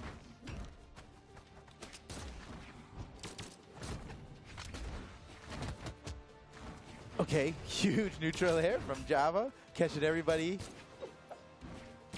MakeD's taking the most damage so far, but it's very close all around. Uh-oh, MakeD in trouble. Anonymous Alex could catch him right here, but he changes his attention over to Java. What? Yo. Oh, man, he went from almost hitting both of them to not hitting either of them. Yo, but the wires got crossed on the punish, and neither of them really got a solid hit onto Anime Fan either. Lots of people getting into the red. It's going to be MakeD first one to fall. That's huge for Anonymous Alex and Anime Fan. They've got to win this. If they lose this game, they're going down to the elimination bracket. And no one's stoked about getting into the elimination bracket. I mean, it's great that you're not out of the tournament yet just because you lost, but it is just more difficult to win from that position. By the numbers, it doubles essentially your run if you want to win the tournament. So you have to play so many more sets to get through. Right now, the stock count is going to get evened up down like ground pound. All right.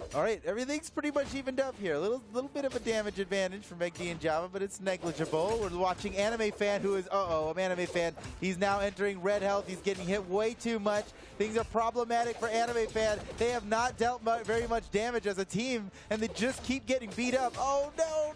Anonymous Alex is in trouble. That's a punish. Big punish.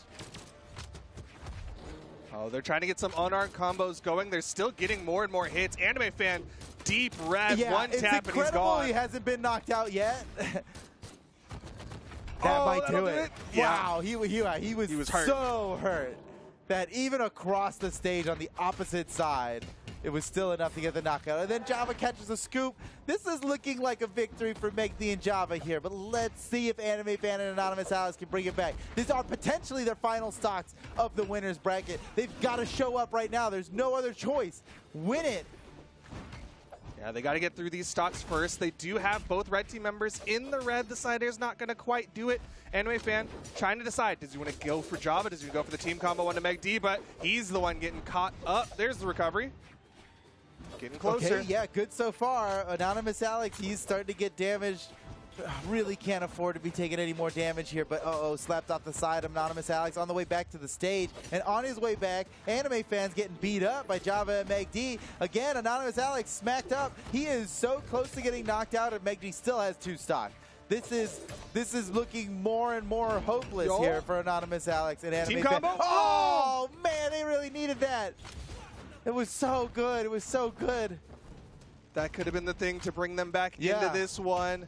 There's the Nair. Barely holding on. Oh, that's Anonymous Alex's he's last still chance. living. They are both so okay. All right, Megdi finally down to his last stock. Can they need score this. a combo? They need this. They can just get Java right now. Oh no, Anime Fan missed the side air. Oh man, it's all up to Anime Fan right now. And if you're an Anime Fan, you've got it. Never mind. There's nothing I can say that's going to make this right. They said Weebs get out, and of course, they're now in the elimination bracket. Megdi and Java win out 3-1 over Anime Fan and Anonymous Alex. Weebs get out.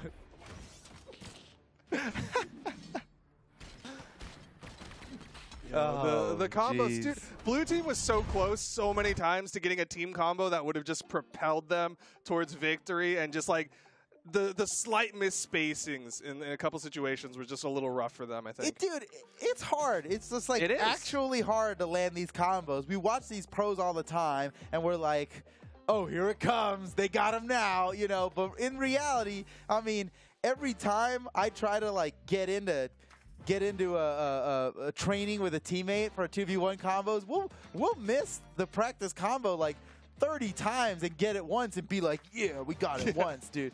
These guys pull it off on command all the time, and it's just not as easy as it looks. It's definitely a challenge. And plus, with all the added pressure of like, this is the last game, this is their last chance, and they're down by a lot. It is unfortunate though, because I was watching those moments like, this is it. Yeah. They can totally bring this back right now. And we've seen these moments before in esports, and it's oh so sweet every time, but just pixels away from making it happen. Well, they couldn't do it, but they're not out of the tournament yet, No, right? They're going they're down not to the done. elimination bracket, and now they're really on their last chance, where it's do or die. They gotta win every match from now on, and we'll be sure to check in on that action later on. Oh, have you guys been watching our side stream? Yeah, our side stream, because They'll catch that match. You will be able to see their next match if you open up the side stream on maybe another tab. Or you know what, if you're watching on your computer, maybe your laptop or something, you got a mobile phone too, right? You can just bring up, just go double. Dual wheel. Do you not have phones? Dual wheel. Oh, God. Let's not. But we're going into the top 8. Boomy and Snowy currently locked in. They're going to be going up against Pugsy and Luna. This is bound huge. to be a good Is match. this grand finals? Are we in grand finals? No? Top 12? Okay. No, it's top 8. Top 8. Top 8. Okay. Winner goes guaranteed top 3. Yeah. This sure seems like a top 8 winner side match. I mean, I feel like either of these teams could be the grand champions here today. I wouldn't be surprised if either of these guys made it. How do you think this match is going to go?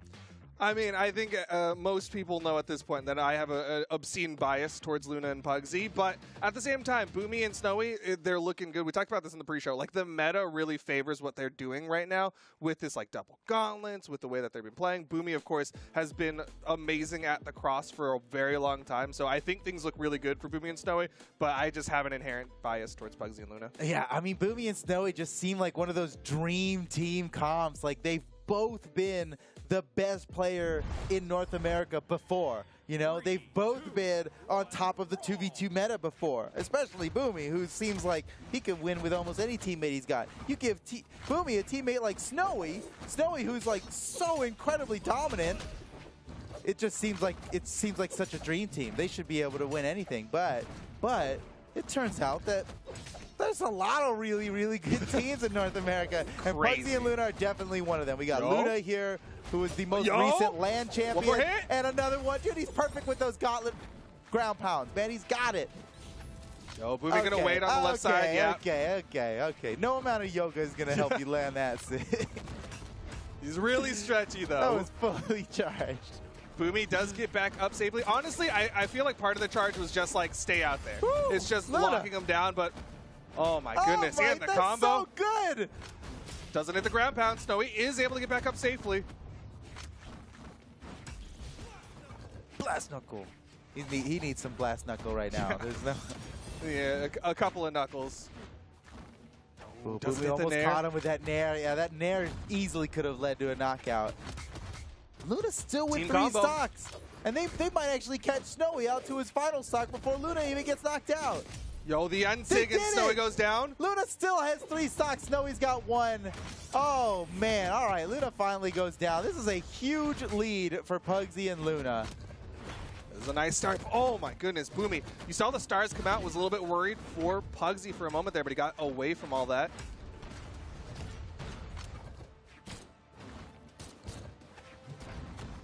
Oh, Blast this air.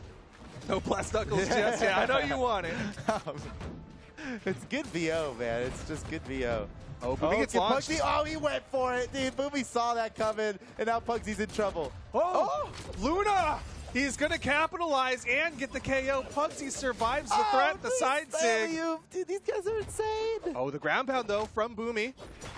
Pugsy's there to help relieve the pressure so Luna can make it back safely. Snowy is about to get knocked out. He's deep in the red on his final stock. Luna now knocked down to his final stock. Snowy is so damaged, though. They got to clutch this. Oh, no. Oh, Boomy Team slams combo. Snowy away. So much time.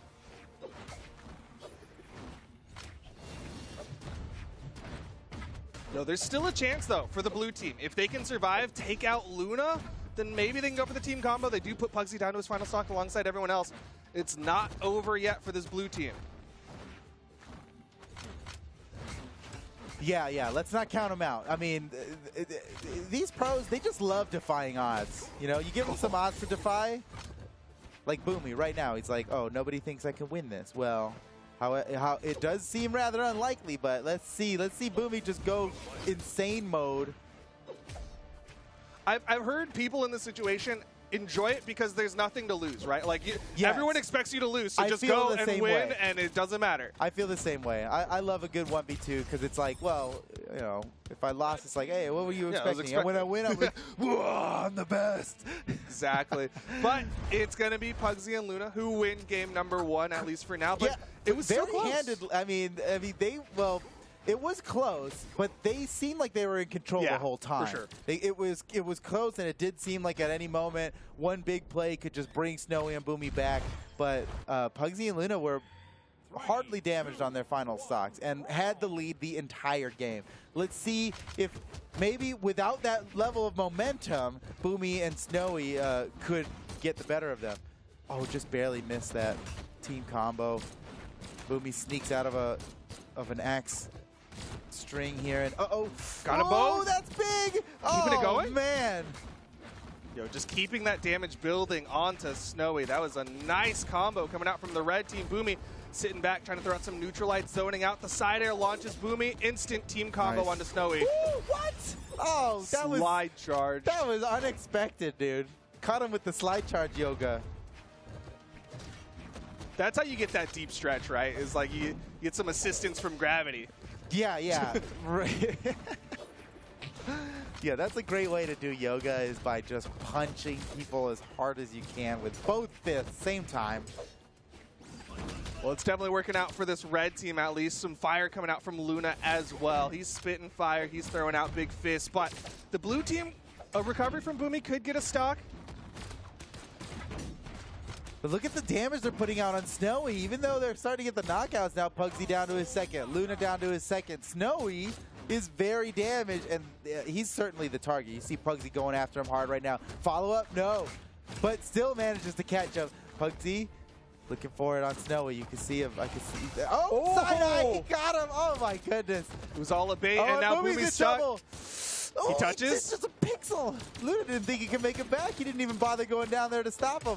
Yeah, he sat up high. He didn't go around and go for that downlight ground pound. It's like that we you saw never want to punish give earlier. him a chase dodge that's going to save their life, right? So he's trying to do the calculations in his head, and the math just didn't check out.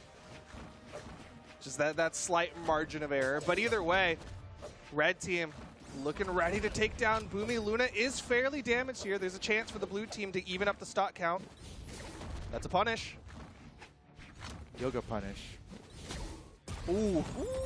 I think yoga punishes hurt a little more. I kind of love hearing yoga, and then someone gets knocked out. It's fun. Nice follow-up by Pugsy. Snowy's in big trouble here. Oh, the weapon toss to make sure that combo doesn't go any further. That was nice. Okay, Luna's finally down to his last stock here. Pugsy's the only one left with more than a single stock, and there that goes.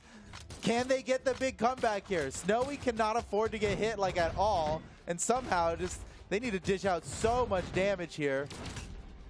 Oh man, Snowy takes a big sand. Yeah, barely clinging on. And there it is. It's Snowy's out. It's all up to Boomy here, and this is a very tough 1v2 for Boomy to win just by looking at the health. I mean, ignoring the fact that he's going up against some of the best players in the game, just the health was too much. Boomy goes down, and Pugsy and Luna are now up 2-0. Nice damage being put out from both of them. 537 from Pugsy, 571 from Luna on the other side. 490 put out from Boomy, 384 from Snowy. So they're not slouching too much on the damage department. It's just a little bit less, and if they can bring those numbers up, might see them get on the board. Well, no one's slouching, Duke. I think we know. I think Posture's we know that. Yeah. Everybody, posture check. Everybody, get some water while you're at it. Hydration, posture. You're now manually breathing. Do some yoga. Wait, that wasn't right. Yoga. Well, you'll practice. You'll get it. Come back. Yeah, we still got time. Come back. We got some more matches. Yoga. Okay. I think we're getting a little bit of a reset here from Pugsy, as he is not in the lobby currently, but either way. Dude, restart your routers real quick. I saw a rollback last game. Can't have any of that. We gotta. No, that's how it goes. No, they're back in. We're good. Okay. We're good. Our match is getting started. Stage bans are happening very quickly. What do we got? Miami Dome? No. Small Fortress of Lions. All right. I've really been enjoying the matches happening on Small Fortress of Lions. Yeah, this is turning out to be a great tournament map. The new map set definitely has been interesting to see what maps are starting to be favored and stuff. It's really cool. But we are seeing no swaps on the blue team. I was half expecting a Snowy swap back to the Rayman, the classics, but know. This is the time. He's just letting Luna come in and like defeat him as Rayman. Just taking his stuff. So it's okay. He's taking his stuff. He's taking my stuff, man. Ensig does not connect for Pugsy, but the damage is already being done to the blue team. Team combo. Huge. Luna's got to bring it up with Snowy with the swap. To catch Luna, who was coming into punish. That was so smart by Snowy. He saw Luna running in and was like, let me just end light you real quick. Oh, but Boomy's going to be the first one to fall. Damage relatively even. And the charge up for the hit. That was awesome. He actually caught him there. He's coming for the ground pound to finish off his teammate. He comes in with the yoga. I've never felt more motivated to learn yoga. Like, is this what yoga's like? No, at the gym they got some hot yoga. Is that I feel like it's not like the when I hear hot yoga, I feel like, am I gonna be able to breathe fire out of my mouth? like Dalsim? And I don't think they can promise that. Only one way to learn, man. Yeah, I should take at least one hot yoga class to see what's up. I mean, right no now, way. Luna's trying to spit some fire. Yeah, he almost caught Snowy completely. Completely out. And Snowy at yellow health, that would have just absolutely been the finisher right there. But Snowy makes his way out, and the damage and stocks are very even right now. I'm looking at Boomy here, who's deep in the red. He's playing carefully. He knows he can't afford to get hit by an axe side air for chance, because that would knock him out. And it did indeed. Pugsy rotates over the dare, launching Snowy down. Snowy's taking damage. Oh, left side. Boomy going to try to go for the quick edge guard. Pugsy gets away from it. Pugsy's been so good at escaping those threat situations. And Boomy, he hits 3 exclamation points, but he touches the ground, so he's not having to worry about it. Close. I have been loving the new, the more aggressive wall slip, man. Finally. This is... It puts the threat out. You got it just makes it happen sooner, right? Like you gotta figure it out. Get back up on the stage. There's no more time to stall. Oh, but blue team trying to take this one. Oh, what a save! Wait, no, that was from his teammate. That was bad. That was bad. That wasn't a good save. That was a bad interruption. People not falling, that's a save in some regard. But it's going to be Boomy who falls. It's left to Snowy to see if he can take this to game 4. This is looking like a clean sweep, dude. 3-0. I would not have expected this, you know? I mean, Pugsy and Luna are amazing. I know this. They're great. They could easily win this entire tournament. But Boomy and Snowy, not a 3-0, not against these guys. It's a punish. Just wanting some damage. Yeah, I definitely, I expected this one to go a lot farther, but it looks like it's going to stop right there as Luna and Pugsy take it 3-0. Yeah, it is a testament Boomy to and just Snowy. how good Pugsy and Luna actually are. Because there are no big misplays from Snowy and Boomy either, No. right?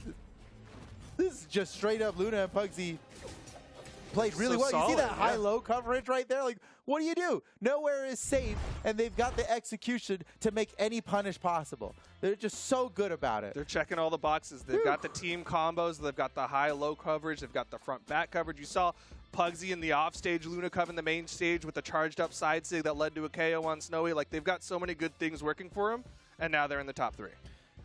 Oh, that's right. That's straight up. They just podiumed. They're on the podium no matter what now. Yeah, sitting in the winners final. They will be in the last match of this entire tournament that has 2 teams who haven't lost yet, right? They've gone as far as they could without losing a match, sort of winning the entire tournament without losing a match. That's what they're doing. Luna and Pugsy are looking really, really good. Is there another team that you think is going to cause them any more trouble? Like, if I could name one team that's going to defeat these guys, it would be Snowy and Boomy. They just 3-0'd them. Now what? Well, one other team is going to at least try because we got to we'll find find out out. who's going to be in that winners final, right? Is it going to be the underdog team? Is it going to be Team Walshy? Or is it going to be Dude, they have a Is it gonna huge be buff. Yeah, Java? Walshy and Cutie, after that insane reverse 3-0 against Cody Travis and Faison, they're buffed right now. Like, like emotionally. They're buffed. Physically, emotionally. Yeah. They got it all. So it's going down right now. It'll be Java and Meg D versus Cutie and Walshy. Honestly, I mean, I thought that their matchup against Cody Travis and Faison was going to be their most difficult matchup through the tournament. Now against Meg D and Java, what do you think's worse, right? What's more difficult, to defeat Cody Travis and Faison or to defeat Meg D and Java? I feel like Cody Travis and Faison, this might just be easier. But by most number, like, again, I go off PR because that's the easiest, like, quantifiable and way it's to, like, often express so skill. correct. It's usually a perfect indicator of how things are going to go. By the numbers, Cody Travis and Faison were a bigger threat than Meg D and Java. But at the end of the day, you're there in the seat competing, and you got to treat everybody as an equal. Yeah, and I am so guilty of like just binging on nostalgia. I am just such a nostalgia fool that I just still remember Cody and Faison as like the unbeatable twos team. They're in grand finals every time, guaranteed, no matter what. So when someone beats them, I'm like, whoa. But that was like 2 years ago, so, or how long ago was it? I think it was only a year ago. No, it wasn't they're that long a champion ago. team forever. Yeah. For sure, they're capable. They're always capable of winning. Now up against Meg D and Java, I'm just not sure how this is going to go. One thing's for sure, they are the underdog team. They are by far the lowest PR team to be this high. Nobody in the same rounds as them right now are anywhere close to the PR that they are, especially Cutie. What was it, 41? Yeah, 40-something in the PR. Cutie's, that PR is skyrocketing right now. Oh yeah. Yes. By a long shot. Cutie's 2v2 PR is about to fly up here. I mean, Do they have it's what a it guaranteed takes? top 6 finish, right? From here, because you're on the top side of top 8. Yes. It's a guaranteed top 6 Yeah. finish. So that is massive. Fifth place, no matter what. All right. But get okay, into this. but I believe. You know what? I'm gonna say it right now. Okay. I'm on the Walshy Cutie train. Okay. You know what? Meg D and Java, they don't stand a chance. No, okay, well, they stand a chance. But I still think they got this. Okay? Well, I already purchased my tickets for the Java Meg D train, so unfortunately, I think this is where we split so ways. we're on different. Yeah, okay. we're on different tracks, but we're meeting at this intersection for now. This one station. Okay, all right. Yeah, We'll see. we can be peaceful and still disagree. Okay, this isn't politics. We can disagree respectfully, but you're wrong and I hate you. That's fair, this is because gonna I be was good. already feeling that way. So, Meg D and Java, Let's get into it. game 1. Walshy and Cutie coming in with the double Street Fighters again. I think they're buffed by their theming, by their team theme, the old team theme dream, the team theme dream. Yep. All of that very valuable to that blue team. But on the red team, Whoa, they got him! 19 okay. seconds, Duke. 19 And another, seconds, and bro. another. Oh my gosh. He went for some trickiness. He went for the weapon toss up into some I unarmed liked stuff. it. That would have but been cool. That would have been cool. Didn't quite work out. Still, they got that damage. They're so living moment to moment that they will just do whatever makes sense. They got the Instagram Yeah. account. Yeah. Yeah. Live, laugh, and love is happening over on that blue team side. Meanwhile, recovery comes out. Not going to be enough to finish off. Cutie does get taken out. Down light side air. Team combo. They need it to KO, and it will. Yeah, a good comeback. I mean, Megdi and Java were losing by a lot a second ago, and now they just totally brought it back. That's insane. Yo, but Java's Megdi still is a definitely the 3-star. concern. Yeah, that is the path to victory right now. Walshy knows it. He's chasing after Megdi so hard. Can he catch him? Oh, the interrupt from Cutie. Cutie's been doing such a good job getting those interrupts, making sure that no one gets those big strings onto Walshy. Gauntlet Sidelight is so good for that. To just like, oh, whatever's happening here, it needs to stop. You Just stop hit it, break it up. Just break it up, break it up. That's the Gauntlet Sidelight. All right, Java gonna lose that first Still stock. looking for the knockout on Megdi. You can see Walshy contemplating it, and he catches it with a nice downlight side air, and he knew not to jump between the downlight and the side air because of how low he caught him on the wall there. That's just a good sword play. Nuance. That's smart. Meanwhile, Java, he went for that wake-up gravity cancel down tick. Blue team definitely going to be aware of that potential threat if they put Java off stage. Team combo doesn't KO, but still the damage is being done. Damage. I was not thinking that Walshy would actually land that follow-up, but he got it. Again, interrupted before things got too bad. Walshy, he can still make it back from this. Cutie on the other side of the stage. No KOs. Oh, okay. Cutie actually halts his movement a little bit with that weapon toss. But he's trying to keep Walshy alive. I like that it landed, though. It's just like, here's my last thing. We got to do something. Eat this. Java knocked down to the final stock. Megdi is in a difficult 1v2 situation. They're looking for the knockout. They could catch him right now. Megdi manages to avoid everything right up until the last second. Gets caught by Cutie in a small gauntlets combo. Megdi is very worse for Rare right now. Getting hurt so much. Cannot afford a single more recovery attack is going to knock out Megdi. What? What a play, dude. The coverage. Cutie went for the sideline recovery like he has been for a while now.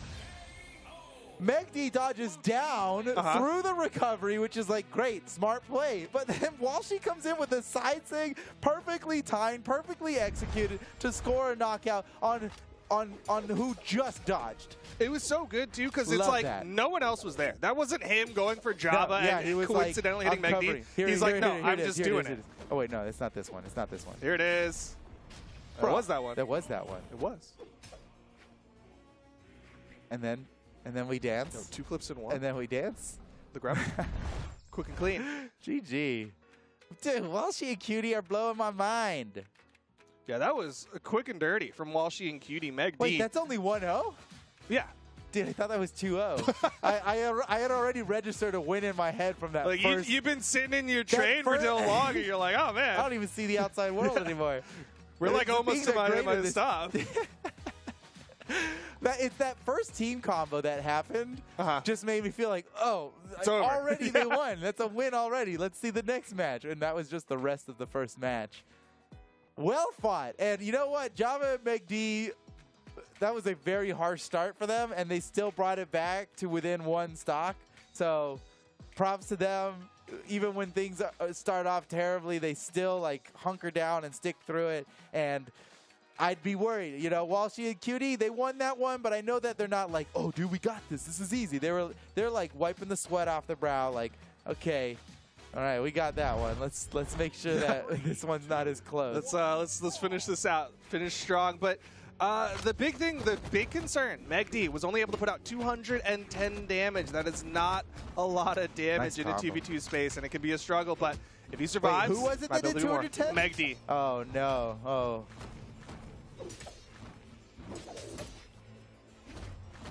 Oh, man. Nice. Oh, they got them both. Oh, they got both of them. That's so much damage.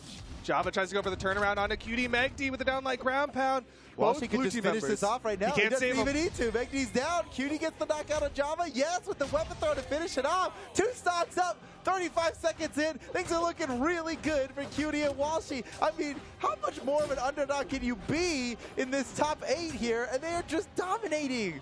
How exciting. The underdogs, they're doing it. Oh, and the save What an from interrupt. Walshy. That's so good by Walshy. From the top, came down from heaven and just said, I'm going to nair this real quick and interrupt like a that. real angel. Like a real, true angel. Oh my goodness, the saves from the blue team have been so critical. Megd Got him. doesn't touch. Yes, he does, just barely, man. But then Walshy doesn't just matter. comes in and finishes it off anyway. Oh my gosh, this is on its way to being a 6 stock. Yeah. The blue team is controlling so much, and I know I already got my train ticket, but like, the other train's looking nice. Yeah. We're like riding on the tracks right next to each other. I'm sitting here like luxurious comfort, looking out the window at you, and you're like cramped. You got like a bunch of big people in the seats next to you, and you're pressed up against the window, and I'm like, hey, dude, sorry, I told you that this train was really cool. I told you we're going on this one. Yo, but the stock count got closer. It's 4 stocks to 3. The red team, they're not out of this just yet. Yeah. Let's not call it over. We shouldn't be acting like it's over here. And even though I know how nice my train looks, I know that it's just one good play away from being trashed by your train. This analogy is starting to lose track. It's going off the rails a little bit. Your train is really mean to my train, dude. My train's full of bullies. Megd, though, deep red. He's got to survive and needs to be in this one. Oh, the interrupt. Okay, Java. That was preferable, Yeah. I think, actually. He survived, but QD takes out one. Big Okay. ground pound. All right, he's still got a lot of work to do. Can he do is this? Java in a 1v2. He scored a really nice KO earlier, but that didn't even equalize, really. Neutralite, it's a nice hit, but it's going to get you punished, right? Yeah. Anything that Long has a long active on frames. hit. See how he jumped away from that stop? That's the levels he's going to not get punished right now. He lands a stop, he jumps away, because maybe they're going to come in and punish, and I can punish combo? it. Woo! QD right. and Walshy up 2-0 in the first round of top 8. They are so close Are they about to to top 3? sweeping their way into winners finals. Are they about to top 3? I- Megd and Java. this is- They've got to change something up. Ooh, man, that's some good yoga right there. All right, here we go. Bam. And then the follow-up. Perfect. Perfect. I mean, actually timed so perfectly. The very first hitbox of that side air connected. Like, there was no overlap. And with like those like SIGs that have movement and things like that, usually like there's a bunch of small ticks of damage that happens along the way. Yeah. So you want to get He that caught first every one to little get bit of every it. tick of it. It's just very, very well done. Wow. We can see in these stats here, Megd heavily relying on the gauntlets. It's so interesting that Megd is going so hard on the gauntlets because like at MSI, he was like praising his swordplay, right? Like that was like the big thing for him. So he was like, yeah, He's my got a sword he's got a is sword looking right so there. good. But it seems like he wants to play those gauntlets out, but right now he's still staying under that 300 damage mark, and so it's kind of rough for Megd. I still can't stop thinking of Megd as like the bow, like the best bow around, the bow that has defeated so many players before, and no bow, No, not a What's up single with that? bow. Why don't my memories reflect the truth? All right, here we go. We do see Java switched make it the up. swap. Yeah, switched it up to Hattori now. I don't even remember who he was playing before. Doesn't matter, because it's all Hattori now. Friendship we with erased- Bodvar over. It's all about Hattori. Now that is very unusual. I mean, for anybody, Java is one of the most like character loyal players in the game. I feel like so. This is a bit unusual. The nair. Oh, the recovery. Oh, he's still wow. living. That was dangerous. Megd, lucky to be alive. Now, what's nice about Java switching to the Hattori, I think, is that Spear's got some excellent 1v2 combos. Oh, the team combo. Still alive, just barely. Oh my gosh. The blue team is still handling business, though. Right now, Java stuck on this left side. He's going to wait, gets back up, only hits his teammate on his way up, but he did survive. He only had enough time to wait there for his teammate to respond. He had to get up immediately as soon as he got back, and he did. Fortunately, it doesn't really matter as QD Walshy just continue to dominate here. All right, well, I wouldn't call this dominate. They're winning. They're winning. But when you consider it's 2-0 in the set count, they're dominating, right? Yeah, I mean, things are still looking really good for this blue team. The Nice. side air gets one stock. They need to finish off Walshy. He does get the wall touch. Java not able to connect with the down air. He got the wall sheet touch. Sorry. I'm sorry about that. I'm sorry for that one. I'm pretty sure I've had worse you knew jokes it was so coming, far, I feel yeah. like. Down light, can't quite get the follow-up from Cutie, but they're still getting damage added up onto Megd and Java. Yeah, this is really big. Walshy and Cutie have a significant lead here. Oh, you can see Megd and Java starting to bring it back here. Wait a second. Nice. Man. Oh, Java, he's doing so much. He can't ran out finish. of options. All Yeah, he you could saw do the was sweat drift beads. back to the stage, and it was enough to make it back. Very well executed by Java. Unfortunately, Megd is on his final stock right now. Everybody else still has 2 stocks. Megd's on his final one here. You can see Megd being careful about it, but there's only so much you can really do. We're on a small map the right side now. sig. Cutie finishes off Java down to his final stock. Whoa! Oh, no! Oh, what a play! What a play! Java Who'd comes he in for say? the save, but it's not He enough. he just took out. Oh, he's Whoa, like, no way! Java is insane! I can't believe that Java not only got the knockout there on his opponent, but he somehow saved his teammate after 3 separate attempts at getting the save. Unbelievable that Java came out on top in that situation. That easily could have been the end of their winner's bracket run right there. That was What so a play. critical. Okay, but it's not over It's yet. definitely not done. Yeah, Megd's They're still deep behind. in red on his final stock. Oh no, Megd's out. Walshy's out too, but it's a 1v2 now for Java. He's got to avoid those team combos. Doesn't opt for the sword. Gets caught. Boom. Side sig, and the blue team takes it 3-0. Clean sweep for Walshy and Cutie. Unbelievable, man. The upset Woo, team. man. They're top 3. Oh, dude, your train is like off the tracks Yeah. right now. My train is stuck. We have to call maintenance. we're in a little bit of trouble, but it's okay because that gives us 2 teams look in at the this. top Okay, I'm 3. still trying to like Java came back from chaos. so much to make this happen. Look at this. Dude, he dared actually Megd. dared Megd, which gives him a jump back, which turned out to be instrumental in saving Megd. What a play by Java. I saw him dare Megd, and I unbelievable. was like, he just murdered his teammate, and then Yeah. Megd floats up, and he's like, okay, let me fastball recovery, and it all worked out. I was baffled, but fantastic team And combos then for the it blue just team. didn't matter. They got this combo down. Walshy and Cutie are pulling off that combo all the time. They're so effective about Yeah. it. I love seeing it. Bravo! Walshy and Cutie, they're in winners finals. They did it. They are one of the only 2 teams left in this entire tournament who haven't lost a set yet. Yeah, that's crazy. But talk about an underdog story. Now, can they defeat, who's it, Luna and Pugsy, who's waiting for them That's in gonna be winners finals? tough. Honestly, I think so. I'm on this train. Okay. I'm going to the end of the tracks. Okay. I'm going to the last station. I don't need to get off this train. I'm not going anywhere. I'm just along for the ride now. I am so impressed by Walshy and Cutie, man. Wow. I mean, they've definitely had an impressive showing. Yeah, this is huge. Full commit to that train, but we still have some more matches. We still have Yes. some elimination matches happening later today. Yeah. Well, everyone should watch all of those matches, right? Yes.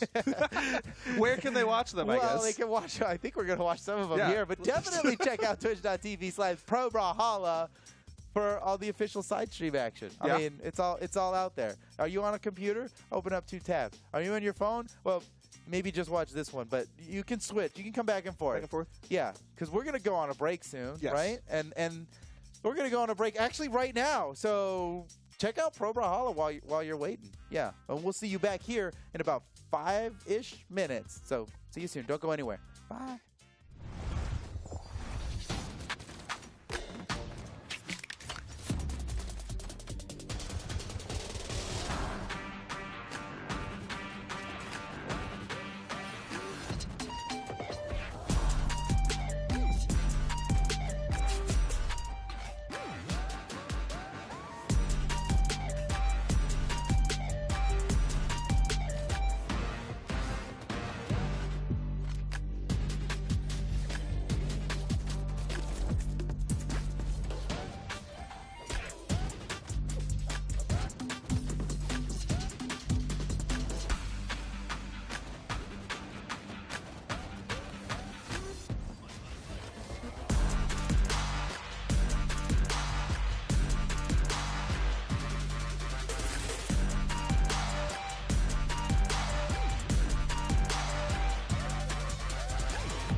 All right, guys, you saw we are back here in the Summer Champs North America's doubles section, and we're going to get into some more of these great, hot, and wonderful matches. I'm TK Breezy here with my man Taza. Taza, how are you doing? I'm doing great, TK, and I'm so excited for the elimination bracket because Sparky once again has cursed the predictions, right?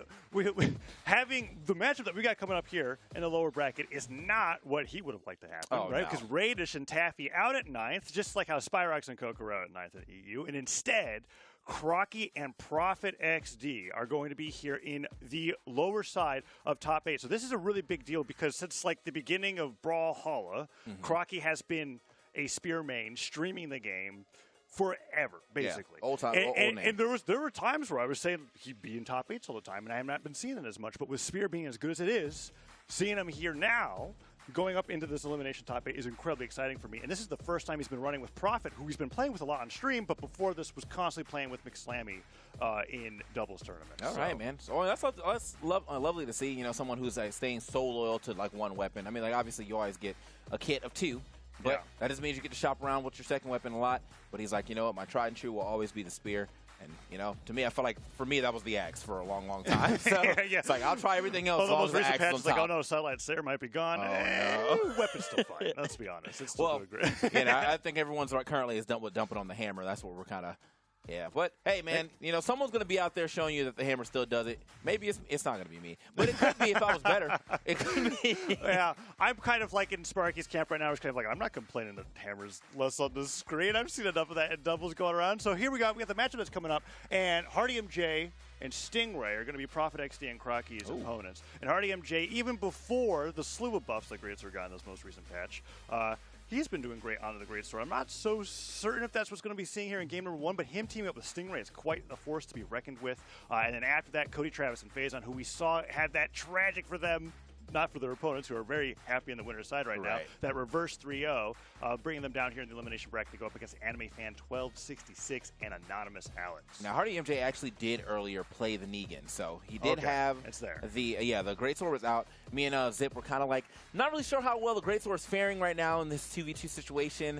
Seeing like, you know, again, Greatsword, one of those things, I need a read, and then I need to capitalize off that read. But it's kind of hard to set all that up when there's another person just looming around all the time. Sometimes 3 people, depending on how your teammate is playing around you, right? And that's the difficult thing. And that was something I was talking about while watching South America yesterday, where I was kind of like, all right, I'm ready for the Greatsword combos. We've been getting a lot of love towards this weapon recently, and people are playing it in 2s, and what do? They switch over to the sword. I'm like, okay, what are the setups with that? And it's because the weapon is pretty difficult to play with 2s in the sense that, like, your first 2 light attacks are literally setups for yourself to, like, read a dodge. How are you going to hit somebody towards your teammate with that? And then everything else, well, it's still being experimented with, and Hardy MJ is definitely at the forefront. Well, that's what I was thinking about, too. Like, you don't really have a lot of, like, 2-piece combos that, like, for team combos. Like, you know what I mean? Like, if you're playing with Gauntlet, you're gonna get down like dare. You know, here you go. Like, hold this. I'm passing to you. With like the Greatsword, everything is you're basically comboing for yourself, but you have to still get a read somewhere in there. So I mean, in the meantime, your sword is like bigger than the legend. So your teammate like gets in the way. There's kind of like, I guess I'm going along with the ride.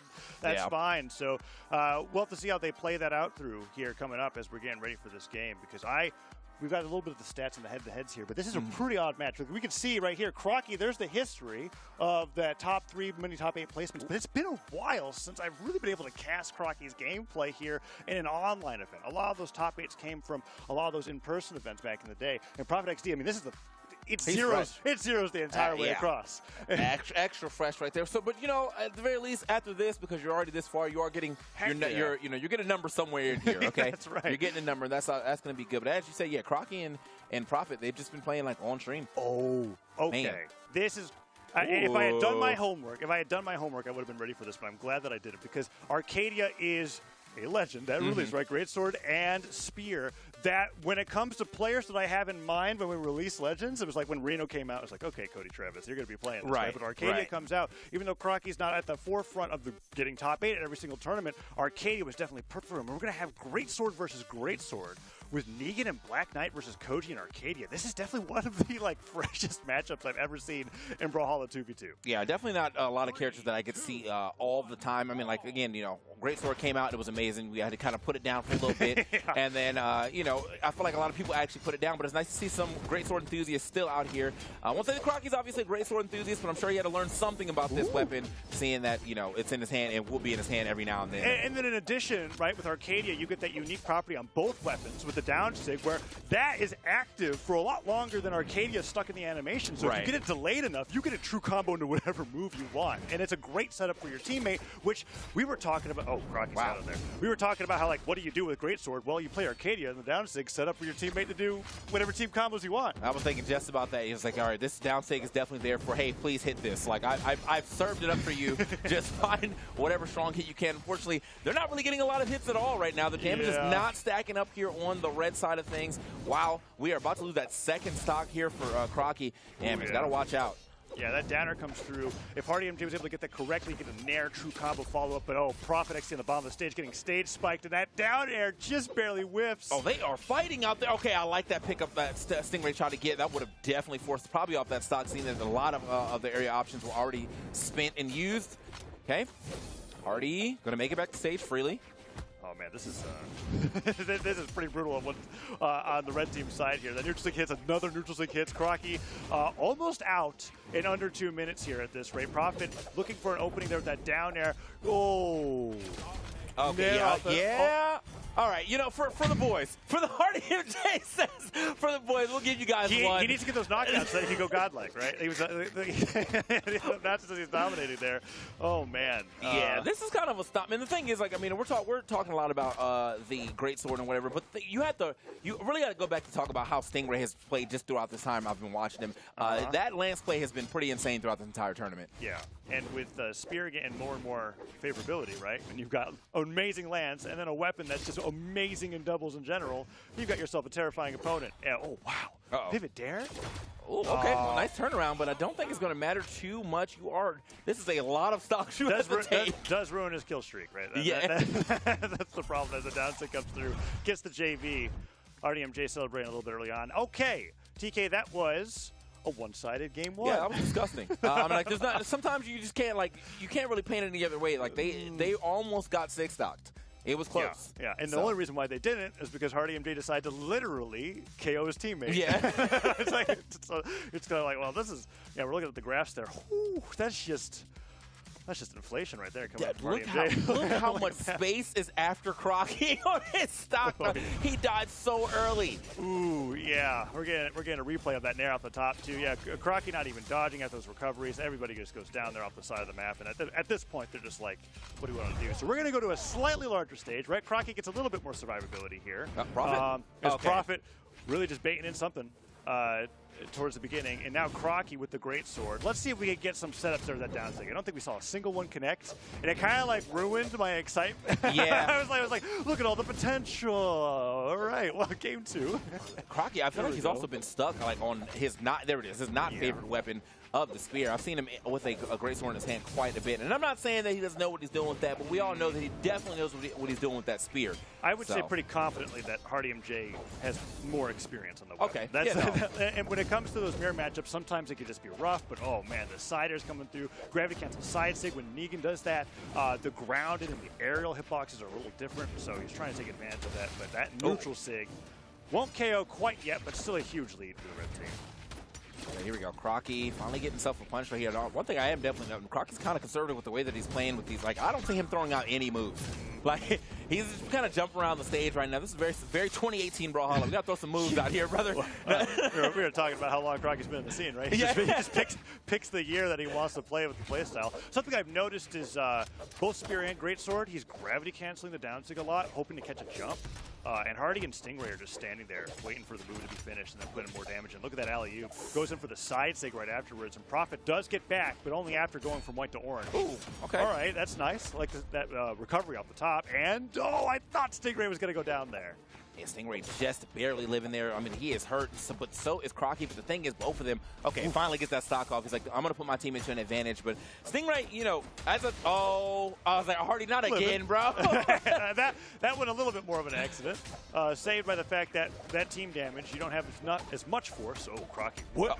Gets the recovery. Hardy low on jumps. Okay, he gets the chase dodge activated off of that damage there. But when you're sweating above the stage, that can be pretty scary. Prophet, though, goes down to one stock.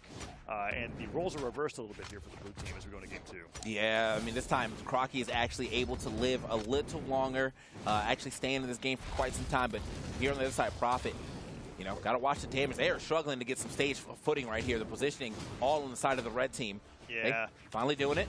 Ooh, recovery, could get it. Okay, Hardy goes down to 1 stock, and Prophet isn't taking too much damage here. The dares from Stingray are pressuring Prophet, but the weapon throw saves Prophet from getting comboed by that Lance recovery. But a lot of damage coming in here, and Hardy MJ with the save on the neutral stick. Stingray with the neutral stick afterwards, and Crocky now stuck in a 1v2, 2 stocks to 3. Yeah, man. It kind of became victim to the Brawlhalla scramble right there, when every time one person gets hit, they get punished by the other teammate, and it goes back and forth, and someone eventually loses that stock. So it happens to be Prophet this time. And now, yeah, just said Crocky, you know, I would say this is possible, but it is very, very improbable right now. Yeah, Crocky's likely going to be thinking about the next game. I mean, on the bright side, the survivability was massive. I think Crocky took. Oh, okay, Hardy. You know, oh my goodness. I thought Bridger was a ground weapon. The possibility has just been sapped. Like, in one combo, like, you have to go now. But yeah, I think we're thinking about this next game. That was all Hardy MJ. Now Stingray says, you know what? Let me try. No, they're reading you. They're embarrassing. 3 diagonal dodges down. Oh, no. Okay, Crocky. Well, make it. Oh, clash. Oh, and he almost gets unarmed sidelighted. Wow. All right. Well, they both had they definitely just said, hey, we're gonna go ahead and make a highlight reel for ourselves. 716 damage taken though. Lots of survivability from Crocky. I mean, for that's sure. Something. It's an improvement from the last game. We're going back to Apocalypse. Oh, we're getting a replay of that. Oh no. Yeah, no, this is every time. Oh, the downlights. I think it was like 3 of them in a row. The knockout here, while they can't quite get it, they did cover everything. Yeah. Yeah, no, that was just, I mean, look, Hardy MJ started that stock with a pretty crazy string. Then Stingray, you know, got in there, got a lot of nairs and downlights. So, yeah, probably not the best ending there for Crocky, but, you know, still, we're in it. We're still in this set. We still got some games to work with. Maybe we can make something happen here in this third game. I like the start from Crocky and Prophet here. Crocky's been fighting mostly unarmed, and Prophet was able to get a team combo with the sword, get the D-lights. Crocky's still waiting for that first pickup, but so far an advantage is they've been getting a lot of damage on Hardy, and that's the spear in the opening. Nice nair into the side air, goes for the down stick, and I think it caught. It did catch Hardy, but unfortunately got hit out of it, and also Prophet was nowhere near there to make anything happen. So right, rough. But still, this is the best start they could have asked for. Yep. Side air gets Hardy off the side of the stage. The down stick forces him to jump high, but the nair doesn't beat out that jumping side air from Hardy. But Prophet's keeping Stingray away from Crocky, and Crocky's winning in the 1v1 against Hardy. They might as well just keep this up, keep the red team separated. It might be the 2 1v1s that you need. All right, that is going to work out for a KO. Kind of got sandwiched right there, but now here it is. Now this is Stingray. I don't know what it is about Stingray, but he is able to play within that sandwich position quite well. He almost never ends up getting like full team combos for a stock, and he finds a stock himself. No, 2 down sticks coming out, or 2 neutral sticks coming out. Nothing. Going to go ahead and take it just yet, though. Yeah, it's unusual where in any other situation I'm like, you probably should get out of there. And Stingray's like, watch me down stick. And I thrive here. So I'm like, all right, well. Ooh, doesn't thrive there, though. That down air is going to find it. And now that's going to put them in the lead. This is good for the blue team. Yeah, Prophet's been really cleaning his act up here from game number 2. And Crocky's still doing just as well with the survivability coming in from game 2 as well. But now we have to see what happens here with the red team focusing down Prophet. With Crocky spending as much time as he did coming back to the stage, they took advantage of Prophet's position, brought him to the orange. But Hardy MJ's in a similar situation, and he almost gets that alley-oop, but the dare is a little too slow, and Hardy MJ ends up getting a stare on his way back to the stage. Who's going down first, TK? It looks like, is it going to be Crocky? No, Prophet off the top, while Hardy gets 4 clean hits on Crocky on the edge of the stage. All right, man, that's the way to do it, man. Prophet, you know, he was just struggling to find his way down, and now Prophet already kind of hurt. You are playing Koji, doesn't have the craziest amount of defense, and okay, he's got to get back to the stage. Doesn't even need it. This game has flipped immediately. The red team, you know, did not get the first stocks, but they've been able to take every stock since. Yeah, got a lot of damage here onto Hardy MJ, who is. Oh, nice. Okay, good down air. Good reversal. Yeah, nice punish from that side air that Hardy tried to combo in out of the dare. He goes down. Hardy hits Prophet away, though, and Crocky undamaged, but Prophet a side sig away from being knocked out of the tournament, basically. Because if he goes down here, 3 stocks to 1, that's tough for Crocky. Yeah, that's going to be a hard sell for sure. But Prophet, playing in a very dangerous position for the amount of health that he has right now. But he is working. I mean, he is definitely fighting from the corner, at the corner, and he has got a KO off of that too. So might be able to turn this around. There's Hardy can't land. Oh. He wasn't looking. Yeah, he was so focused on catching Hardy's landings that he didn't see that Stingray came right from underneath him there. So now Crocky in this 1v2. Okay, the Beetle's on the table. He can take Hardy MJ off of that if he just charges forward. All right, Spirit Ground pounded the stage. Oh. Okay, wow, just barely avoids that. I thought he was done for. For sure, but that actually is going to be it right there. The ground pound, you saw the sweat beads way down there even after the recovery, so that's going to be it. Man, dominant performance yet again here from Stingray and Hardy MJ. Yes.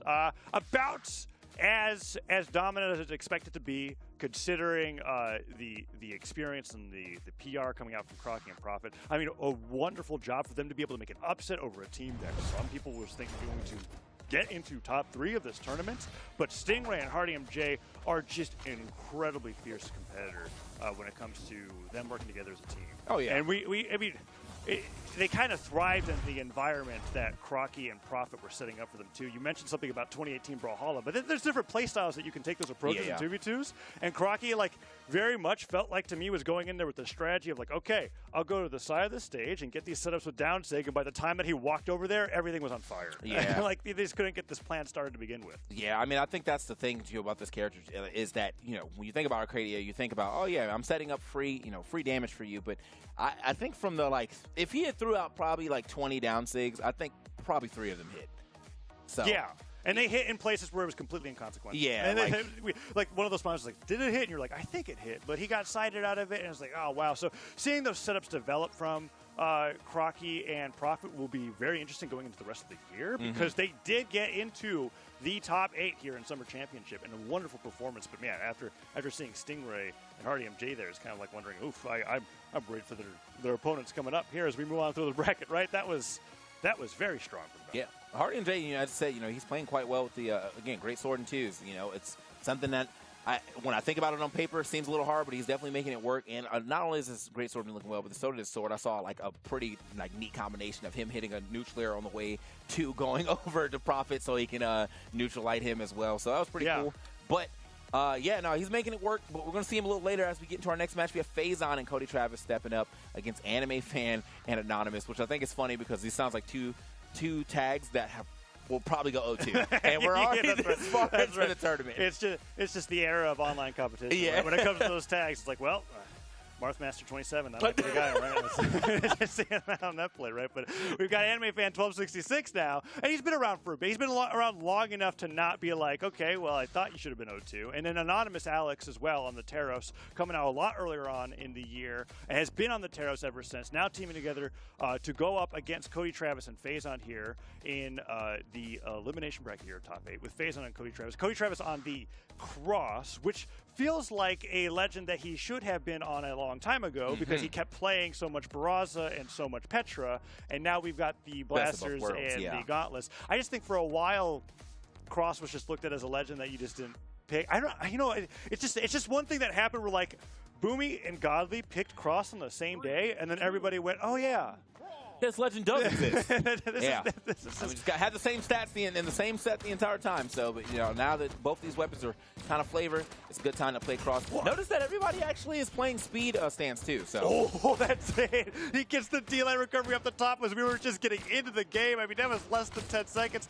And Faison with that recovery takes Anime Fan off the top. And yeah, the thing that I want to talk about, which was the unusual notion of Faison being on Blasters, right? Because we've got Cody and Faison on the same legend at the same time. I don't think, besides for Double Val, this is something that they've ever really tried before with their team. So seeing this here on Small Enigma is really cool. Alex off the left side of the stage, getting that action recovery towards the stage, is trying to get a revenge knockout here off of what was such an early knockout on the Anime Fan. Yeah, I'd be very interested to see what happens if Faison and Cody Travis don't do that well with the double cross right now. Are we going to just go back to the old team, or Barraza, Wusheng, or one of them going to keep the cup? What a pass, right? Almost got it again. Almost served it up second time. All under the stage, but luckily enough, because it was under the stage, he's living not that time, though. Goodbye. Yeah. And now we get 2 examples. When down air hits above the stage, you go down. 4 stocks now to 5. Anime Fan went down early enough, though, that if he continues to lose the stocks at the rate that he did, there's a great chance that Alex might be in a 3 stocks to 4 situation where he's the one with all 3 on the screen, right? But we'll have to see. Nice job. I thought Cody's side stick hit. I'm not actually sure what knocked him out there, but that was a nice team combo there with the blasters. Neutral light to pop him up, and the falling stare from Cody to take him down. All right, man. So finally, we lost the stock off of Anonymous, but it took him quite a bit to get there. But here on the other side of things, his teammate, you know, it's kind of hurt. Not really taking too much damage just yet on this last stock, but I mean, and there is a threatened stock here on the side of Cody, but you know, we're gonna have to go ahead and try to make that happen. I think. Oh, good scope! Wow! I said, as soon as I said try to make it happen, he's like, you know what? I got you, TK. Oh. Watch this pass. Oh no! And then he gets the down sig onto his teammate, takes him down, and has to go back towards the top of the stage. That down sig might make up for it, but yeah, Alex and the Anime Fan have been doing a great job of like these 2-hit explosive combos, where it's kind of like, okay, I'm used to the alley-oop, right? But when you hit somebody into Taros neutral sig, it hits a little different. You're going to go down in orange pretty fast, but that's another recovery off the top from Phazon with Anime Fan out in just a little over 2 minutes. Yeah, Anime Fan, I mean, he is definitely becoming a true victim. Man, if that weapon toss would have hit, that would have been clean. But it doesn't matter. The side air is going to be enough to take it. Pretty good first game right there. I mean, it kind of went back and forth, though. There were some shades of brilliance there from the blue team. Yeah, look at this. He went for a gravity cancel silent read, and Phazon read him in another dimension. That was like he turning that around, catching him at the apex of that side light, and getting the recovery, knowing that the dodge was gone. And there's the second D-light recovery that we were talking about to really get those early knockouts on the Anime Fan. I think, TK, if we're going to go into game number 2, I expect it to be a lot closer than that, just because I think Enigma's like the only stage that you're going to take somebody off the top at yellow in, right? That platform. Most of the time when we have triplats, it's like, I say most of the time, there's like only 2 stages that do it, and Great Hall's not even here anymore. With the Great Hall with the triplat, the ceiling's like a million miles away. Right. On Enigma, it's basically just like at the top of the screen. All right. And that's what we saw there going into that game. So Demon Island, a lot less likely for that to happen as Anime Fan is switched it up with the Rayman. Yeah, I was going to say, man, like that, you know, as you said, that was so high up, it felt like he didn't even get the last hit before it KO. Like, it felt like he just carried him to the blaster before he even got the last blaster hit. So, kind of, you know, got to watch out for things like that. Don't have to watch out for it as much when you don't have platforms involved, but, you know, you still have a very strong character within Cross, so might want to still watch out anywhere around, like the, wow, slides in on him. Wait a minute. Oh, doesn't get the side air, though. But someone still goes down regardless. Yeah, the side stick comes through after Phazon doesn't work out, and he takes down Anime Fan incredibly early. And I mean, like, 20 seconds isn't as fast as 10, but that's still a pretty fast time to be going down that first stock there, as both Phazon and Cody seem to be taking the strategy of just focus down Anime Fan pretty seriously here. Yeah, Anime Fan. Okay, well, actually not paying attention right there. The Anonymous Kyle was going to manage to find double. Okay, double tap, and it's hammer usage. There we go. It's still in the game. It's still in the game. Well, there's hammer, and then there's Taros. Yeah. that side stick comes through, and you're like, oh, man. Where was I at? Okay, somehow Phazon's still making that work. Oh, yeah. Give it on Demon Island. Gets that recovery on Light Orange. Takes Anime Fan off the top. Man, Anime Fan, you've got to watch out for those blasters recoveries. The dare comes through, and Cody was under there looking for the side air to combo off of it, but he couldn't quite get it. But there he is, ready to go on. And as Cody gets caught in it, it's fine. The damage on Anime Fan is totally worth any team damage here, considering the stock disparity. That is fair, too, but also good, great breakup right there from Anonymous Kyle. Just kind of throwing out a side light. It's like, I'm just going to break this combo up as quick as possible. Oh, triple tap. Wait a minute. Switches over, too. That's great target switch there coming out from Anime Fan. A lot of players might want to focus on the edge guard, but he was like, well, if you're going to spend the next 10 seconds, jump back to the stage, I might as well take out your teammate. And Phazon goes down. Will Alex follow, though? Wow, I definitely thought he was going to, like, Phazon was there. It seemed like he had to pretty much expend every option to get back to the stage. I thought Phazon was for sure going to go for at least the down air, but no, just lets him come back for free. So Anonymous does live to see another day. Great reverse recovery right there, though. Going to eat that air dodge and at least get one of those hitboxes is going to hit. So he got the right one on that one.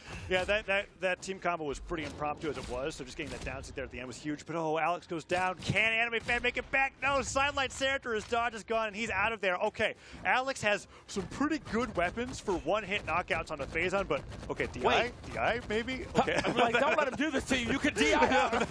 Oh, my gosh. All right, that was... So... In Brawlhalla, you can influence the direction of your knockback when you get hit by the same move twice during hit stun, right? Oh. but you can also just not. Yeah, and yeah. let that happen to you. that was several gauntlet dares into nairs. They're just literally dribbling him like a basketball there towards the end. And when he finally figured it out, he just got to it. See, that's not. Yeah. He could have tried to do something on the second one, but yeah, he did it on the third, and Cody was already there. Cody was like, all right, if he's not DIing, I'll get ready for the neutral sig there, and he does at the very end, and that's why that neutral light sent him at such a weird angle. But man, those are combos that you don't.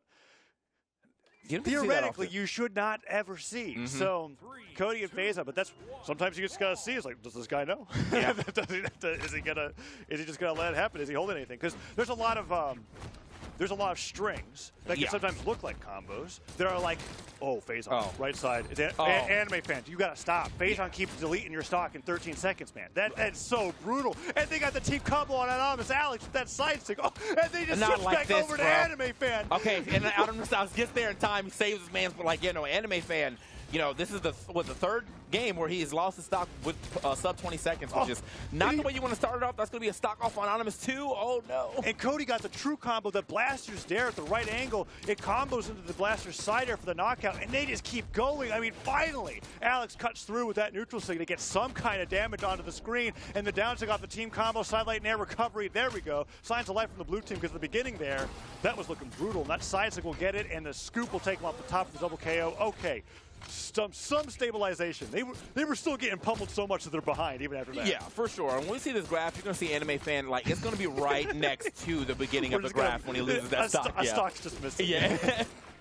Oh, okay. He actually tries to go up there and get a punish. Ends up getting punished himself just a little off the mark. I think that drift of the gun recovery kind of caught him off guard. The down sig will find. They're doing it again. I don't know how they keep getting these double weapon combos. Where it's just kind of like, that's unusual and shouldn't work. Anyways, the stock's gone. That D-Light recovery gets him off the top while sweating him. 2, and Faison keeps putting more damage on. Oh, man, that dare almost catches Alex, but he doesn't fast fall underneath. And he's trying to break up that pressure, but his dodge is gone, so that D-Light side air was free. Side stick doesn't punish, but Alex, you didn't touch the stage? Okay.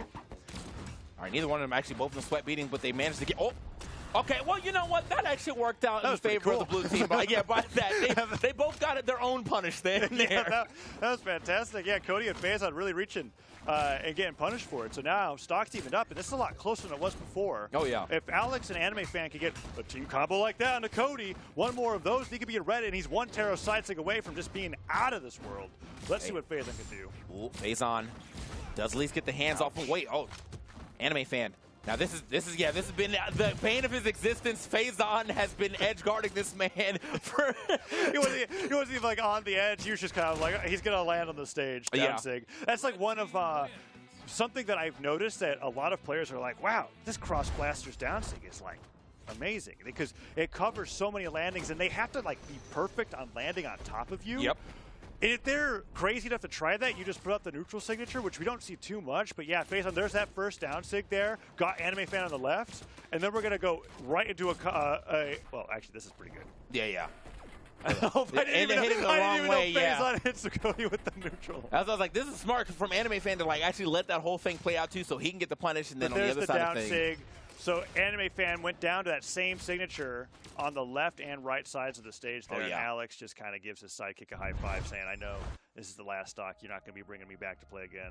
I think that thing about that, that was actually just deep conditioning too for that, knowing that he's going to land on stage. Because the whole sole fact is Faison was literally all over Anime Fan when it came to. There it is. Look at Anime Fan's little triangle there. We're in and then we're out, just like that. But yeah, man, throughout this whole set, and Faison was Anime Fan's bane when it came to comes to getting back on the stage. So because he's like, I don't want to get edge guarded anymore. I'm going to go high. Yeah, he got conditioned into that last down sig. Yeah, that's actually a great point because we watched 3 games in a row of Faison just taking him out in orange with the Blaster's recovery, even on Demon Island. And at the very end, he's like, I'm never going to do it anymore. And Faison's like, well, I've got an option for that. Yeah. So we're going to take a deeper look into that game as we go over to Remy for the analysis of that last best of 5. Thank you, Taza. Faison, he's amazing. He's a cool guy. I like Faison. But I don't think Anime Fan likes him as much considering what's been happening to him throughout this game. I just want to start off with this little clip right here where Faison reads the common gauntlet read and actually turns it into a downlight recovery at the top of the map. Really clean stuff from Faison, but that was just the start of what is to come. And I want to look at Faison and Cody's play around each other here, especially in a clip like this where, let me pause it for you, Cody is pressuring Anime Fan at the top of the map, and Faison is right there ready to cover the options that Cody doesn't see. As soon as you hit play here again, it's Faison there, ready to actually catch the recovery that Cody misses. And you're just thinking, okay, where can Anime Fan go? What options does he have? Because he's coming down with his dare, and he's really limited. Cody, he goes back. He's out of jumps. Faison, he says, I got some jumps for you, buddy. I'll take what's yours and turn it into mine. The kill is there, and it's the same thing here. Faison gets the pass off. He continues on. Cody doesn't stop Anonymous Alex from getting the sig through, but it's fine because Faison punishes it, right? Anonymous Alex is gone. Anime Fan, he's coming back. He has these two to fight right here. What are you going to do about that? What are you going to do if you're Anonymous Alex? Well, the answer is nothing, because you're going to get Sared once, you're going to come back, and Faison's going to miss, but it doesn't matter because Cody is there to clean up, and that is the key of their gameplay. They're playing around each other like well-oiled machines here. Every single time one person misses, the other person's there to cover it up. You're going to see it one more time here again. The one Sared comes out, the Sig comes out, it's a whiff, down Sig covers down Sig covers Anime Fan's landing. Anonymous Alex, he's there. He's going to get hit by the follow-up. The combo is there. The Sared doesn't connect, but the recovery does. It's stuff like that that makes them look so good. One thing misses, the other thing is there to make sure your stock is still disappearing. You don't really get any breathing room with these two, and it's just so amazing to watch. Last clip here, just really good stuff. Cody on one side, Faison on the other. The N-Sig comes through, and a key point here is that this N-Sig comes through while Faison has to avoid Cody. He goes over Cody's sidelight. Anime Fan can't touch the ground because of that sidelight. Faison goes right over his head, gets the N-Sig, keeps it moving, clean stuff. They don't even stop for a second. The blasters is swapped here. Pause it. Look at that. Anime Fan's not touching that ground, not with the blaster down sig coming through. And then Cody, he's covering his buddy behind him. He's got his own down sig. It's all written there in stone. Side air covers the wall. It's clean. I love it. Back to the casters. Well, I mean, look, he said it no better than we could have. Like, first of all, I didn't even notice that the side, the side neutral. Yeah, that was actually pretty sick. The frame that he froze that on, I was like, I mean, Anime Fans might have the name Anime Fan, but the way that Cody and Faison are playing, it looks like they're Anime Fans. Right, like that. That was such an awesome moment because they're covering the ground. Anyways, we have to move on to the next match. Yeah. We got Stingray and Hardy MJ going up against Meg D and Java, and this is fun because Stingray and Hardy MJ just had a completely killer set. They just destroyed the opponents that they were up against, and I don't expect it to be so one-sided against Meg D and Java, as these two, like as we get further into North America, top 8, now we're in this top 6 area, right? These are all the teams that the players that have been going through the elimination bracket, these are the teams that made it as far as winner semis, right? In that top 4 position. So, how they match up against them is going to be very interesting. We've got Java locking in on the Bodvar, which is what I hope that he sticks with. I know that he was messing around with some other characters. We got Meg D on the Akuma, and of course Hardy MJ with that greatsword, and Stingray that lance spear specialist. Yeah, I think for what we've seen so far, Java has definitely been on the Bodvar, so don't expect too much difference. There've been some pretty good plays here between their team as well, but you know, as you said, we can't really not talk about team play and then not talk about Hardy MJ and Stingray because they've been going pretty insane as well. I mean, even without the team, they've been able to hold their own in 2v1 situations as well, so it's just all going together. Wait a minute, though, the double combo. The neutral six spikes him. Yeah, you have to finish that off, please. And Hardy already took a ton of damage in the middle of that. He manages to escape the finisher, but that doesn't mean that they're not hurting after that one comes together, right? When you get a neutral light and a gauntlet and sword neutral light combo starter on both of your opponents, that's a great way to start game 1. I think it's the worst. That's the worst way to start game 1 as the red team is both of y'all getting caught into the same combo. No one can break it because you're in it together, and that's the one time you don't want to be in it together. So. And Stingray, he hits a neutral sig on the Hardy, and that's some team damage coming out. Stingray does make up for it a bit, gain that stock, but Java nearly takes down Stingray's second stock there in the first minute of the game. Can Java make it back? Nice snare. Covers that the greatsword down airs that Hardy likes to go for. But so Hardy, better at that than anybody else I see on the greatsword, gets that sidelight opener, and then he dashes forward with the neutral sig, and the side air actually spikes him to the stage. Okay, well, yeah, he had to recover himself, so he did push him back up, but regardless, that was still some good damage. But yeah, I was just going to say, that was a hard read right there from Hardy with that neutral sig a little earlier on. Does get the stock. Another neutral sig going to pop off for Hardy. He is looking for some stocks right now. Honestly, they're both looking for some stocks. And you know, with Stingray, almost every single one of his land sigs have been good for taking. I've seen a lot of down sigs hit. I've seen neutral sigs. He'll come across the stage. I was going to say a side sig, but this time he actually takes one to the face, and he's out of there. Yeah, Meg D with a great side sig to take him off the right. Hardy gets hit by a Sair, but Stingray has managed to extend the stock a lot longer than I thought that he would, but now he's on that one stock. Meg D trying to, he was like looking over to see if he needed to help Java, saw Java was doing just fine, went over to Hardy, but then Hardy makes it back, gets one knockout, and the weapon throw gets the second knockout to give them like a kind of a lead. Brawlhalla's weird like that, right? With that it's 3 stocks to 2. Yeah. But Stingray's damaged enough where I'm like, okay, if Hardy goes down, the team combo that Meg D and Java we know have gets online. This could be a 1v2 pretty fast. It's definitely the most swingy part of the game. With you have the 3 stocks, but both y'all are hurt, and the other 2 are fresh. Like you have the lead technically, but it could flip it within a matter of 10 seconds. Ooh, and Stingray has been really trying to avoid the brunt of that damage. Hardy, nice job with the sidelight finisher, tries to get that downlight bridge. The backswing of the Nair actually hits Java on his way back to the stage, and Stingray knocks Meg D off. Sidelight side air, okay, he's still living, but no.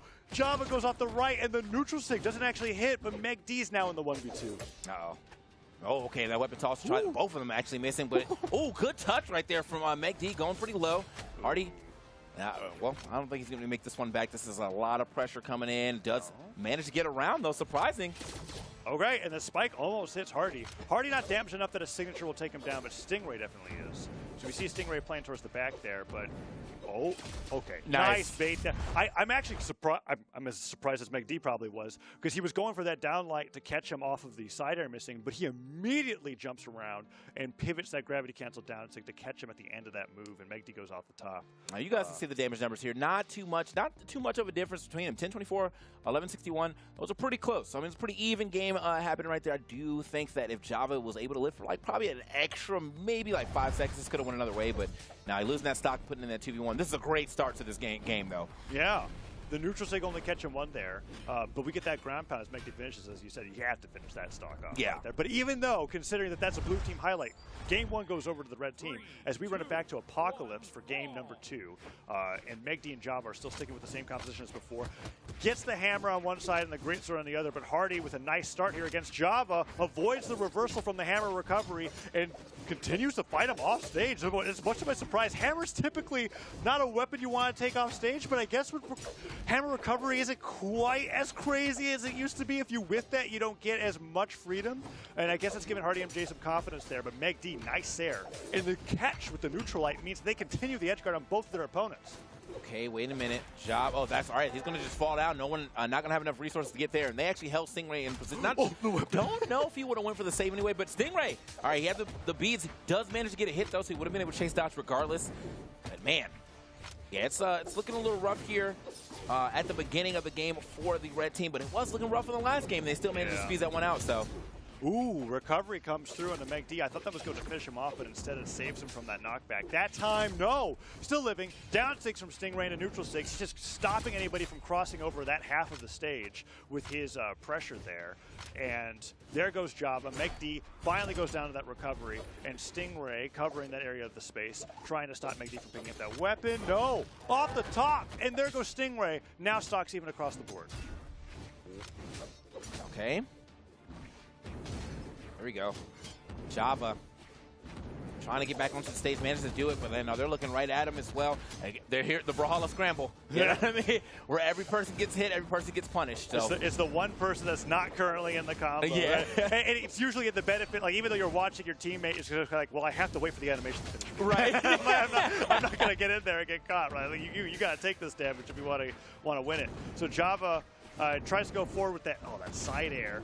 But Stingray keeping him off stage. The dares from Hardy. Oh no, Stingray may have just taken Hardy out. No, he manages to get past the ground pound from Meg D, but that dare could have been really bad, as despite the scramble, nobody ended up going down. Yeah, I don't know how this is happening. We're living on these second stocks for quite some time. Finally, the first stock of the second going down of Stingray. Hardy's off stage 2, and he's gone as well. That's going to be a great usage of the neutral air on the way back. Does hit Meg, but it doesn't matter. You know, that reduced knockback for hitting your teammate is going to help out. Here we go. Yeah. Oh, and now it's just a matter of how. Okay, so one great sword recovery comes through. Hardy primes a great sword there, throws that sword away, and might be looking for another one of those recoveries to take Meg D up the top. It's such a great tool for knockouts now, and you can like jump, fastball, do the recovery, and it will come out just at a time to catch people on the ground or in a jump. And we just see him right there going for that recovery. Into the side air from Stingray. Oh! Stingray might be in trouble. That was a great reverse air from Java. He and he kinda gets an needed air. it, too. He I gets think two he was- airs, three airs. Java just keeps laddering Stingray off the top. All right. Java looking real good right there, man. Managed to take that reversal and turn it into a lot of damage. So Candy turned into a stock. It's very close. Stingray almost off the top right there. Now onto the spear. We haven't seen too much of his spear play, I think, throughout. I think it's been mostly the lance. Yeah. So the D-Light side air there into Hardy side air was pretty nice. He's getting a few more of those combos, and we see him playing towards the back here, but he may have to go in for the help. No, Hardy has been great on the great sort of recoveries. The neutrals and catches both Meg D and Java. Java without a weapon narrowly avoids the delay, but he's low on jumps. Can he even make it back? Hardy MJ's just making sure that he can edge guard him, but he does dive kick, does touch the stage, recovers underneath him. Meg D covers center. Oh, this is so close. I was like, someone's got to go down, man, because he actually survived a recovery where I thought was going to take him for sure. And it's going to be Stingray. He has the potential to take at least one of these. He's looking. Oh, he tried and wait for the landing. No one lands on top of him. No, that's going to be it, though. Wow, what a good game between these two teams, man. That was down to the wire for sure. Oh, Stingray really betting it on that ground pound there at the end. Landing with ground pound. It's called a ground pound, but rarely do you actually want to land with it. Yeah. Because the animation of getting out of the ground and getting back upright leaves you really punishable. And we saw Stingray at the very end, despite making that 1v2 so close, going down due to him committing to that option. So we now have ourselves an even set. Man, look at that. Java with that. He sared him and then chase dodged up to get enough distance to make it back to the stage, and then just pummeled him with hammer and airs afterwards. What an amazing moment for him there. And that recovery at the top means that Stingray with this 1v2, and look at this right there. Ground pound lands on the ground, and you just watch him like standing back up right there as we go back into game number 3. Let's see how this goes here, because that last game, despite all the scrambles, it was down to the wire to the very last minute. All right. Yeah, no, like straight up, man. Like everyone was in, pretty much there's like 2 or 3 different situations where everyone was in the same damage color on the stock. So really was depending on who's going to get that last hit that really mattered. But there on the last stock that happened to be, oh man, he is piecing up. Oh, Right, he's still Java. going. The gravity cancel sidelight into the chase dodge up dare, side air. Stingray, you just got demolished. That was insane. Java made that string last for 8 hits on sword the most creative way possible. All right. Yeah, no, that's how you do it. That is definitely how you make a highlight reel play right there. Because I mean, I know that's getting replayed, and that's how you better. Hey, I mean, he popped off. He's looking like he's trying to go for it again. He's chasing him down. Every single one of his jumps and chase dodges are being used aggressively after a hit connects. He goes to that babysit Hardy MJ at the edge, but Stingray takes down Meg D off the left and equalizes things after that opening. But man, Java is on fire. 3 Sayers, almost gets it. Stomp Sayer into Meg D, into the neutral light, D-Light down air. Oh, Java doesn't finish it off the sideline, but I thought that was going to be the stock as he Sayers Hardy MJ one way and gets Sayered himself off the other, but he doesn't go down. And that stomp, well, that was... That side stick was a little hopeful. Oh, yeah. Yeah, I mean, sometimes you just throw it out and hope for the best, but yeah, this time actually didn't take too hard of a punish for it, though, luckily. But, oh, okay. Can he get 2?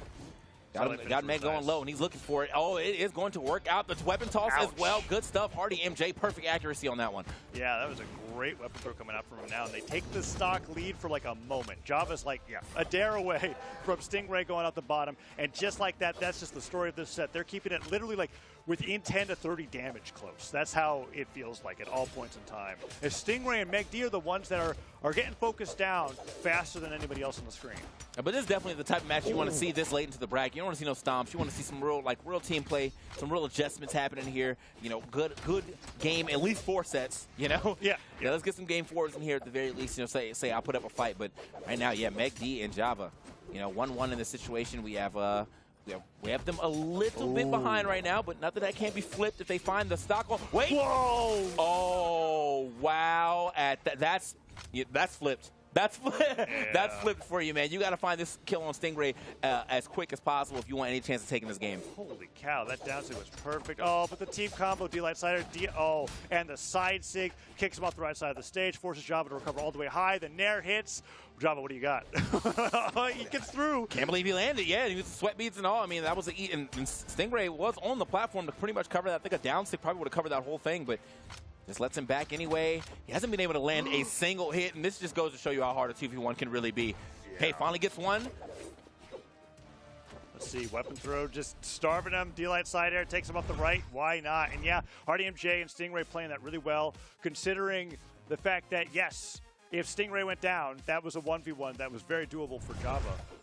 So making sure that they were able to keep all those stocks on the board while they bring that into a game 4 is fantastic. And now will we be going back to Apocalypse for that next game? Because it's like, we've been there for every game so far, and it's been so close that I feel like either team is like, do we really want to risk them just being like godlike on Spirit Realm or something? We know we could do it on Apocalypse, and they're probably both thinking that way. Yeah.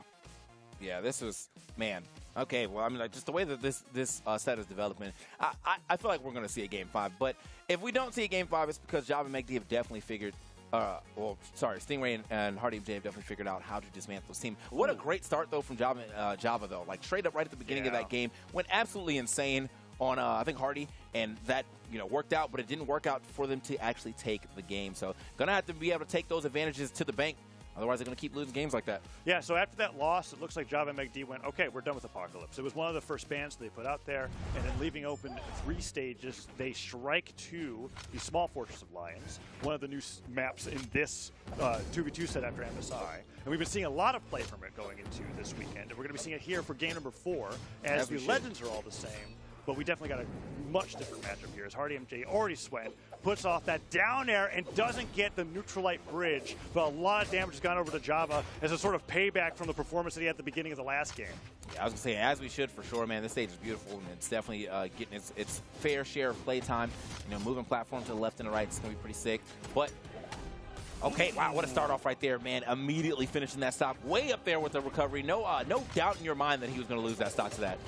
Oh, nice side sync. Okay, they needed that stock after how Java stock went down, and that Neutralite trying to take Stingray off the left. Can't quite get him. Stingray, over all the sets that we've watched, every time that I think that he's about to go down, he extends the stock for like 45 more seconds. Yeah. Said something about it, so he gets the light side air, but McD and Java are just barely in the lead here. I feel like if Stingray does any one of the signatures that he loves to hit, McD just goes down, whether that be neutral sig, down sig, or otherwise. I'll tell you, one thing I learned about commentary over the years is just, never notice when someone's living, because it's just a death wish to them right there. I wrote in the book immediately, right? That guy's living for gone. So, yeah, no. I said something about it. Yeah. Speaking of living, I mean, here's McD. He is.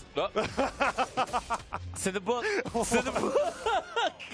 Send the book. All right, but we were too busy reeling over that one to see that Java followed him shortly afterwards, right? And now it's 4 stocks to 3. Oh, and Hardy gets the dodge read. So that's 5, 6, 7 hits on the Greatsword coming out here as he goes over that gravity cancel sideline finisher. Doesn't get a hit, but he's already got McD so deep into orange and Java in the same way. Hardy, MJ, and Stingray are on their way to a 3-1 at this rate as Java just keeps going down way too fast. Man, okay.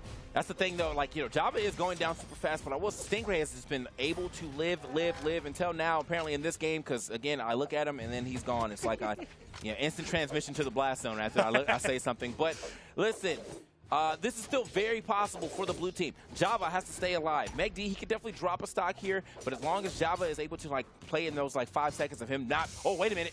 Oh, TK, you're saying something about it, so I'm really, I'm really nervous. Yeah, you gotta stop talking about Java for a second if you want to see a game 5 because he's gone now. Yeah, it's not happening. Java getting edge guarded to oblivion right there. Gets bounced off the stage with that side air. Hardy has been showing, I think, what Greatsword shines with the most in these 2v2 edge guards, which is that he does these dash-off pivot side airs, spikes them slightly into the side of the stage, and the angle of knockback so strong that on their way back to the stage, either Hardy cleans up the stock or Stingray's there to follow up afterwards. And now we've got McD in a 1v2. That's the hardest that we've seen all set.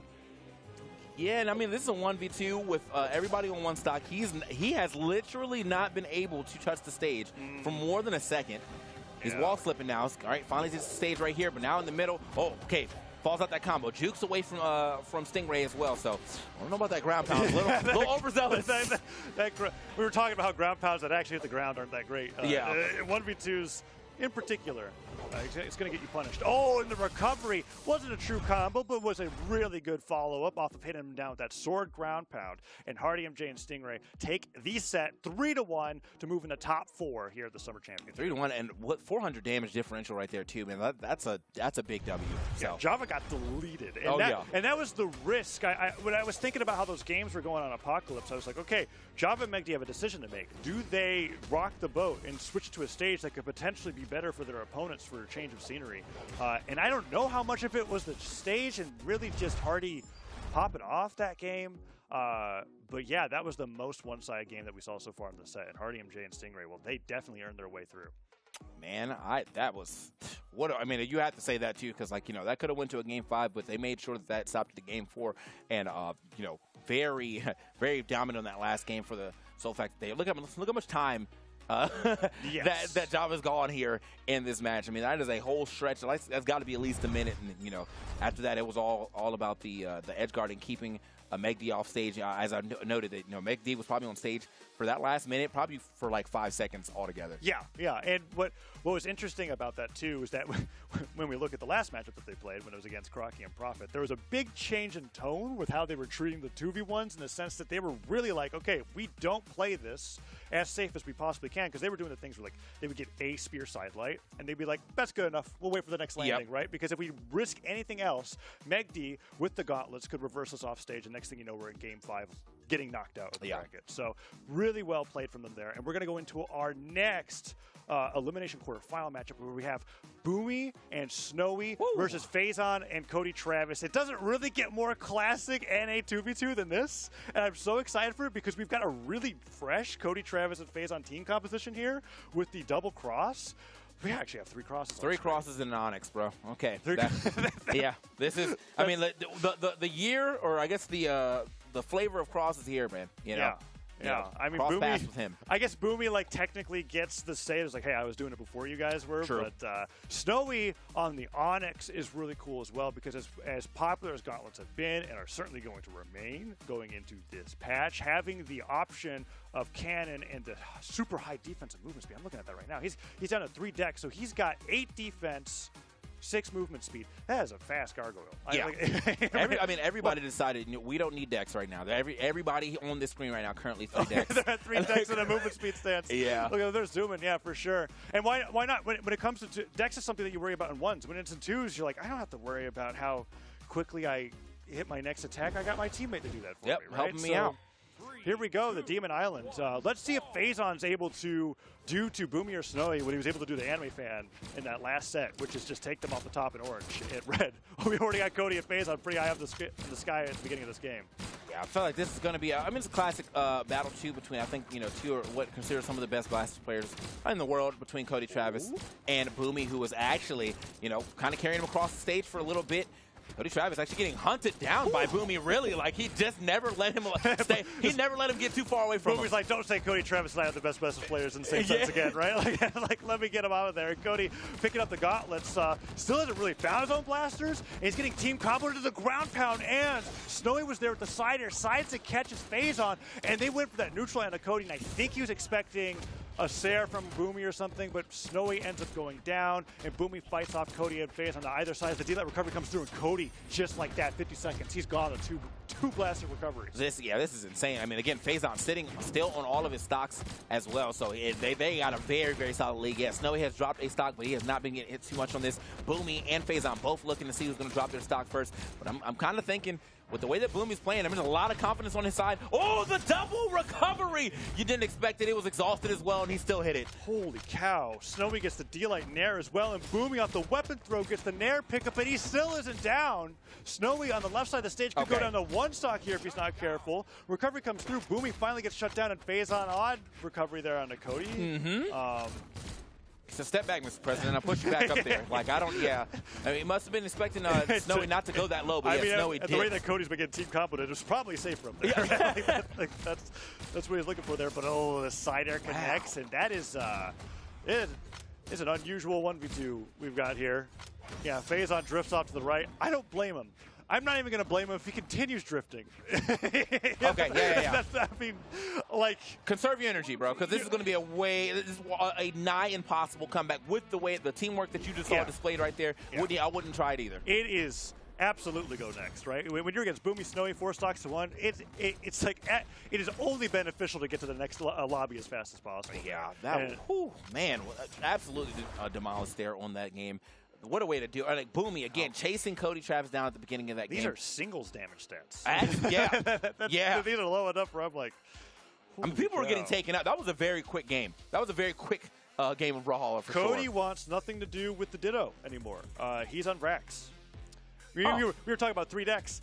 this is literally as much Dex as you could get. I mean, I guess you could go to the Dex stance and go to 9, but honestly, this is the most dexterous blasters you're going to get besides, I think, Cassidy. So Cody has brought out the Rex in very few desperate situations, and all of them I have wished he did not do it. Yeah, and I was like, man, you're coming out with the defense stance, taking off your force too, but I guess you don't really need that much force if you're passing over to Phazon. So he's just gonna snipe with Downzig the entire game. That's fair. That's all he's gonna do. Phazon's gonna be the one responsible for knocking out because my goodness, Cody did not play in that last game. All right, man. So the Cody Lance is out. You know, not opting to go for what most probably would have thought. All right, let's see this Barraza, but no, actually goes for the frags here. Let's see what he can make happen. Now you do still have the blasters on deck, but as of right now, it has been all Lance. No other weapon has spawned on this field just yet. Okay, getting scooped up. Wait a minute. Does he decide to go for him? Probably not even going to get a chance to do it. Synchronous gauntlet neutralized there for both teams. The neutral sig doesn't catch a jump, but Cody gets snared on the way bottom. Okay, his recovery gone. Boomy takes care of that stock instantly with that ground pound. And the Nair was a great idea. Doesn't get through the dodge, and the down air doesn't hit as well. Can Phazon get his own reversal? Boomy and Phazon fight off stage. Luke v. Luke. All right, yeah, the ditto was definitely done, but they finally decided to get back onto the stage. Nice turnaround here for Phazon. Cody just get blasted by the cannon. Oh, man. Can he get that turnaround down air? No, the weapon throw stops him from thinking of anything. Okay. Oh. All right, yeah, there it is. Just charging it up. Don't step into this. Gets the side 6. It's not going to be enough to take the stock yet. It was that 1 point in force that he took out. That's why he didn't get it. Yeah, exactly. You would have had that. Now you got to think about it. Yeah, think about your choices. So think about the stats that you walked into this game. Phazon goes off the top of the stage, and Cody tries to get a weapon. That was a wonderful spawn, considering Snowy just took that cannon away from him. But Phazon's got to wait for one himself. There's the down sig. There it is. All right, sniping. That's not an easy sig to hit. Yeah, I mean, it really is like it's spaced. Like there's no hitbox in between you and that sig. So like if you overshoot it or undershoot it, it's just gone. That is the benefit though, is that the range I think is like very one of the nice, best in the game.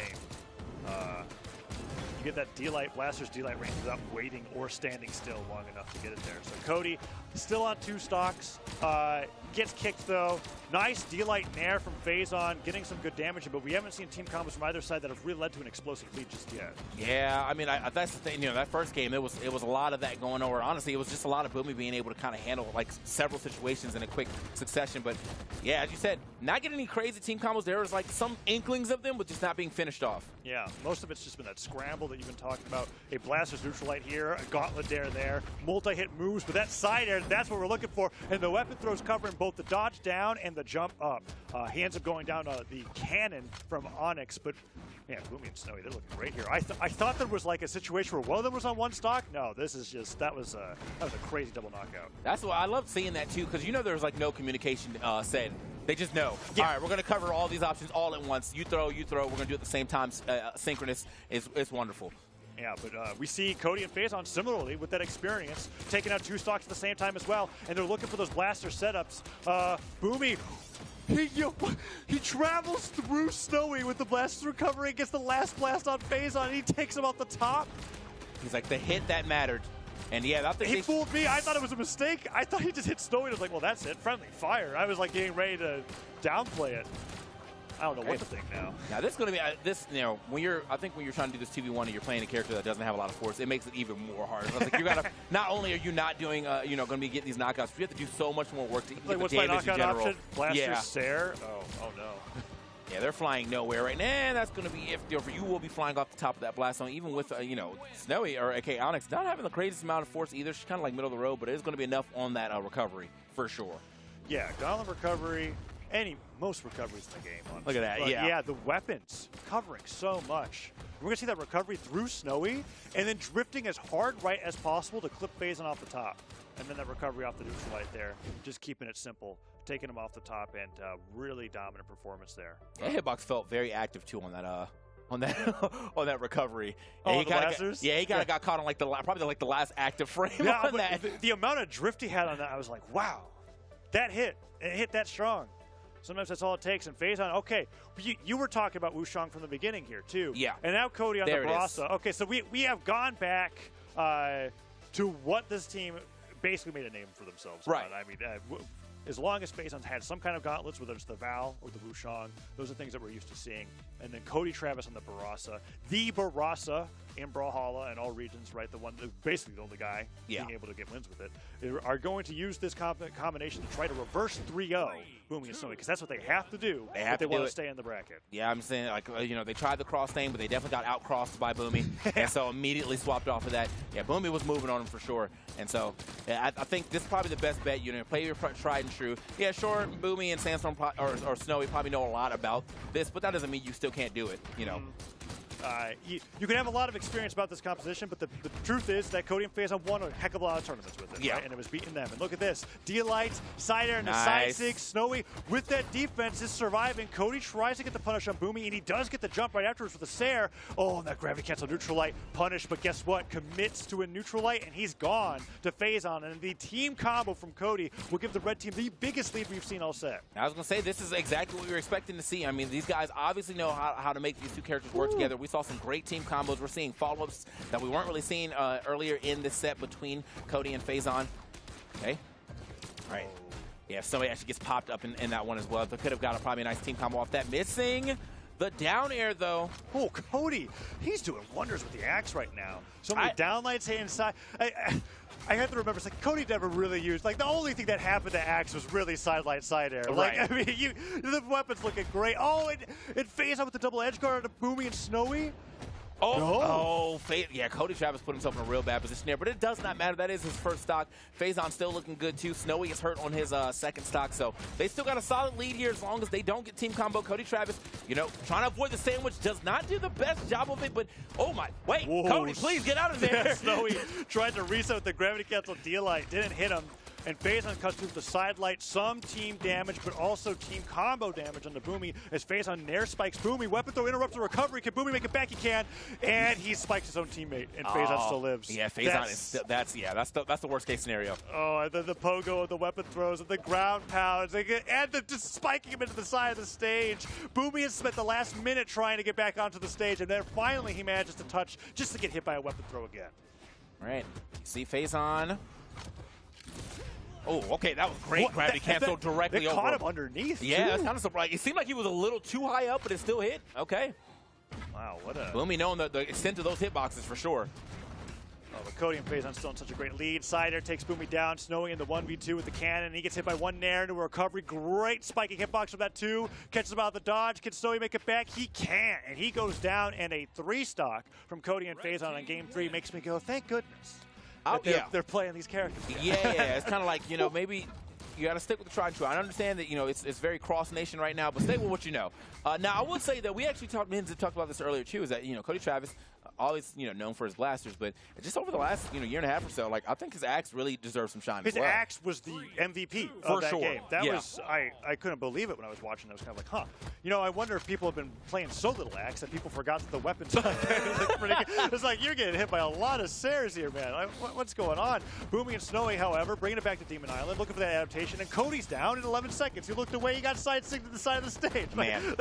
That was so crazy. I can't... How did Cody take that much damage? I checked one alert on my phone and he's gone. Wow. All right. Well, never look away. That's what that was the lesson here, man. I could not believe it. The angle from the side stick on cross gauntlets is so great on this stage. And Cody was just gone. Downers are coming through and they're trying to equalize it, but I thought that was it for FaZon. Yeah, he was. I mean, he even got a little bit of the charge in there too, trying to hold it for as long as he can to make sure he can get that hit. Okay, FaZon looking for the down stick. Whoa, Cody. Okay, all right, Cody.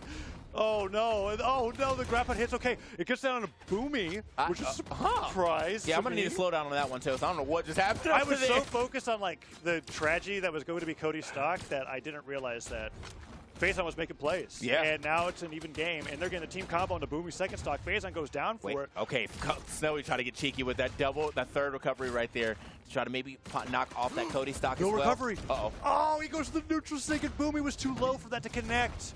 Down stick doesn't catch him as well, but Boomy and Cody now both liabilities here on this game 4 as they're trying to bring it to a game 5, and they've just been taking so much damage. Yeah, but I mean, they still have a little bit of a lead, all things considered. I mean, Cody has a little more damage than Boomy. Snowy has a little more damage than FaZon, but that is going to be Cody's stock out of there as well. FaZon trying to get himself back to the stage. Boomy looking for that ground pound. No one home, though. Wait a minute. They are scrapping off that stage. Oh, the team combo to Cody. That's not great. Snowy gets a little bit of friendly fire on the Boomy. Oh, and Faison commits to a side light, gets hit by a side light himself, but Boomy sweating. Can Cody get it? I don't think Boomy touched. He did. Yeah, he's going to be able to make it back. However, though, the Pogo is going to get him out of there regardless. And now Snowy. Nice. Good little weapon toss to get himself some space. There's 2 weapons on the stage. Looking for the big cannon fire, right? Oh. Faison just goes flying off the bottom of the stage, and Snowy with the ground pound. That was a great bait. He got the nair right after the ground pound, finishing the side air. Just barely doesn't take Cody out. Faison trying to get him back to the stage because he knows that if he doesn't help him out, it's curtains. I like that reverse downside. I think that Snowy's probably expecting a Faison air dodge in, but no, Faison doesn't give it up. Not that easily at the very least. Hold on. Ooh. Man, he is hitting some neutral lights or some neutral airs right there, but now it's going to be all up to Faison to take 3 stocks. He's got some damage here on the Snowy. Wild option to go for. Both players look at the other side of the screen. They're like, I don't want to get anywhere near that. Yeah, I'm good. Down Sig whiffs, and the side Sig takes him down. That's 682 damage from Snowy as they take the set 3-1 over Cody, Travis, and Faison and move in the top 4 here at the North American Summer Championship. I just got to see what happened over here, man, because it definitely looked like someone else was going down. But it was okay. He showed up out of nowhere. I was not looking at him at all. Yeah, eyes were for me on Boomy throwing the weapon at Cody and Cody being down to 1 stock in like a minute. I was like, that's what I was worried about here. Then sideline to side Sig comes out, and Boomy and Snowy, they had set up with the neutral lights on either side for whatever dodge. Faison shows. That's that sandwich they were talking about, right? If Stingray was there, maybe it would have been different. It's crazy too, the fact that they both are able to do that, and Boomy can still get the follow up after. He's like, all right, I whipped, but I'm still going to turn this around and get the follow up. So yeah, that's the benefit of a lot of. You look at like Gauntlet Neutral Light or Blaster Neutral Light or even Axe Neutral Light. If you miss those moves, you are not stuck in the animation nearly as long as if you hit it. So you could both commit to it at the same time, and as you said, have that time to turn around and choose whatever move that you want and take them off the left side of the stage. And that's exactly what Boomy did. Yeah, man. So I mean, like, got to give it up to them one more time. But before we actually talk about a little more of about that match, we're gonna go ahead and throw it to my man's over to go ahead and analyze this match. Let's go ahead. There is a reason Boomy calls himself the most aggressive player in Brawlhalla, and it's starting to look true the way he is unrelentingly chasing his opponents around the map. So right here, I'm going to start off with this play right here where Boomy just kind of chases Cody through the Sair. And as soon as he even gives breathing room on to Cody, he gets that recovery off on the ground. And it's plays like this throughout the entire sets that differentiate Boomy from the other 3 on the screen. Now, Boomy, the most aggressive player in Brawlhalla history, he's just a little too clean with it. Let's follow him in this play right here. And I know the casters noticed this play a bit earlier. It's so clean how Boomy could just patiently wait and then pick up the double Sair. Always there to follow up on his teammate, no matter what the weapon is, create his own opportunities. Times like this is where you look at his blasters and you're like, okay, this guy, he's different with it. He's not playing the same blasters as everyone. So he hits the double end light here, and he actually uses Snowy as a ramp, saying, all right, I'm gonna take you up with me here. You don't really need to do anything, but this blaster's recovery is going to catch him right at the top of the map there. I know I'm pointing in like a diagonal angle, but you can see where he's headed, and it is perfect. Boomy, he's excellent with it. I'm a big fan. It's just continuing. His aggression on both weapons, non-stopping. Like, just look at the pressure he applies here as he dashes forward slowly, and he starts charging this Sig, knowing Cody, he's not one to just give up easy. He goes ahead, contests it with that Sair, and he's already sealed his own fate with it. Clean stuff from Boomy. Congratulations on his win, and I'm hoping to see more of that stuff come out. Send it back to the casters. Man. Clean analysis once again from Remy, but yeah, that was our 4 matches right there. Check it out. You can see the action that happened here. Stingray 3-0. Stingray and Hardy 3 over Poppy Crockett. That was very quick too. It was a brutal opening to the top 8 bracket. I was like, oh wow, look at these new teams that are then they're out of there 3-0. But as we got further on, yeah, the game 4s that we were expecting to see that just didn't quite go to game 5. But that's going to decide our top 4 here in the Summer Championship. A lot of the teams that are there, totally expect to be there, except for Cutie and Walshy, right? Those are the 2 that are sitting in winners finals right now against Pugsy and Luna that are it's so exciting to see their performance, to get that reverse 3-0, to be able to go up against Luna and Pugsy, which I imagine a lot of people were expecting. A slightly different matchup going into this weekend, but I'm so excited to see how that's going to be playing out as we move on throughout the rest of the bracket. Yeah, I think also it's a good return to form for Luna and Pugsy. I think in midseason they didn't really do that well, right? So it was like kind of rough for him. And I'm pretty sure Pugsy tweeted something about that. It's like every time they expect expect me to win, we do worse. So now here they are back in the, their true form, their true prime in winners finals, trying to get to grand finals. But we're going to find out about that grand finals relatively soon as we're going to be cut to a small break. I'm TK Breezy. You got any final words? Stick around. We'll be right back. I can't wait for this top 4, and let's see how Cutie and Walshy have to go up against Luna and Pugsy after a little bit. See you soon.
turn the sunshine into love, and I can keep on dreaming. Something like a spaceship from above, and you give me that feeling, yeah. I feel I'm so excited. I feel so good, yeah. I can't describe it. I know the music will keep me dancing, yeah, keep me moving. I'm gonna tell you something just for free. I hope you catch my meaning. I'm not here to waste nobody's time, so we should both be leaving. Now you turn my world upside down. I'm bouncing off the ceiling, yeah. Can't get no better than this right now, so let's enjoy the ride. I feel I'm so excited. I feel so good, yeah. I can't describe it.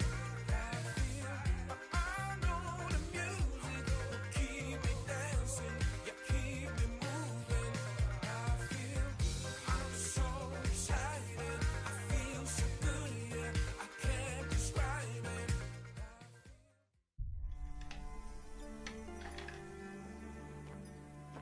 I've prepared this for you. Drink. Open your mind. It will give you strength in Valhalla.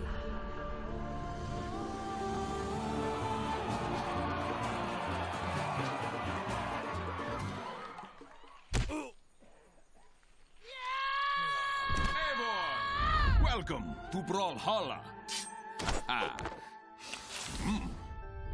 You're going to love this. A blade for every occasion. Fear not the darkness. I take no pleasure in this.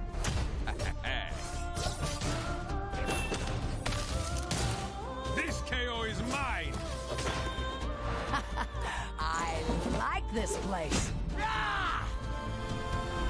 Victory has never tasted so sweet. My long road does not end here. Odin is with us. This is fun. It's a shame the Saxons won't get to see this.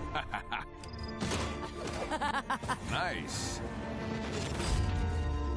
Welcome to Brawlhalla.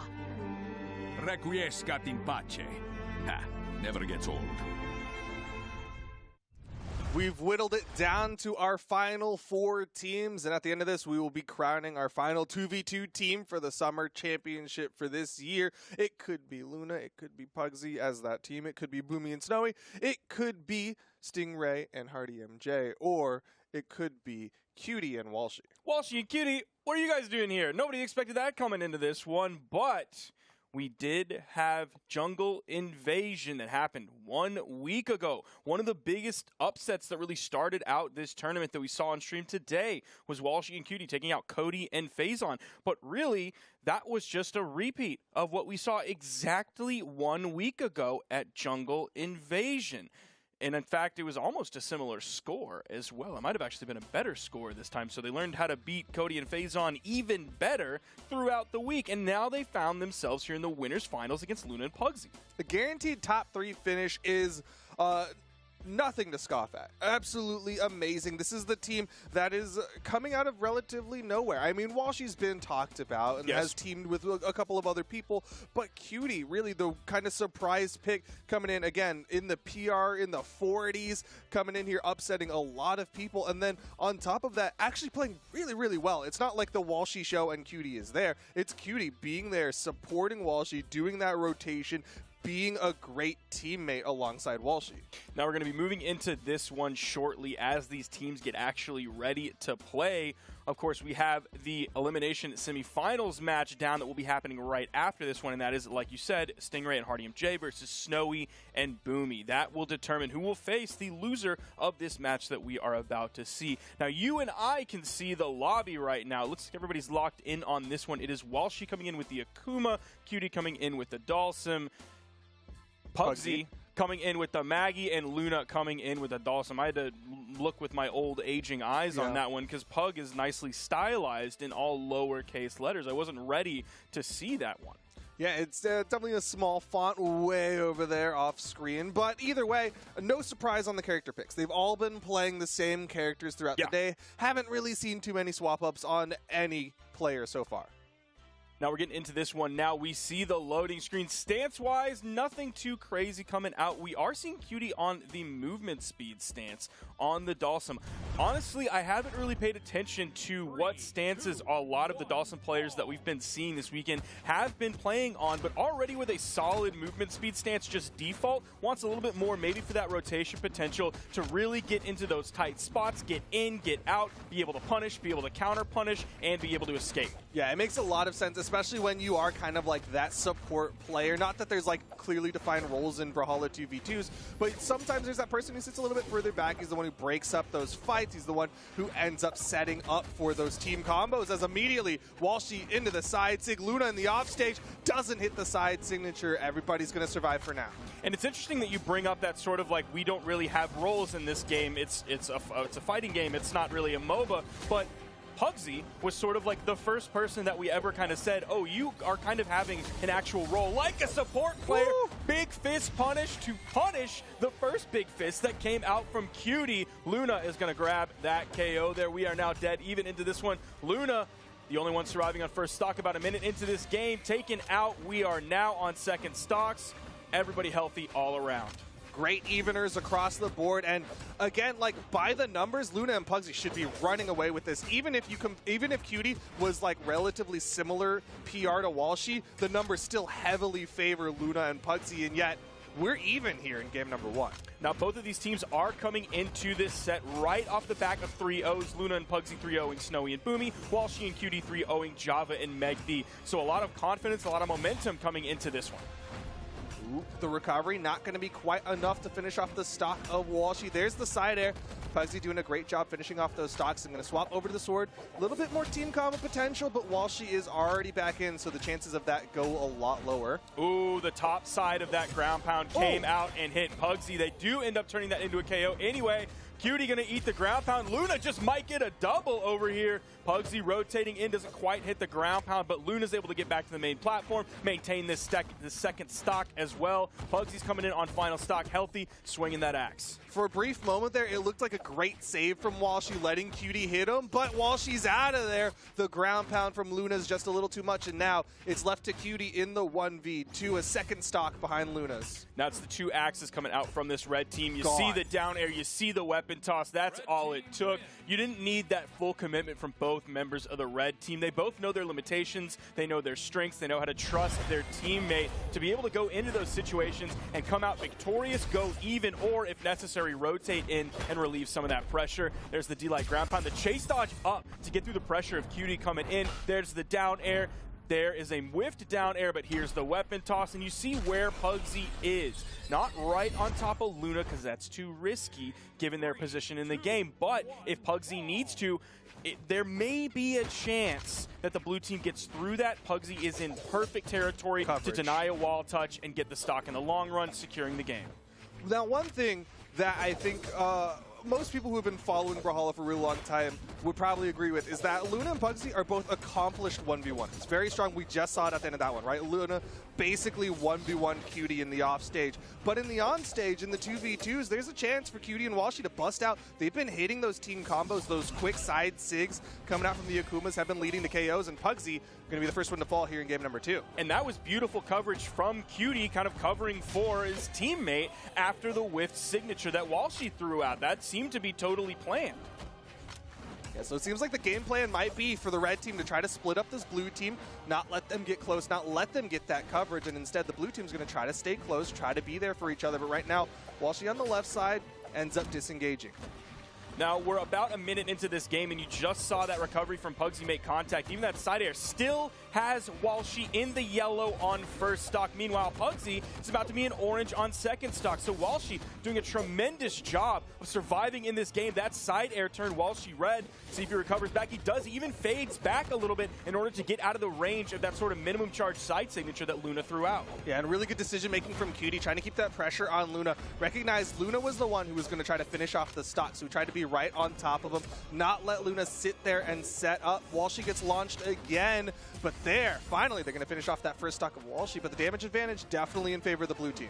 So a minute 35 into that game, Walshy finally lost first stock. That's great. But then if you also look at the damage that Cutie took in that meantime, now only just really getting into the orange, they picked up a full team wipe as well. So it's not like there's too much disjunction between where Walshy is in his stock and where Cutie is in his stock. Now Cutie is starting to take some damage, is going to have to be careful if Pugsy continues that pressure on, finds a KO move. But look at the beautiful follow-ups there. They turn that into a 2v1 combo in the moment. Now the red team is actually doing the same thing onto Walshy. Yeah, but they needed that one to finish off the stock of Walshy. The damage is still not quite swinging in favor of this red team. The blue team's done such a good job maintaining this advantage over this red team. Side air still not enough. All right, going for the team combo onto Cutie. Didn't get too much there for the ground pound. Cutie's in trouble. Walshy going to try to at least trade it out. Cutie survives. Walshy survives. Luna survives. It's got to be that weapon toss that came out from Walshy, that gauntlet toss down that hit his teammate. Then the recovery came out. That gave him a little bit more room to recover back to the main platform. Everybody is pretty red at this point except for Walshy. Cutie is going to fall. Definitely winnable for Walshy. Does have a weapon in hand, so not at the weapon disadvantage. The signature possibilities are there. The recovery as well, but again, we're on this map. We're not on a lower ceiling map. The 2v1 combo potential from Pugsy and Luna. Walshy has to play this very carefully. Yeah, they got a little bit of a team combo, but it's set up in an awkward way. And there's the side sig. Great opportunity here for Walshy to take it, but Luna starting to get more and more hits. Walshy with the recovery, and he's going to tie it up 1-1. Ended up taking that one, tying up the set. Walshy putting out 631 damage that game. Incredible work from Walshy there. Great play on that Akuma. One of the best that we've seen this weekend. Yeah, really good composure from him. Throughout the side sig, generally in the 2v1, sigs are risky, but Luna was so high in the air that there really wasn't a big threat of a punish. So Walshy got away with it, got the KO, and then he had a clean 1v1 where he had the health advantage. And keep in mind, that's a 1v1 against Luna, who just recently won the mid-season invitational. So going into that one, that was a lot of pressure that was just all of a sudden heaped on the shoulders of Walshy. Came out. Ooh, okay, we're starting this one off. Cutie getting sent over the edge. This is not looking good. Back-to-back ground pounds. Oh, the turnaround? The third one. The ground pound coming in. Cutie is going to fall. Walshy is going to fall as well. It seems like Cutie is just completely being taken to school by Luna. Yeah, Luna in the offstage is definitely handling Cutie, but I'm surprised. I want to see the replay of what happened there because Walshy seemed like he was far on the outside. I don't know if Pugsy just sent him so far he didn't have the movement to get back, but either way, this is a nice advantage to the red team. Cutie sort of hovering around that middle of the stage. Nice counter punish, and then another counter punish to counter that counter punish. That's the classic situation that TK Breezy's been talking about all day, where it's hit for hit. Luna taken out. Finally off of that first stock a minute into the game. Pugsy still living. Walshy and, oh man, Cutie yet again taken out. Walshy might be right behind him. At least Pugsy was taken out, so there isn't the 2v1 situation to immediately delete this stock from Walshy. Yeah, definitely a lot of trades on trades happening, but the trades are still in favor of the red team. One thing that's blowing my mind right now is how these Dhalsims are getting away with these charged sigs. Like Cutie came in with a charged down sig. Luna just did a jump gravity cancel charged side sig that ended up connecting as well. Like they're just charging it up and they're hitting. And that's a little bit of a change up from what Luna was doing previously in this set. It was a lot of just like minimum charge signatures, just raw and neutral. Like I'm in the middle of the stage, I'm gonna throw out an in sig. Oh, okay, maybe I'm close to the side, I'm gonna throw out a minimum charge side sig just to get that out there, kind of shake things up. There, again, another minimum charge signature. Ooh, and the great hits from both sides, or both Luna and Pugsy, will lead to a quick double, and man, they're up quick 2-1. They're really starting to run away with this one, and that's largely due to the fact that their kill potential, or knockout potential, and KO efficiency is incredible right now. Now we're getting that slow-mo that you wanted to see what happened over there. Man, that was a really tough opening for the blue team to come back from, and we saw they ultimately didn't in the long run. Yeah, that's just such a tough spot, right? Like, Luna's busy doing all of this stuff onto Cutie. I got to imagine the comms from Cutie are like, please, you got to save me. I need the help. And Walshy, meanwhile, is taking axe hits from Pugsy, so he can't quite make the decision of, do I go down there? Do I try to save Cutie? Do I just try to worry about self-preservation? And at the end of it, the red team ended up getting a big lead. But the blue team with the team combo, Pugsy gets out of it with the help of Luna's axe. But, man, that's a lot of damage to put on a low defense legend. And the saves? Oh, the ground pound, that's two. The blue team's up big. That's a huge way to open this one up. And that wasn't just like one single moment. That was consistently over 15 to 20 seconds. A lot of damage built up in a really efficient way. They're able to turn that into actual stocks that give them a massive lead. And they're still coming back. These double gauntlets in their hands, they're not worried about DI. They're just throwing out fists. Blue team is far from done. They've gotten a big lead, and they're trying to get more. You can already see Luna getting close to the orange. He goes in, slide charge, side 6. Still not enough to finish off this stock of Cutie. They have to turn this into more damage. They can't just lose these stocks while Luna is in the beginning stages of orange and Pugsy is still in the yellow. Oh, man, the big hits. They're hitting, but they're not finishing. Despite the fact that the blue team is getting into the red, they're not finishing, and Cutie takes out Luna, winning out in the offstage. Pugsy gets the double, but it's going to put them still at a one-stock deficit. That is going to be a full team wipe, but that means Walshy and Cutie are going to spawn back in, both of them at very low damage. So any major hit is not going to split them up whatsoever for a while. They're going to have to add a lot of damage. Yo, Luna with the target swap over from Cutie onto Walshy. Now Luna on the edge, going to completely dip away from that as Walshy throws the weapon toss down. Luna is surprisingly still going in, despite the fact that he is the one on that final stock. He does not care about it. Goes inside to connect, stock count evened up. Red team is back in this. That's Luna wanting to be the most aggressive player in Brawlhalla. After Remy said it was Boomy earlier, Luna was actually in Twitch chat and said, no, it's not Boomy. So this is Luna trying to reclaim that title. Gonna have to be very careful, though, in the red on final stock. Walshy also on final stock, but still pretty heavy. Let's see Pugsy. Oh. Is he gonna live? He got past? The dodge gets through the side air. Pugsy's gonna get the stock out from Cutie. Final stocks for everyone. Luna the most damaged. He's got to be careful here. Not sure if aggression will be the answer, as one side air and he's done. It's all left to Pugsy in the 1v2. Little bit of a wires crossing there between these two blue team members. That was a little bit of a kind of mild punish. Yeah, just a sidelight on that one after Pugsy ended up picking up 2 hits. So we'll see if Pugsy continues to land these 2 hits and only takes 1. Okay, that's a great start. The dodge is gone, and the stock is gone as well. Yeah, really good situation there, right? Like, they hit the down sig, and then Pugsy's like, oh, I have to come back. The weapon toss forces out the dodge, and then the ground pound to finish off the KO, because Pugsy had nothing left after avoiding that. It's all forced actions after that, and that's going to tie things up. There's a potential here for Walshy and Cutie to go into the grand finals top side. Now, one of the things that was leading to the struggle for the blue team was Cutie being taken out of the game so quickly. That means there are so many things that Cutie cannot be a part of to help out Walshy. Given the way that we're doing these kind of 1v1s, if you're looking at the POV of the red team, that means Cutie's not being able to do damage. Last game, totally different. 635 damage came out from Cutie compared to Walshy's 295. Cutie being able to survive, being able to be Pugsy. No!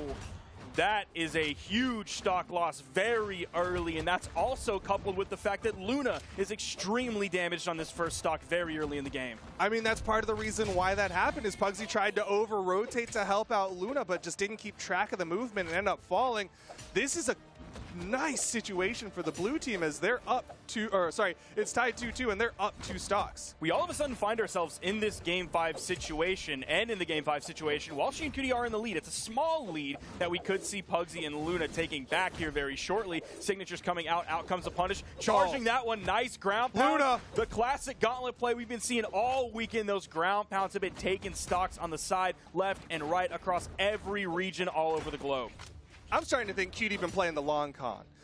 Losing a couple of those offstage situations, but now that we're here, Game 5, Cutie is winning in those offstage situations. The handoff does not come through. Walshy's going to survive. The ground pound connects. Stock count evened up, but the red team is still behind. Cutie's running. And I don't blame Cutie whatsoever for that. Trying to stay away from the two members of the red team as Walshy is spawning back into the game. Both of them are on even damage. That means that they can sort of keep the pace together with their respective teammate. It's a good place to be, especially when both Luna and Pugsy are in the red. Neutral Sig going to take out. Are they going to clean this one up here on the edge? Gauntlet toss down. Neutral air towards the stage. Complete disengage to do the power play onto Pugsy. Big opportunity for an upset here. The blue team, if they take out Luna, could just get one more nail in that coffin. Final stocks here for the red team. The blue team, they can do it. They can go into the grand finals. Luna is without a weapon. Now grabs the, I don't know what that was. That was a Boomy signature. That he's probably going to get memed at on Twitter. The down air going to take away Walshy's second stock. Cutie over on the edge of the recovery is going to send Cutie up. So no bottom blast zone territory for Cutie, at least just yet. That side air might be the one to do it. Using those side airs to get back. Has plenty of options to get back. Walshy didn't take any damage in that power play that the red team had. Nice side signature. Does take out Cutie, but also put a lot of damage onto Pugsy. But gave Walshy the 1v1 against Luna instead of the 1v2. Pugsy needs to live. The neutral Sig cannot afford another one. Luna trying to put some threats out. Cutie hits a down line. Cutie hits a side air. It's all left to Luna. Walshy and Cutie, one stock away from going into the grand finals, getting upset after upset. The neutral light, the weapon toss, and they do it. That is a much bigger upset for a multitude of reasons, and we're going to go through those reasons right now. Okay. One of which being Luna and Pugsy are one of the top teams in North America compared to a team like Cody and Phazon, who are still a very strong team, but not necessarily one of the top teams that people expect to take tournament after tournament home. Of course, because of Cutie and Walshy's PR as well. Another reason why that is a gigantic upset. Yet another reason is because we are deep in the bracket, very deep, almost as deep as you can possibly go in this bracket. A guaranteed top 2 finish from Walshy and Cutie, who were seed, let's see what their seed was going into this one. I might have to actually do some Just look at the numbers next to the names. PR2 yep. versus PR14 and PR42.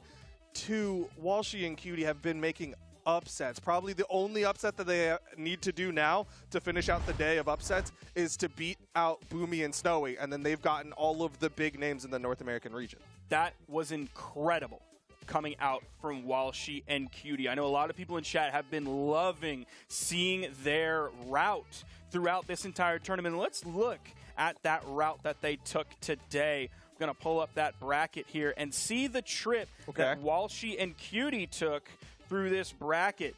Originally in top 32, winners round 1, Walshy and Cutie versus Simba and Santi. Now keep in mind, classics. This is 2022 Simba and Santi and not like 2019 Simba and Santi. Still very strong players, still with a very strong foundation, a lot of muscle memory, a lot of trophies as well, but still tempered expectations at that point. All of a sudden, boom, Cody Travis and Phazon, they took it to a Game 5 situation for their top 8 winner side qualifier match. Usually when you see a Game 5 situation at that point, at that quote-unquote early in the bracket, you expect them to maybe go into their next set and be like, okay, maybe they're going to end up losing that one 1-3, but no, that's not the case here. They went into Java and Meg D. A Game 5 situation? No. A Game 4 situation? No. It was a 3-0 from Walshy and Cutie, and then we just saw what their next steps were.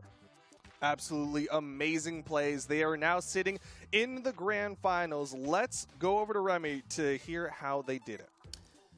Yep, Cutie and Walshy sitting in the grand finals is something we're definitely surprised and happy to see. They're playing really well, and I want to look at the options that they are taking to get to this point. That was a little too fast for you. Only my eyes could see that. I'm going to put it in more of a speed where you guys can get the info in. Yep, Walshy and Cutie, they are playing really well. So you can see a lot of map split going on here and a lot of really good punishes and reactions. At the same time as Luna, who's been using a lot of signatures today, throws out his GC side sig. Cutie makes sure he's just out of range because he plays that Rayman too. He makes sure he's just out of the range to where he can get the punish on time. Look at that movement. Look at how slow and steady he moves out of the way. Turns back, gets the quick punish. Pugsy tries to stop it, but Walshy is also there to cover his teammate. The follow-up is there. The combos are there. The 0 to death, well, not 0, but high damage to death is there, and it's really clean. Walshy and Cutie, they've been playing really well together. They're following up on each other, and there is a play I want to look at here. Brawlhalla Grand Finals has been taking place off stage today. Luna likes to play off stage. Pugsy, he's there to cover his mistakes a lot of the times, but Luna was kind of getting destroyed by Cutie off stage, if that's a fair word to say. As you can see here, Cutie actually gets the turn on Luna here. He gets the second recovery, but what most of you wouldn't have noticed, this is what really gave them this guaranteed lead here. Walshy actually sends Pugsy down, and it's a calm angle. You know, it's gauntlets there. It's going to give you that slight diagonal kind of turn downish angle, right? But he sends him into Cutie's own gauntlets there. The DI kicks in, Pugsy's holding it, he's unaware. It's going to send Pugsy straight down with that 3 defense. That's not where he wants to be. That's going to take his stock extremely earlier. He tries to get him back, but the weapon throws are there. Cutie, who's playing at peak, honestly, he's going to get that double knockout with the edge guards, and a lot of that. It was a lot of team play, it was a lot of edge guards that brought Cutie and Walshy into this Grand Final set. I'm excited to see what they do with it. I'm going to send it back to the casters to show you what's next. You love to see it. Cutie, definitely a name that people are going to remember going into the later stages. Because, again, this still is part of that road to BCX. We've still got this seasonal and then another one. And, obviously, their run is not done. So one of the things that Remy said earlier while we were watching the tournament before he was doing analysis was that it was seeming like Snowy and Boomy and Luna and Pugsy were sort of just handing off tournament first place finishes. This one goes to Luna and Pugsy, that one goes to Boomy Snowy. This one goes to Luna Pugsy, that one goes to Boomy Snowy. We now have a reality where that very well may not be the truth. And after the performance that we just saw, I mean, if I was a betting man, I might mess with the odds there and put my money, my channel points on Walshy and Cutie to come out on top. But we still may get the option to see Luna Pugsy versus Boomy Snowy. It'll be in the elimination finals, and it'll only be if they make it past Stingray and Hardy MJ. Yes. Speaking of Boomy and Snowy, they're already jumping into this one. They heard their names and they're like, oh, I guess that means go. As we get in onto a small fortress of Lion here for game number 1.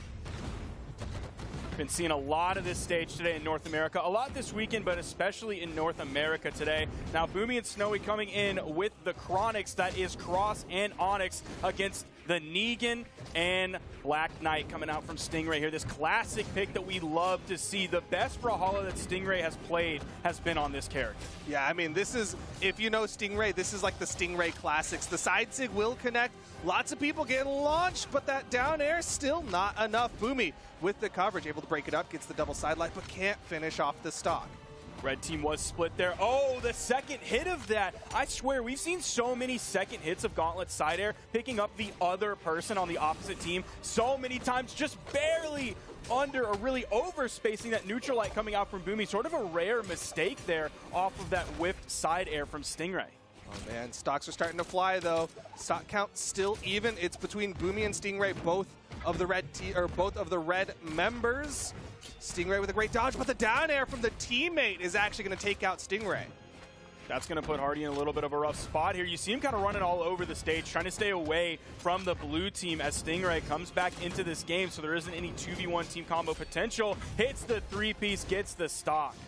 Throw the dodge out from Snowy, avoids the neutral light coming out from Hardy, so he will get out of that situation. No team combos connecting as Boomy was respawning. Boomy's back in it now. Still, this one is very even. Hardy is a little bit more damaged than anyone else on the board. You see him playing extremely aerially here, waiting for that neutral light to come out before throwing out an explosive 3-4, almost a 5-piece, but back-to-back neutral airs from Boomy. Meanwhile, Stingray and Snowy on the right. Yeah, Stingray just keeping Snowy locked on that right side wall. Boomy picks up the recovery, and it finishes. Team combo opportunity into the neutral sig. Lead for the blue team. Another team combo immediately, and they're continuing it. Hardy can't get away. And the beginning of that was what is so scary about this team combo. Those 3 hits that come out from the blue team, the D-Light Dare sets you up perfectly for the neutral signature from Cross that is going to end up taking out the opponent. Stingray ends up falling. The blue team was too much. Yeah, he burns his dodge on the GCN Sig attempt, and Snowy just sat high enough above it that he doesn't get caught out. And Boomy and Snowy turned what was an even game for the first half into an explosive finish. Here's that team combo. It's truly the perfect setup. The dare bounces off the stage, the neutral signature, then catches an aerial opponent, has so much force on it. That leads to that early KO potential. If we're looking at the damage numbers that came out from Snowy and Boomy, it was 416 from Snowy and 469 from Boomy. That means they are averaging under 150 damage per stock in order to get a KO. That is virtually unheard of. I feel like you can only do that right now with how strong Cross is and how good Boomy is at this character and how good Snowy is at setting up these situations where Boomy can really shine. Yeah, it's very rare to see numbers like that in the 2v2 space, where we've seen numbers go into the 7s, 8s, 9s, in the thousands before, but still, Boomy and Snowy looking good. Stingray making that swap over to the Olgrim here in game number 2. Will retain that Lance from his Orion. And you can see for good reason early on, center stage, side sig from Boomy. Again, the 3-piece setup. There's virtually, I mean, I don't know if there is really anybody else in the game that you can really play these two characters together as and get those stocks that quickly with just 3 hits when your opponent is halfway through their stock. There's so many teams throughout this weekend who have been running across. Boomy's in trouble. That's 3 exclamation points. That is a stock. Well, that'll even it up. That will. But at least for the blue team, that means that they're going to be at about even damage, so they're going to keep that pace even with each other. Same thing is going to be said for the red team as well. Boomy still stuck on this left side wall. Red team able to get a lot of stage control. You can see Hardy trying to chase, trying to get that recovery onto Snowy. Gets a 3-piece, but the turnaround from Snowy will finish off Stingray's second stock, an instant team combo. Oh, okay. Not really sure what that one was. I don't know if that was an attempt to like pre-punish anything that was coming in from Stingray, because that's something when I was watching Snowy's most recent YouTube video, right as Boomy takes that stock, is Snowy was really focusing on like anytime Boomy was about to be punished, that's probably what they were looking for. But Snowy was like really going in on like anytime Boomy is about to be hit or going to be hit, I'm going to hit that punish. In fact, most of his commentary for that video was W punish from Snowy, W punish. I mean, it's definitely very important to punish the punishes, right? Not let anyone get away with just hitting your teammate. Right now, though, red team with that stage control, as they did take out Boomy. If they take down Snowy, stock count could get evened up, but Stingray in that deep red. And that's tough for the red team because the Neutralite picked up one member of each team. Hardy was unable to punish. And then it picked up a member of the red team, and in came Snowy, actually able to punish. So they had the power play. They got some damage built up. Downlight into the recovery. Hardy will survive. Stingray trying to play that Lance game out. Red team needs to live, but the recovery from Snowy, Hardy has to play the 1v2. See the chase dodge coming out from Hardy to get over onto the right side, get over to the wall, a little bit of safety, a little bit of breathing room. Immediate punish after that second piece came out from Hardy that ended up whiffing on a Boomy. In comes Boomy with a little bit of a slow punish there. Just the neutral light will be enough. Boomy and Snowy up 2-0. It is worth mentioning, guess who knocked Stingray and Hardy into the lower bracket? Who? Into this Tell elimination me. bracket. Well, it would be none other than Boomy and Snowy. So this is the opportunity for the run back, or just a little bit of deja vu, as Boomy and Snowy seem to have an answer to Hardy, MJ, and Stingray. Now keep in mind, in that previous set that Duke is referencing, the score was 3-1, and that was a Winterside Top 8 qualifier match. Boomy and Snowy poised to take this one 3-0 after the 2 dominant performances we've seen, but there is still the option for Stingray and Hardy MJ to get the reverse 3 here and come out victorious, only to face Luna and Pugsy right after this one. Yet again, we're going to be still on this map. Somehow, despite all the carnage here, those stained glass windows, those delicate windows are still in perfect shape. Unbreaking. But the blue team forced over to the left side. Snowy gets back up, gives the opportunity to the red team to get a little bit of a team combo onto Snowy. Might see Hardy lean a little bit more towards the sword, but no, he makes the swap over the great sword. Now we are seeing Stingray still maintain that Lance, going back over to the Orion pick here in the game 3. An early stock for the red team. That's going to take Snowy out. Meanwhile, Boomy doing his best to stay away. Snowy comes in, lands, immediately starts throwing out unarmed neutralites to sort of interrupt the red team. There's one stock. See if they can clean this one up. Boomy chasing hard. I mean, he didn't burn any movement before going off stage with that ground pound, so he had plenty to get back up, and Snowy was there for the protection. Stat count still even though the damage might be a little bit in favor of the red team right now as Hardy gets the downlight recovery to give them the stock advantage. Snowy is dropping some bombs on the red team, though. We're hearing a lot of cannon noises. That neutral air not quite high enough to be able to take out. You see, Snowy is really wanting that KO to put Stingray on final stocks and make it a 4 stocks to 4 stocks game. That definitely could be an option for this blue team. Go for Stingray, take him out, and just go for those team combos because you know they got him on lock, but Stingray survives the offstage engagement. Snowy was not able to complete that stock. Already trying to land with the dare.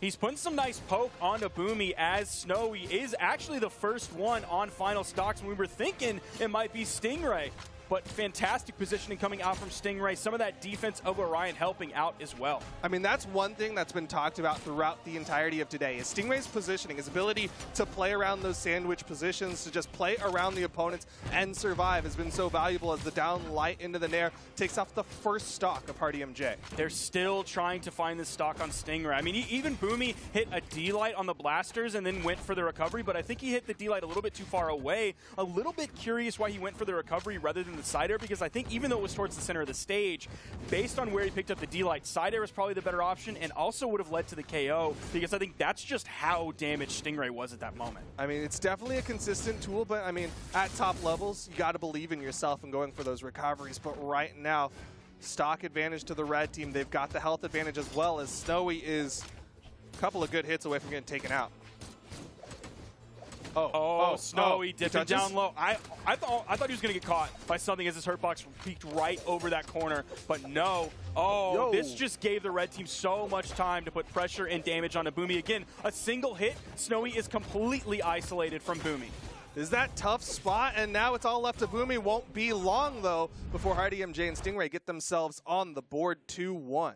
And that is a 3-stock victory, keeping themselves alive in this as we're going to be moving into the Game 4 situation. We're not going to have any changes on character swaps whatsoever. There's the sidelight side air from Stingray to get the KO. Beautiful. Beautiful stock there. Ending to that game is going to keep this red team alive. An interesting map swap. This time we're going over to Apocalypse for game number 4. Seen a lot of blue team follow-ups here very early on in this game, even though Boomy didn't have a weapon for the first 15 or so seconds of it. Very interesting greatsword interaction with Boomy, where Boomy was really opting not to go for an option because Hardy is consistently trying to look for that dodge, right? Trying to get that dodge punished so he can go for the big 3-piece as he hits the dare, and Boomy's going to lose the first stock here in game number 4. Snowy doing his best to stay in this one. Neutral air is going to get one. That's going to be a trade, 1-for-1. But again, it's on Stingray, who the game before last was doing such a great job of surviving. And then last game, it was Hardy who was the one doing a fantastic job of surviving. So both of them have acted as the stock tank in this set so far. Quick little team combo onto Hardy MJ. Boomy does finish off the stock of Stingray. And that entire team combo from the blue team started off because a side air connected onto Stingray, but the side sig from Stingray will connect onto Boomy. If Boomy would have had a little bit more damage, that ground pound might take him out, and it does. Ends up falling there 4 stocks to 3, but a quick KO onto Hardy could put this into a 3 stocks to 3 stocks game. That's likely what the blue team is going to be looking for, but Stingray and both Hardy are not going to want to let that happen. Yeah, Hardy, you can see him playing a little bit further away, even sweat beating, but he still hits the dare. The dare from Snowy actually gets him out of Boomy's dare, and so Hardy will still live for a little while here on this second stock. Boomy's hunting for these side airs, hunting for these down airs. That's going to be the spiking option that leads to the KO. This gives them power play potential. Boomy keeps going, even though he picked up his teammate for a little bit, gave Stingray the free follow-up, but that neutral light halted any further pressure from Stingray. Yeah, but you're starting to see Boomy play further back. He recognizes the situation. He does not want to be the first one to fall between himself and Hardy MJ because it leaves the opportunity for the power play, but the N-Sig will take out Snowy. Uh-oh. He touched. A lot of chaos on the edge, but Boomy did indeed touch, like you mentioned. Beautiful neutral air to interrupt that a little bit. Definitely knew how to manipulate those hitboxes, but Snowy almost taking off the top. Boomy taking off the bottom. And this is looking like a Game 5 situation incoming. Opportunity for the run back. The red team got knocked into the elimination bracket by this blue team, but now they are 1 stock away from forcing that Game 5. Snowy wants to take out Hardy, so he can go for the 1v1. He is deep red, though. There is a weapon on the field, and Hardy takes it away immediately. Oh, I can't believe that wasn't it! The disco Wow! active frames will put it down to a 1v1. Stingray still got another stock, though. This is a very tough 1v1. It's going to be really important to keep Stingray weapon starved. You see Snowy doing that, but he wanted to make sure he had the gauntlets, and he throws them away, grabs the next one. That had to have been a pretty lucky weapon spawn for Snowy. Gets the little tap there, maintains weapon control, now has the cannon, has to play virtually flawless Brawlhalla against Stingray if he wants to take this 3-1. The classic Snowy, very weapon toss heavy. Stingray now has a weapon. He's going to be going for SIGs. Those down SIGs have been connecting throughout this weekend. Snowy's got to play smart around them. It could bait into an end SIG, though. Weapon toss from one, weapon toss the other way. Doesn't hit the nair. Stingray knows the range benefit that he has going up against Snowy here. You see how far back Snowy is playing. Now he has a cannon that's going to give Snowy a little bit more range here. He can find his way in more often. But again, weapon starving is huge for Snowy right now. He's doing everything he can. He even snakes that one away. Oh my goodness, Snowy yet again another weapon spawn. Stingray has been denied weapon after weapon. Snowy gets caught, and that'll do it. Game 5, Stingray finds the one hit he needed, and we are going down to the wire. They're going to be moving into this one pretty quickly. Hopefully we can get some of these replays out. You saw that down air from Boomy. That set Stingray up for the perfect neutral signature to get the KO. Here was the ending of that game. This is exactly what Stingray would be looking for. If he was stuck without a weapon, it's not the worst thing in the world because he has the unarmed D-Light for the setup into the KO combo true. Yeah, with how damaged Snowy was, there were so many things that could have KO'd him. That was such a tough spot to be in, and it works out in favor of the red team. Game 5, the red team can get that run back. Nice little team combo there. Ended up being more favorable for the blue team, but only just a little bit. And they are already actually a little bit behind if you're looking at damage, but now Stingray started to take a little bit more, now basically even with Boomy. Yeah, I'm watching Boomy's positioning, and he's definitely sitting a little bit further back. He does not want to risk getting taken out early the way he was in the last 2 games, avoids the down light. Lots of people getting into the red, though, as the down sig from Stingray will give the red team the lead. Oh, the down signature comes in from Boomy, makes no connections, hits the immediate punish coming out from Hardy. I believe it was a sword. Neutral light, Stingray gets the KO off the top. At least they traded 2 for 1, but they're going to be looking for the 2 for 2. Not going to get it straight away, and Boomy all of a sudden from white to yellow. Yeah, the 3-piece coming out from Hardy MJ. The great sword just building up damage so quickly. Boomy's now opting to go for some gauntlet plays on a Stingray. Snowy sitting back. The blue team, they're looking nervous. Oh, doesn't hit the nair. That would have been huge. That could have taken Hardy off the top. Didn't quite get it as more and more damage is built up on a Snowy and Boomy. Okay, they finally get the stock off of Hardy. Looking for the one on Stingray to put him on final stock. That would at least put it 4-3. But Snowy and Boomy extremely damaged on these second stocks. Trying to get that team combo, but Stingray with a quick ground pound will put Snowy to his final stock here. This is his tournament stock here at the Summer Championship. Spear coming in for Stingray. Snowy without a weapon. Boomy has blasters. There's the side air. Combo. Maybe Recovery? KOing off the top. Not quite enough. The defense of this Jae-Yun is going to keep Hardy in that, even though it was an orange recovery picked up on the soft platform from a cross player. Final stocks for 3 of the 4 people. Hardy MJ in the red on his second stock. That recovery almost takes out Snowy. The side air puts Hardy MJ to his final stocks. Last moments for all of the players. Stingray just running away. He doesn't want to get caught in a bad spot. They know they're in the lead here. If he's careful and doesn't take too much damage, they're going to be in a solid spot for these final stocks all around. Snowy's so damaged. Yeah, Snowy is playing very far and away. Oh, the setup. Snowy goes far, but he gets back up safely. They're stuck on this right side wall.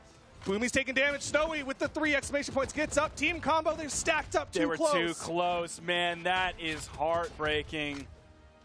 Boomy stuck over on the sidewall. Snowy over there as well. Now both of them without a weapon. Weapon spot comes in. Boomy grabs it immediately, neutralizes Stingray, but gets hit by Hardy in the back. Blue team is split. Down sig doesn't connect. Hardy doesn't hit the end sig. Boomy goes for the off stage.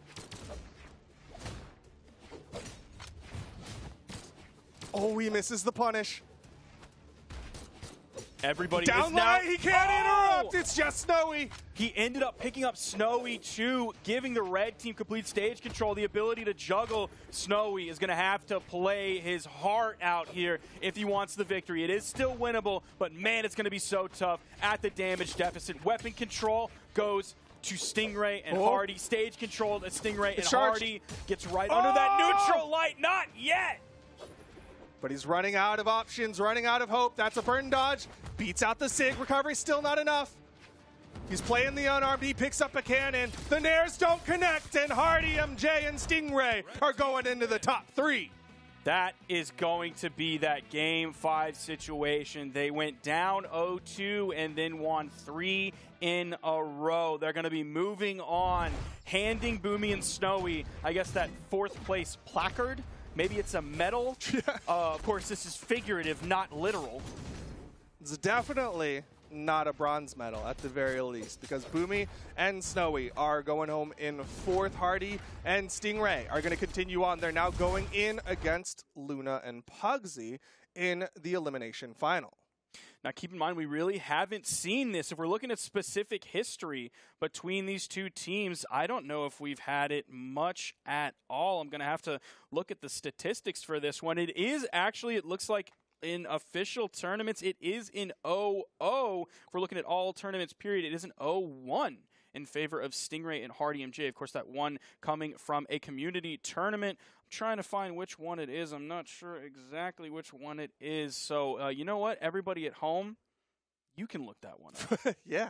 Sometimes a fun activity. To give homework here. That's a fun activity for you to do at home. I'm empowering you. This is it's my call like to the action macaroni art of Brawlhalla. Yeah, it's like you can watch a lecture in school, or you can actually like do the practice. Some and people it learn by solidifies doing. it. Exactly. I know, but I really want you to be a part of this. I want you to feel a part of the broadcast. It's not just us out here talking to a camera. It's you at home participating and being a part of the greatness that is Brawlhalla Esports. And if you figure out which tournament it was, you can hashtag BH Esports on Twitter. You can tag me at WhoIsSparky. You can tag him at DukeXFam. You might see it show up. You can also put it on Twitch chat. You can tell everybody in Twitch chat, and you can look like the big brain smart guy. So smart. So educated, but also so competitive is these matches as Pugsy and Luna are now in the lobby. Stingray and Hardy have been sitting there. I mean, they're in the hot seat. If they want to win this tournament, they not only have to have just won that best of 5, which they did in Game 5, but they now have to win this next best of 5 and then win a best of 5 against Walshy and Cutie. And are they done? No, because they're coming from the elimination side where they have to reset for another best of 5. And also, overall, they're coming into this one at seed number 9, 1 seed ahead of Walshy and Cutie. So it seems like these two teams are both almost equal outliers compared to the sort of standard 4th seed Luna and Pugsy that we're definitely used to being in the top 3. But now in the top 3, Luna and Pugsy are in, well, I mean, one of the worst positions you could be at this point. So again, so many things are being shaken up by North America in the 2022 2v2 Summer Championship. I think we talked a little bit about this yesterday as we're still waiting for them to get into the match. This one feels almost reminiscent of like a winter championship. Like there's enough of a break where things are shaking a lot more than what we've seen from when we have those like tournament after tournament after tournament. So it looks like we're going to be getting into this one. The stage banning is coming through. We're seeing no character picks or legend picks that are out of the ordinary for any of these players in this lobby. Maybe the result will be crazy, but at least at this point on frame 1 of this game, most things are normal, at least from what we've seen today. Wow. No surprises just yet, even going to Apocalypse, the map we just saw at the end of that last set. But here we go, into game number 1, Luna and Pugsy. Luna yet to pick up a weapon, does get the gauntlets.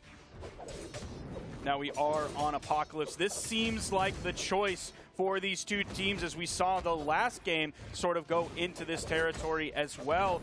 We'll see how this Lance is doing. Luna is piecing up Stingray here with the gauntlets in hand, not worried about the range deficit that he's at whatsoever. Once he gets on top of Stingray, those defensive options not as strong, but Luna, after that, is going to be the first one to fall.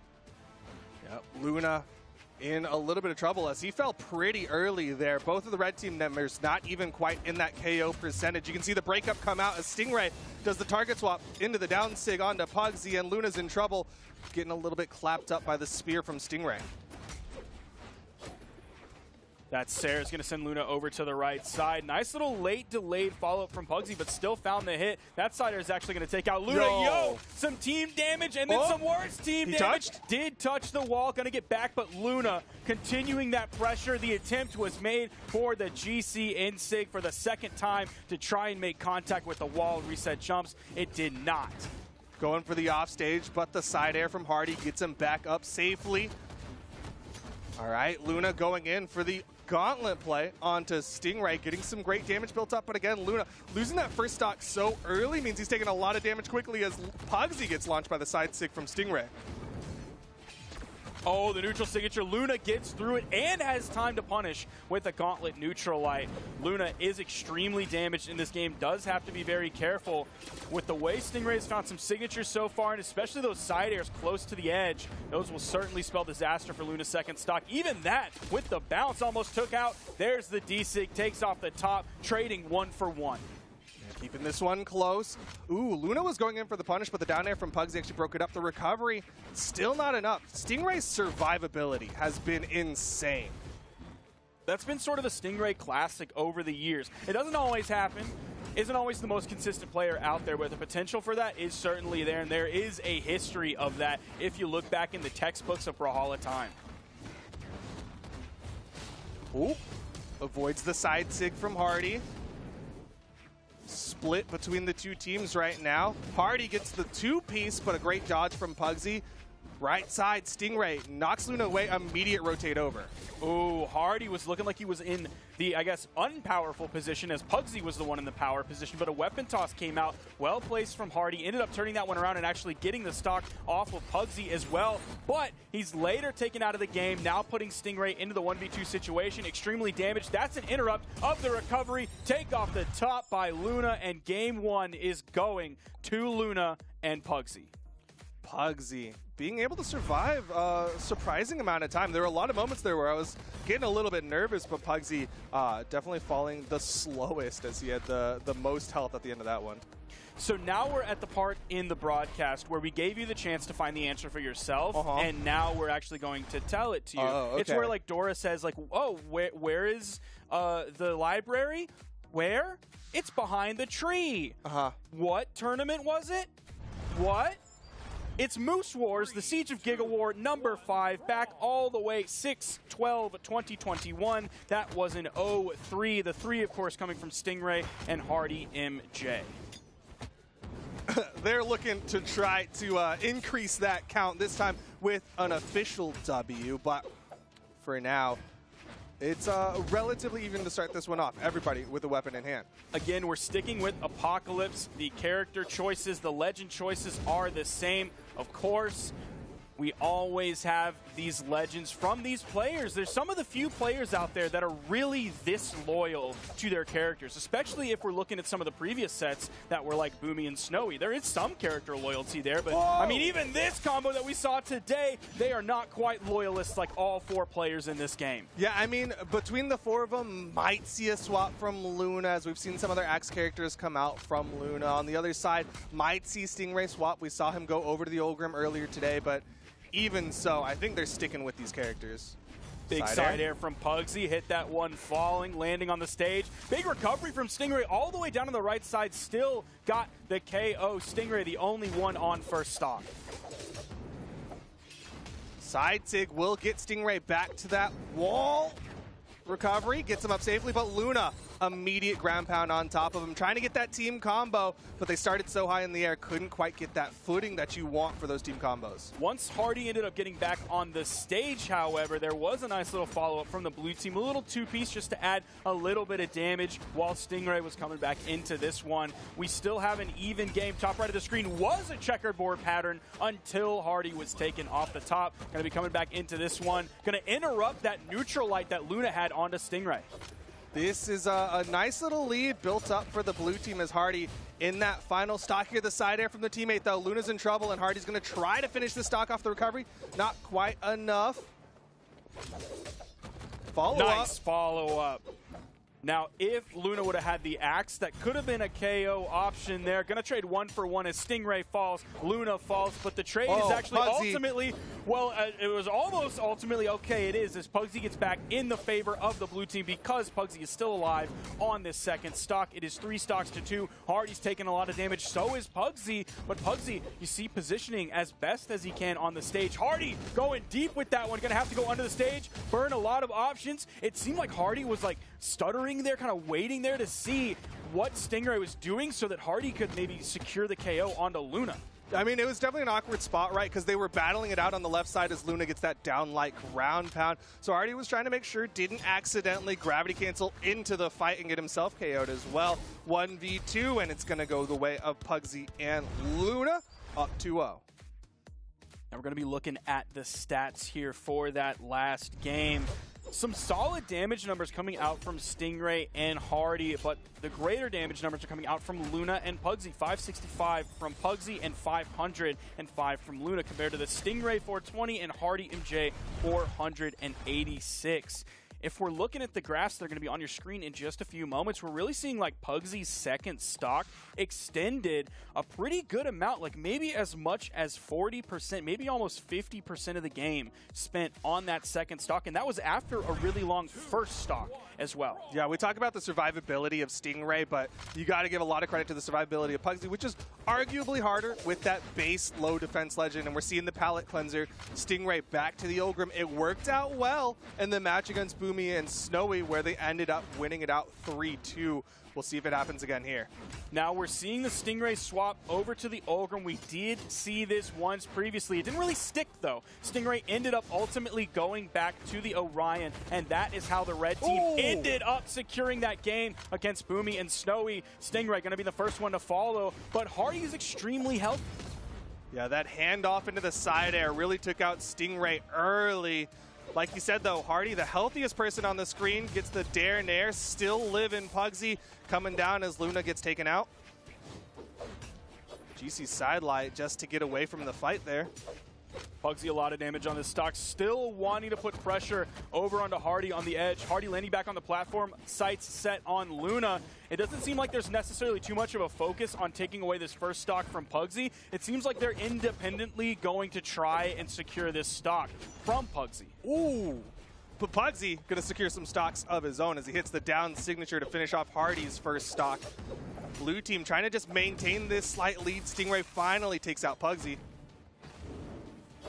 Hardy yet again going under the stage, has plenty of time, plenty of movement economy to get there safely, as well as Stingray sent to the left side.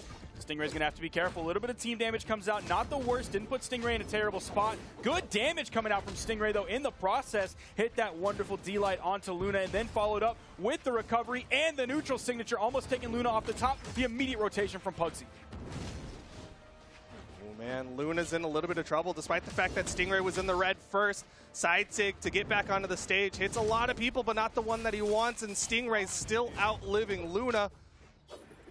Pugsy was disarmed for just a moment, was able to grab the weapon spawn as it came back in. There is a weapon spawn on the field for Luna, unable to get it just yet. Gonna trade 1-for-1, but because Hardy is still on second stock, that means the lead favors the red team. And now the blue team has to make the decision. I was going to say maybe they try to take out Stingray and go for the 1v2, but Hardy almost falls there. Yep, the side air. Blue team trying to capitalize here. Luna going for the offstage, hits the nair, hits the sair. Stingray is done. No, the save from Hardy. Luna just attempted the 1v1. Pugsy wanted to just let it happen, trusting his teammate, one of the best 1v1ers in the entire game right now. Unfortunately, there wasn't quite enough damage on Stingray, and Hardy was there to get the save. Yeah, that recovery, keeping Stingray alive. Red team knows if they fall here, if Stingray falls, it's going to be over for them. Oh, he's so low he can't touch. It's all left to Hardy in the 1v2. Now Hardy does have the greatsword combo, and he's going to get taken out of that game. That is a Luna and Pugsy 3-0 against Hardy, MJ, and Stingray. They're going to be going home with that bronze medal, but you know what? They at least got that upset in the earlier match, so they got into the podium, getting that bronze medal. And, I mean, you've been talking about it a little bit, right? The history wasn't there. but now it's being made, and it unfortunately goes in favor of Pugsy and Luna. Unfortunate for Hardy and Stingray. It all depends on which POV you're looking at it from. If you're a Hardy MJ and I just forgot the team name, Stingray, which is crazy because Stingray was certainly present in that match for so much of it. But going into the end of that was going to be a really tough 1v2 for Hardy, specifically because he had Greatsword in his hand. Now, of course, he is one of the best Greatsword players out there, but you really find the best success with Greatsword when you're able to hit multiple hits, when you're able to throw more than just 1 or 2 moves out at a single time. You bait the dodge, and then you go to town. When there are 2 players that you're going up against, you don't really have that option unless you happen to get lucky or you're just the GOAT of all time and you can pick up both players in it. Didn't even get the option for that. That was shut down almost immediately, and that 3-0 came out from Luna and Pugsy. They're going to be going back up for their chance at revenge against Walshy and Cutie. But before that, we're going to be sending it on over to Remy. Speaking of the GOAT of our time, Pugsy sure making it look like he might actually own that title, Sparky. Right here, I want to look at this 1v1, this 1v2 scenario. It kind of shows, even though it's a 1v2, it shows how Luna and Pugsy choose to play out their games. And it is consistent, it's clean. I really do like what they've created for themselves in the 2v2 space. It's just that Pugsy always being ready no matter what Luna lands. He's always in the right place at the right time, and that's what it feels like. Because this Sair, it hits, and Pugsy, he's in the area, but you're probably looking at it like, okay, this is a dare. What can I throw out here? What option do I have? Is it just going to be another Sair? But he goes for the Nair, and he goes for that Sair, and it covers the option, but Luna is right there covering what Pugsy's not covering, and this is just, yeah, it's basic 2v2 gameplay, but it's so clean. It happens every single time.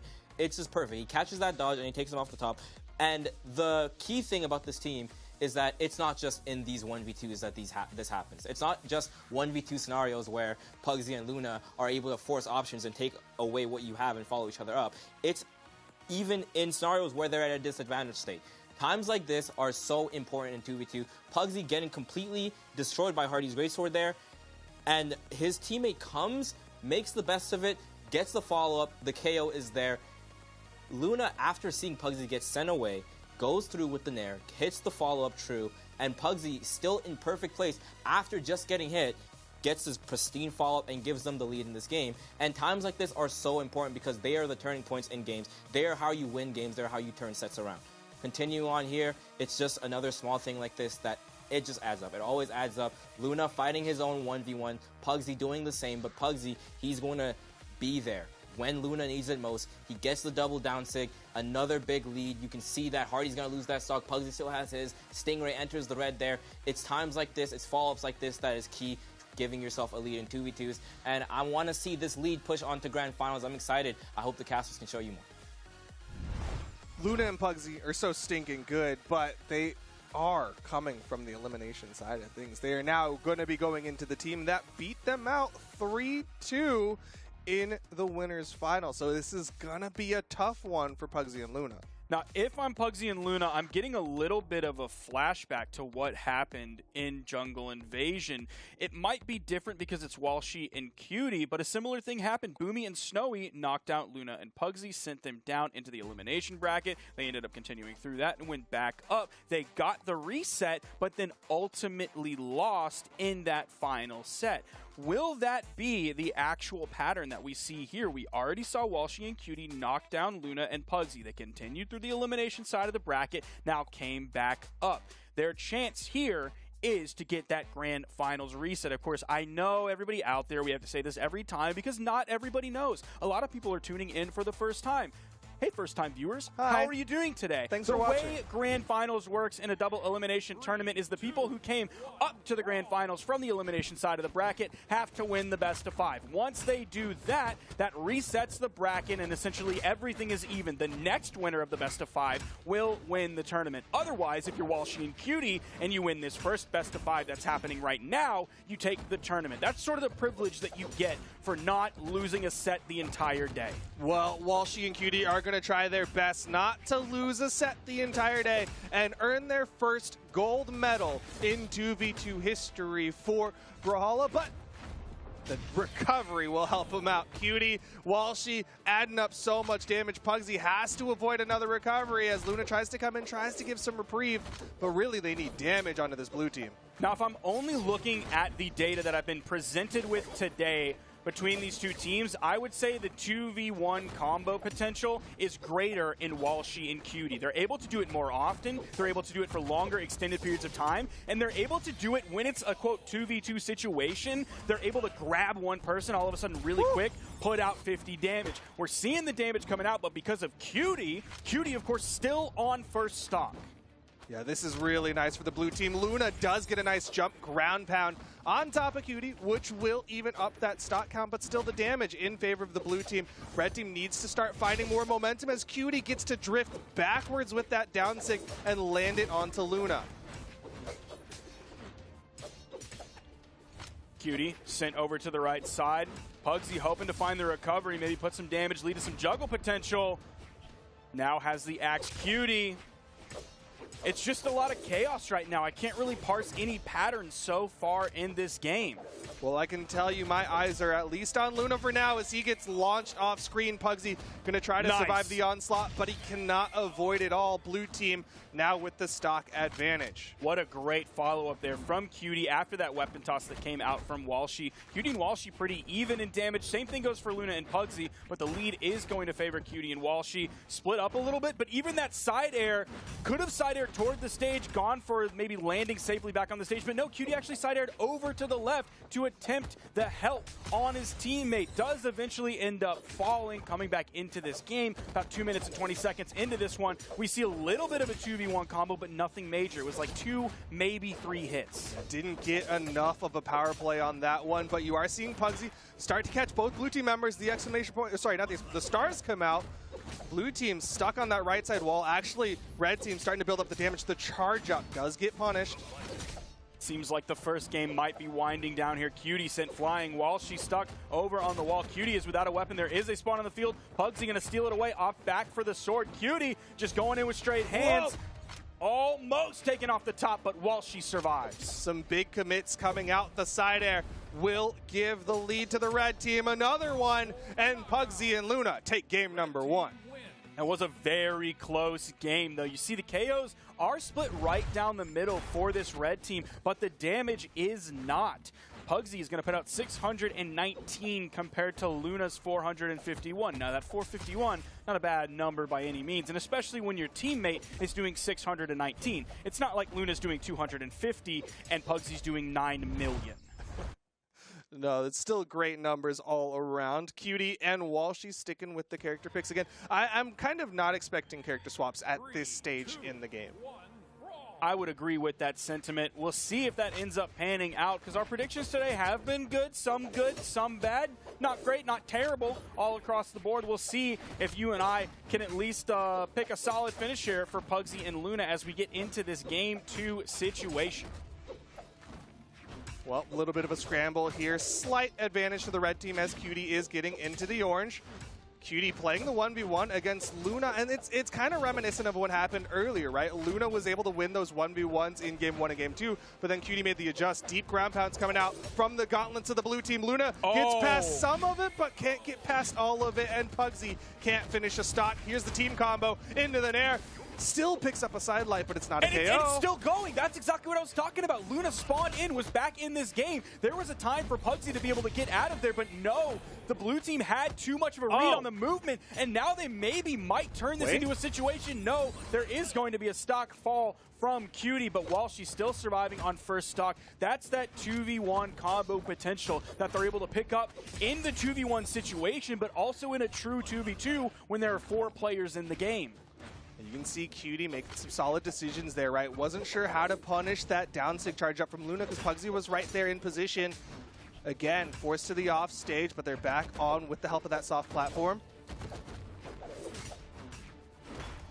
Oh, completely interrupting that recovery coming out from Cutie. Not too much damage was done, and Cutie found a nice side air to send Luna all the way to the left side. Edgeguard situation, that recovery is going to be steered a little bit away from where Luna was, so no major force dump. Cutie is going to fall. Is Walshy going to be able to end this stock? Tried it with that reverse ground pound, holding left as hard as Walshy could, but Walshy is going to fall. We now have Luna dominating. That is 3 KOs on this second stock that Luna has grabbed. And Luna was doing so much on that left side wall, playing like a fly on the wall, just trying to be annoying over there. Like the ground pound was to bait Cutie into Pugsy's attacks. He was staying out there while she comes over, down like ground pound. Very slight lead in favor of the red team, but the blue team just needs to take out Pugsy and things will be pretty much even, and that'll do it.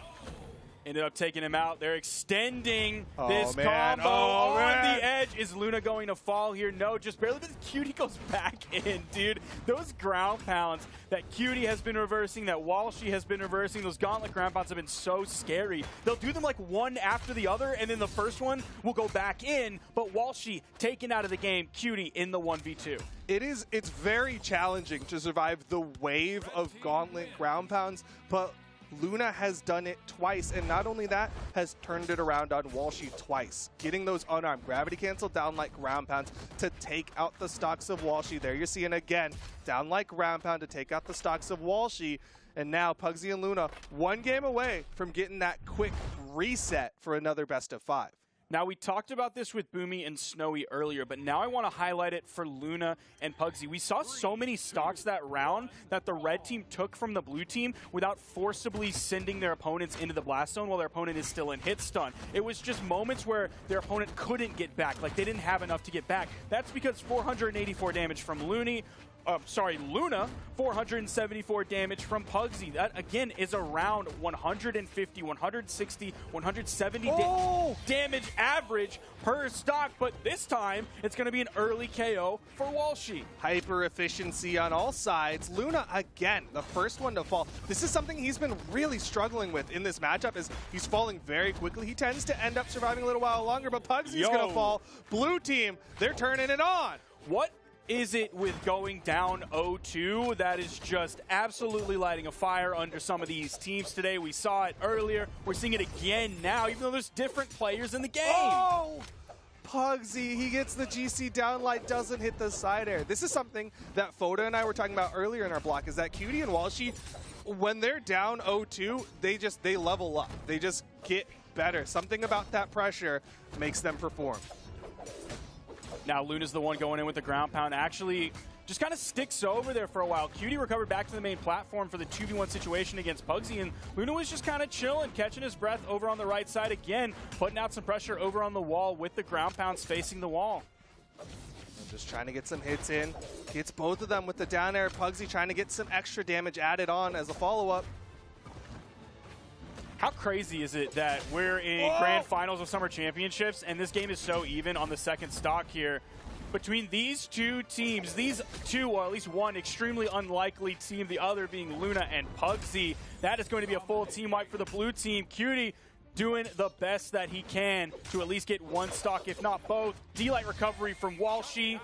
Can they finish off Pugsy? Side air bouncing off the wall, weapon toss, that's going to be the stock. Walshy and Cutie, they know that they are 1 game away from getting reset on. They want to halt this momentum of Pugsy and Luna. They've taken it down to final stocks here, and they've got the red team split. Wow, even involved Pugsy into that combo to put just a little bit more damage onto Luna. That's how good this blue team is at finding these combos improvisationally in the moment. Here it is. Yet again, they found another one. That one wasn't quite as big, just 2 hits, but still, they find them so quickly. There's the ground pound. Luna still able to get back. Just narrowly avoiding getting KO'd, but Pugsy will fall. Top of the map, the N-Sig coming out. Walshy is dominating, taking 3 KOs without losing a stock, and that'll put us into game number 4. Bro, the 0-2 blessing coming in, giving Walshy and Cutie the sort of invigoration that they needed, the shot of adrenaline that they needed to get themselves back into this one, at least delay the bracket reset for 1 more game.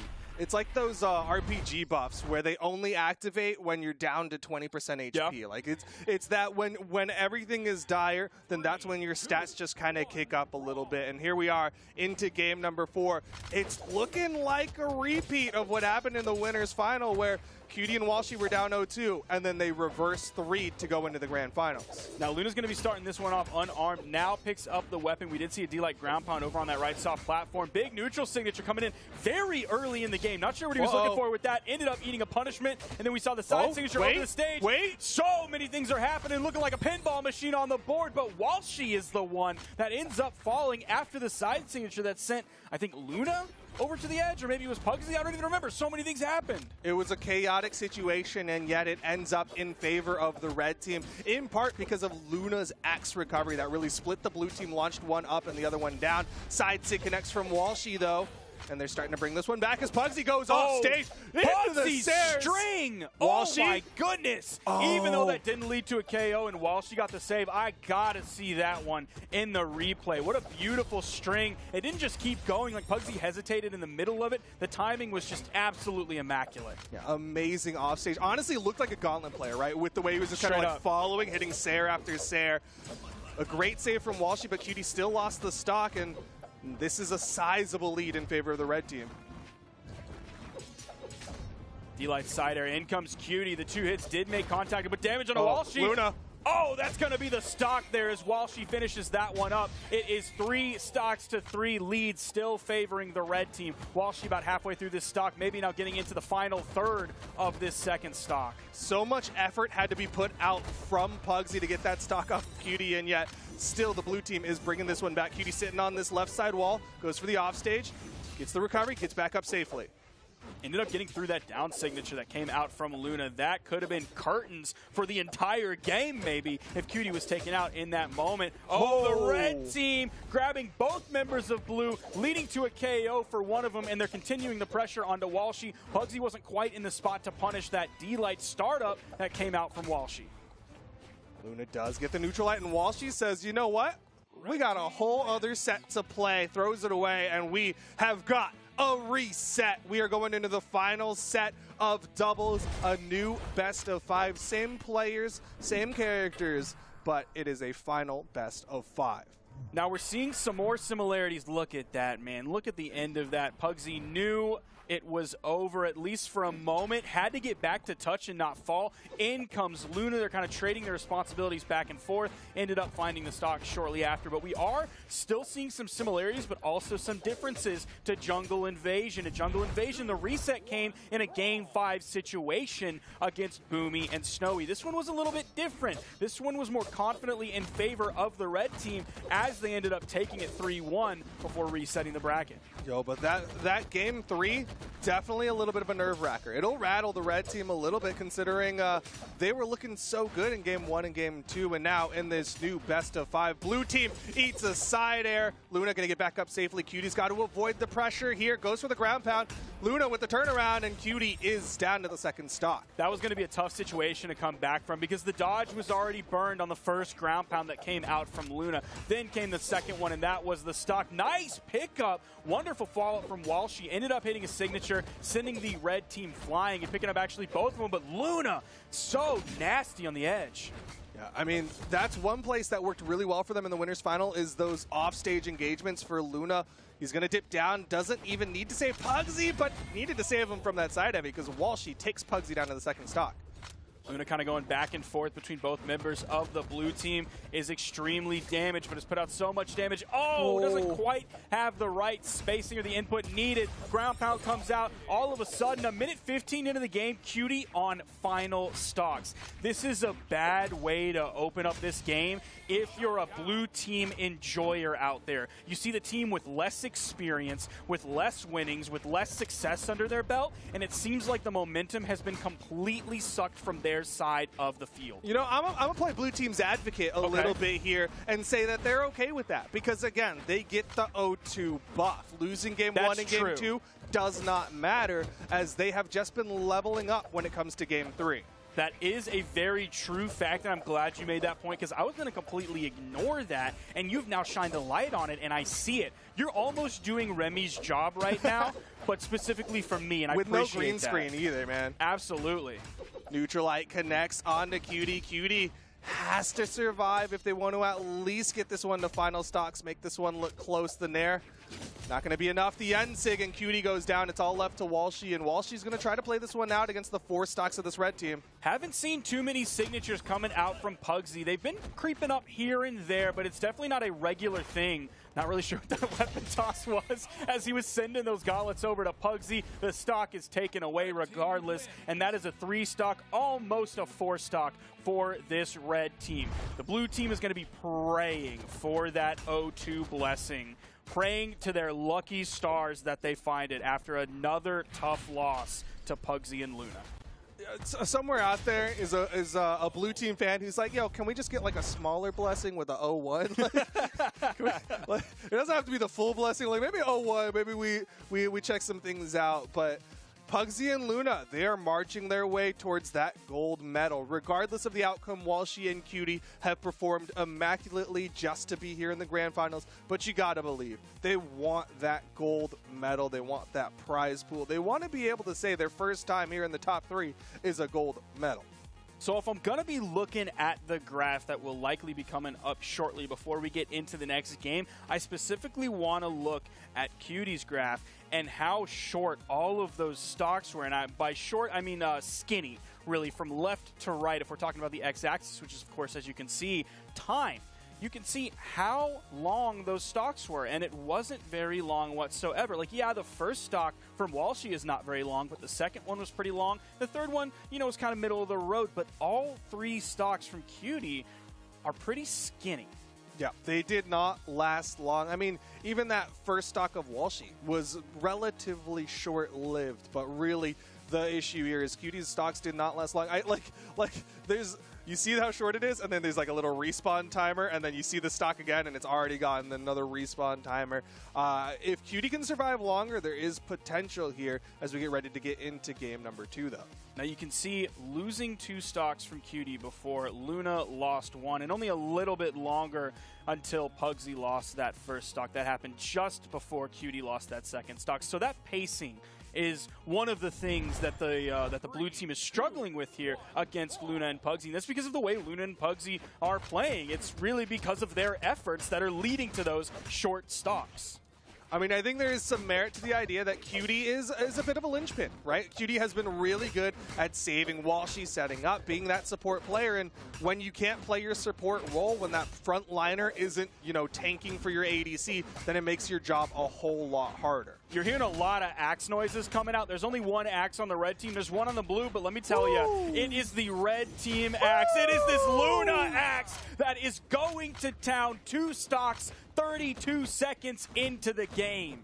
This is a nice way to start off game number 2. Red team, they are ready to be done for the day. They want their medals. The side sig connects from Walshy, though. He has not been hitting those side sigs as frequently as he was earlier. Neutral sig coming out from Luna, reaching straight up, hitting the blue team. Now we have Pugsy yet again with his sword in hand, getting right above Walshy. Nice 2 hits, sending Walshy over the edge. 3 hits. Can't save him. Cutie's in trouble. Can't get the wall touch. My Cutie gosh. and Walshy are down to their final stocks. 3 stocks left on Luna and Pugsy. 4 stocks have been taken so far this game. 3 of them were by Luna, 1 of them was by Pugsy, 0 of them are by Walshy and Cutie so far. We are not long into this game, and it seems like the graphs are going to be looking a little bit similar to what we saw last game. Some relatively short-lived stocks. Luna does get shut down, as he is going to lose that first stock. Pugsy surprisingly still living that Neutralite, not quite enough. Offstage engagement, Luna hits the ground pound, Cutie gets back up. Pugsy with the sword in hand. It seems like Pugsy is really opting for the sword a lot of the time. That could just be how it happens to shake out. But I feel like any time I've been looking at Pugsy recently, this could be what they needed. Goes for the GC down signature. Going to put out a lot of damage. You saw all the hits coming out from that. So that was a choice that we don't see made a lot from an Akuma player, from a Val player like Walshy is here. We haven't really seen that as part of their 2v1 combo options so far. Yeah, generally Walshy's been going for that Ensig when he has the sword in hand, but that time went for the down sig. Luna goes for the side sig, and it's all left to Walshy in the 1v2. 3 stocks left for Pugsy and Looney, and Pugsy's he's showing the cape. So I think what the big question is, as we get into this next game, is there a cooldown on that O2 Blessing? Is it still on cooldown after how quick that game was, after how quick the first game was? Because that was not a lot of time. I don't know if they have it in them after 2 extremely confident performances from Luna and Pugsy. I hope it's not like an MMO where it'll have like a 320-second cooldown, and you're like, well, I won't be using that move for another couple minutes. But right now, they're hoping that O2 buff kicks in because things are getting dire for the blue team. They are 1 game away from going home with that silver medal. And we're going to Apocalypse. It almost feels a little bit apocalyptic for the blue team as they're getting into this one.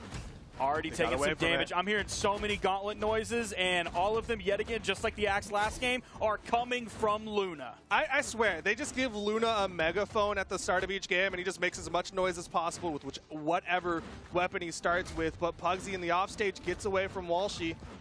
Everybody living. Blue team taking more damage, though. Now, this time, Pugsy is going to be starting off with the Axe, which is different from that sword we saw previously. Spent really 81% of last game on sword. Gets the KO there. Luna with the Axe in hand. It's KO time, ladies and gentlemen. He went from the deepest part of the map, went off the soft platform all the way across, avoided Walshy, and hit Cutie to get that initial stock here in game number 3. Team combo, they drop it, so Cutie gets to live longer.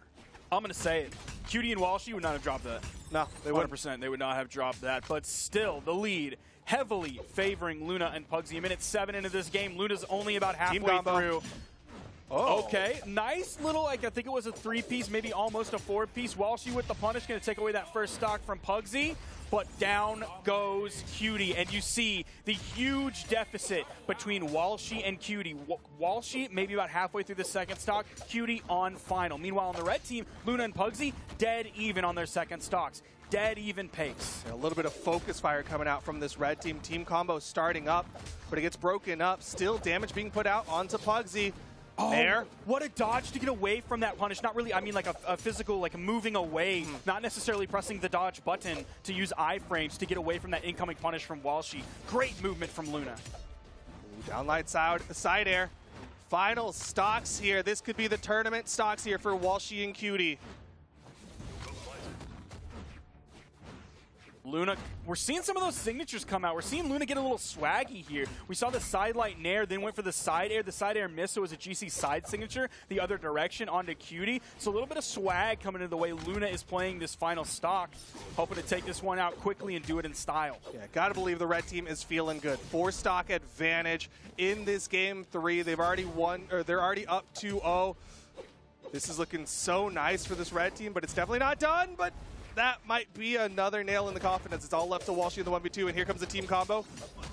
Don't drop it, they get the down sig. Charging up that signature. Walshy without a weapon, a GC down heavy is gonna get 1 stock. The down air bouncing Walshy away from the weapon. Yet another down air bouncing Walshy away from the weapon. Side signature comes out, takes out the stock from Pugsy. And that is it. The down signature over the edge. Luna and Pugsy are your 2022 North American 2v2 Summer Champions. They get another gold medal, winning out in the 2 space. It was looking rough for moments there. You got to give a lot of credit to Cutie and Walshy to get into the grand finals, winning in the winners final. But at the end of the day, Pugsy and Luna are the gold medalists. Coming out on top, and it seems like Remy's prediction about Boomy and Snowy and Luna and Pugsy kind of swapping tournament wins back and forth. Even though this one didn't lead to a Boomy, Snowy, Luna, Pugsy grand finals, the ultimate result is the same. Now Pugsy and Luna taking this. You're going to see this one winding down here. Yet another one. There it is, spitting hot fire, and that was the game. That was the set, and that was the tournament. That was really our tournament weekend for 2v2s here at the Summer Championship. Well, we're definitely not done with our Summer Championship. Of course, we've got 1v1 action happening next weekend. I'm sure all of you people at home who are watching trying to figure out what time that is for holla.com/schedule. Really convenient, converts it to your time zone so you can catch that 1v1 action because we've, of course, got SEA Australia kicking off on Friday for us here in North America. We've also got the EU region, South America, and North America all happening next weekend. Now, I know what all of you are thinking at home right now. You're like, okay, I'm really excited for the Summer Championship next weekend, but that's a whole week away. I'm impatient. I want to do something now. Well, you can't do something necessarily right now. Well, I mean, you can play the video game right now, but this Wednesday, I believe, on the 27th, what do we have coming out, Duke? Tell us. Ezio coming into Brawlhalla. You can play some Ezio. You can check out that cool signature kit, the Next Legend, as well as all of the stuff coming alongside Ezio, Eivor, the skins, all that goodness. There's a trailer. They may or may not play it later. I don't know. But right now, I'm busy celebrating because Luna and Pugsy are your 2v2 Summer Champions. What a tournament we saw this weekend. I can't wait to see what all of the regions, all of the players, everybody involved has in store for 1v1s. But that's going to do it for 2v2s. Thank you, everybody, so much for tuning in. Everybody who watched on every platform out there. Everybody who tuned into the side stream over at twitch.tv/ProBrawlhalla. Everybody who engaged on twitter.com using the hashtag BHEsports. Thank you so much. That's 2v2s, baby. We'll see you next week.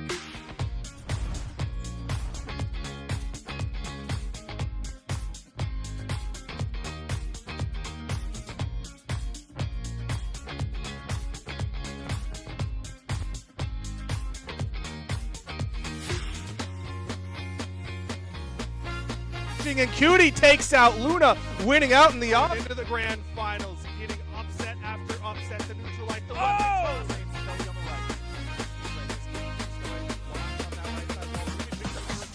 And it finishes team combo opportunity into the neutral sig lead for the blue team. The other team combo immediately, and they're continuing it hard. Who will retain that lance from his Orion. And you can see for good reason early on. Center stage, side six from Mooney. Anyway, Snowy comes in, lands immediately, starts throwing out unarmed neutralizers. Going to interrupt a single hit. Snowy is completely isolated from Mooney. That tough spot, and now it's all left up. Playing the unarmed, he picks up the cannon. The Nairs don't connect. Now putting Stingray into the 1v2 situation. Extremely damaged. That's an interrupt of the recovery. Now Hardy does have the great sword combo, and he's almost taken off the top, but Walshy survives. Some big commits coming out the side air will give the lead to the red team. Another at the end, Sig coming out. Walshy is dominating. 3 KOs without Walshy, though. And they start to bring this one back as Pugsy goes off stage. Pugsy stairs. String. Oh my goodness. This is when the final stocks hit. This one looked close to there. Enough yet. A lot of axe noises coming out. There's only one axe on the red team. There's one on the blue, but let me tell you, it is the red team axe. It is these nice 2 hits. Sitting Walshy over the edge, 3 hits. Can't save him. Cuties in trouble. Can't get the wall. And it seems like Pugsy is really opting for the sword a lot of the time. That could just be how it happens to shake out. But I feel like any time I've been looking at Pugsy recently, this could be what they do. This one already taking some damage. I'm hearing so many gauntlet noises, and all of them yet again, just like the axe last game, are coming from side. Signature comes out, takes out the stock from Pugsy, and that is it. The down signature over the edge. Luna and Pugsy are your 2022 North American 2v2 Summer Champions.